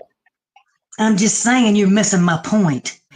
Okay, so what are we gonna do that's positive? That's gonna what are we gonna do to reinforce the situation to make it better for all of us? Does anybody have any ideas? Let's talk Yeah, about don't something procreate. positive. Yeah, don't procreate and live your life to the Let's fullest. let's what are the solutions to the people who aren't on the same level? What if there's some people tuned in who are kids right now and they're just shaking in their room all fucked up because they're trying to get used to their alien experience? What could we say to positively influence these people? Um, No, I know one thing you can always say: "This too shall pass." yeah, and you're gonna honestly, die I would just anyway. let So them live their lives and experience life and let them We can't see the just talk world for about what it negative truly is. things. Yeah, you can. We can't just talk about the negative. There, No, we that's all can't. there We is. can. I mean, you're right, but it's like this. This is what I say, and this may sound stupid to some people, but I say this. Brandon, would you have sex with someone who has HIV? no. But Brandon, listen. Work with me. Think of that tingling sensation you get from the sex. Think about that positive. Forget the HIV. You're about to have that tingling sensation that you get. You know? Okay, but how are you? Are you talking about that in the terms of life? Yeah, I'm using this as an analogy. Basically, what I'm getting at is even though there's a benefit, which is the tingling sensation you get from sex, it's not worth getting HIV. Just like in life, there are good things in life, but it's not worth the bad. I do know one thing about life. I agree with what you're saying, but I know one thing. Let's say that we are eternal beings, right? Okay. There's no way that we could be great eternal beings if we don't know the difference between Just so I'm the clear, you're talking two. about internal spiritual beings, right? Yeah, eternal spiritual beings. Okay. We have to know the difference. That way we can truly be what we truly need to be. Okay, so what By the about us way, being science is about less than 10 years from us being physical eternal beings. repeat that, demolish, please? Science is less than 10 years away from us being physical eternal beings. Uh-oh.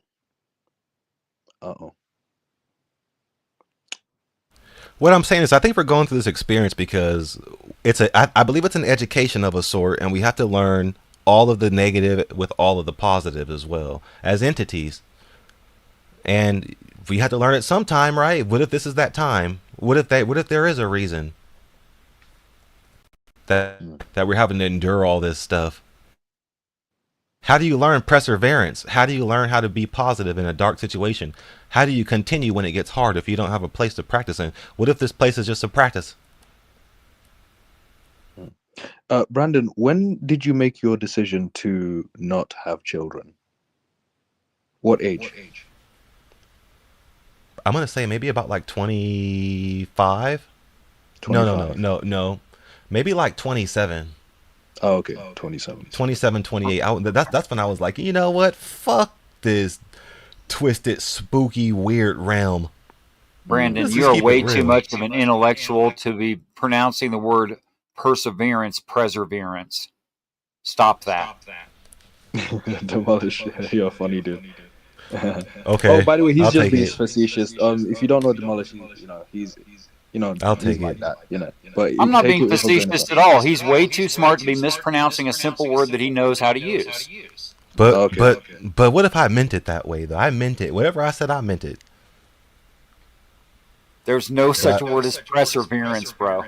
in my life, in my world, there was in that second. But you knew what I meant though. That's all that matters. That's cool. Communication did happen. I'll grant that. Mm-hmm. But Demolish. Okay. Hey, Demolish.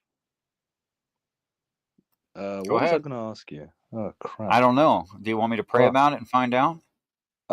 You can pray, if you want. But anyway, It'd be easier if you just what? said it. Noted. Uh, you're a funny dude, bro. Anyway, No, yeah, noted. Yeah. What was I going to ask? Oh crap! It'll come back to me. Actually, Anyway, I do think What do you guys think about the fucking aliens that they've discovered that live underneath the sea that they're acting weird about on the internet? What are you guys' perspective on us living with aliens. Forgive me, Every Brandon. I ancient just remembered religion my is question. describing aliens, and it was mistaken for magic. I remember my question. Demolish. My question to you is, and you can say prefer not to say. At what age did you make the decision that you're not going to have biological children on planet Earth? Age 42, when I was shown that these stories are true, and just greatly misunderstood. Oh, okay. So at age 42, Yes, sir. you found out that the stories, The what ancient stories? religious stories are true, and just So you greatly found out, misunderstood. just so I'm clear, so you found out that at age 42, when you found out that the stories were or weren't true? Were in the Were true. positive. Yes, they are true. Okay. And because they're true, that's what influenced you to decide to not have children on planet Correct, Earth. because Is that correct? otherwise I'd have to lie. Okay. So can you state this one truth that made you say, I'm not going to have children on planet Earth? Certainly. Well, I could state a singular truth, which was the first truth revealed to me. I mean, what you just asked was, several steps down the road from there, and Oh, and that okay. was that the book of Enoch is provably older than any people having surveyed the whole planet. They just didn't have the technology, and it makes the claim that there are 14 non-deciduous trees worldwide, and there are precisely 14 non-deciduous trees worldwide, which thing an author at that time in Ethiopia could not have known. Okay. All right. Well, hey, as long as you're not having children on planet Earth, hey, shout out to you, man. Right on. Not that you asked, And but shout out. and I hope you accept the responsibility and the privilege of having many, many, many beautiful children in heaven. Are you talking about me having children in heaven Yes, or you. you? You. You know what? How bold of you to say to assume that I'm gonna go to heaven. I'm just Well, being it's silly. not really an assumption. Oh, you think I'm gonna you think I'm going to heaven? If It's I was it's God, it's if an I was extremely God, high I would Wait, send Brandon, you to mathematical hold on. heaven. likelihood. Go on, demolish. Go on, demolish. It's a very high mathematical likelihood. That I'm going to heaven. Yes, absolutely. Have you Oh, guys okay. ever thought of the possibility that not everybody is a human? Like I said earlier, like for instance, I think that what if one of us are in the entity that's controlling all of this? You never know. Everybody's not considering all the possibilities of what could really be happening here. So, for example, I'm God. It's a possibility that I'm God and I'm just playing around. Do you think that you're God, despite the possibility? Do you think you're God? No, Oh, okay. I but don't think that I'm just any of saying, us. hypothetically speaking, But if you were Patsy a god, you could make yourself seem like you weren't a god. Patsy could be God right now, pretending to be a lady, like a random lady, just innocent lady. That she could be God fooling us. I get what you mean. Yeah. I think about this all the time, and it makes me treat people as best as I can because you never know who or what you're talking to, Yep. especially in a place which we can't put our finger on a floating planet in the middle of eternity. Be What thou the fuck does that gracious even mean? for people who have entertained angels unaware. I need my answers. Your Mhm. I've answers been are in the alive for Bible, too man. long. I'm going crazy. So, Answers to those questions are in the Bible. so demolish. Do you think on this planet is Which unlike? translation we talking about? Wait, I'll get to you, Patsy. So demolish. My question to you is, who do you think is very unlikely to get to heaven on Who? planet Earth? Like, Like you for want me to example. name someone? Yeah. Or Oh God, I if can't you want, imagine I could name someone. or you could, I don't know, whether you name Okay, so I someone could or you I can. could describe the kind More who of an doesn't act. I go. think he's talking about an act of something that someone would do that would not get them into heaven, not a person specifically. No, I'm not talking Well, about an no, act. No. well, not necessarily, Brandon. Just okay. So like he thinks that I am highly likely to get to heaven, but who do you think is highly unlikely to get to heaven? Like People Elon who Musk or who? What? people who have a certain kind of insanity where they can't accept reality that they're experiencing as they experience it for an extended amount of time. Okay. Like Donald Trump and Elon Musk. No, sir. Not like Donald Trump or Elon Musk. Not like that. Could you name a celebrity? I don't know anybody that crazy. Look, the likelihood of someone risking hell, and that doesn't mean they go to hell. It just means No. they risk hell. True. There's a mathematical equation given in ancient religious stories, and that equation turns out to be one risk in 264,031.4 successes. So it's a 1 in 264,000. I haven't even met 264,000 people. I've never even heard of 264,000 different people. Okay. It sounds like everybody's turning these questions into turning pebbles into mountains, and they should be answered with really quick, short answers. Because if not, everybody gets lost in translation. Or it could just be that you get bored easily and stop paying attention. No, because it's too drawn out, and then we're missing the point, and there's something going on. And you The know point it. was 1 in 264,000 risk hell. That was the point. Is that short enough? Yeah. But what the fuck are we gonna do about it? There's nothing to be done about it. There's something that can be done, because why do we have the knowledge to think about it? What I realized as a coder is that whatever you could think about can be implemented if you just put enough effort behind it. And Okay, that same just convince concept- everyone who has the slightest brain defect and some kind of a certain insanity that they're insane and that they should seek help. Just convince the insane they should seek help. See, what you're missing there is they're insane. insane based off of whose perspective, though. It's all a matter of perspective. No, it's not a perspective thing. Like, for instance, when I start talking about galactic stuff to people who aren't thinking about that, it's a perspective, but yet to them they think that I'm insane. But I don't think you're insane for talking about things that could be. You're not insane. You're just above what a lot of people want to think about. They call you I get what insane. both of you are saying. I'm more than willing to think about what you've been speaking about. I've assessed that you are a Mormon solipsist. And so far I don't tonight know. you I don't know been. what that means, so I can't say yeah or no. I'm not sure. I don't know what Okay, that well, means. I All would- I know is what I know, what I've seen. Yes, and we should talk about what we see and what makes sense, and that's what I was talking about versus insanity. Yes. When a person sees things for an extended period of time, say more than 3 minutes, more than 3 days, more than 3 years, and they keep seeing the same thing and they can't accept what it is, that's a certain kind of crazy.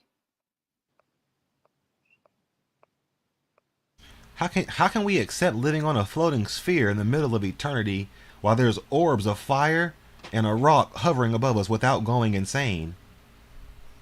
What do you mean it's not hovering? While we're enslaved? Well, a slavery thing set aside, we have a pretty good predictive model on gravity.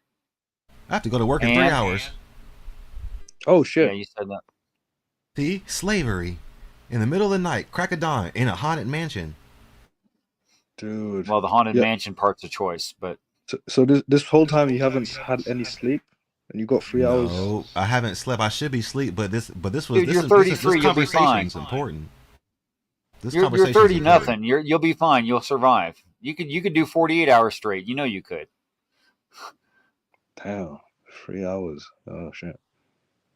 One night without sleep is no big deal. Even at my age, I can still do it. No big deal. I just felt that I'm just glad that I was able to have this conversation with you guys. It's important that I get to speak to like-minded people, because if not, I feel like I'm the only one who's aware of these things. I totally understand how you feel, Brandon. I really understand. It's just as important to speak to non-like-minded people. You know? No, of course, but you know that there's an abundance of that. You're both right. I probably should get out of here though. Hey, Brandon, you're more than welcome to come back eat. anytime. I appreciate you watching my videos, etc. It was a great, fun conversation. You were awesome. But yeah, man. Thank you. Likewise, it was nice meeting you guys, and I hope that we could chat later. I love check out that my you profile, bowed. guys. I got some anti-natalist content on my profile too if you want to check it out. Absolutely, you can type your name in, the chat to promote your channel. All right, I bro. love that you Good did looking. an open touched hand bow. I do that myself as respect for others. Nice. All right. Well, all the best, Brandon. All the best. Night, Brandon. hmm Guys, I am not gonna lie. You guys have been very entertaining, very amazing, etc., etc. I have to go since it's 3:40 in the morning. So, thank you, and come back again. Take care, everyone. All the best. Thank you. TP, thanks for allowing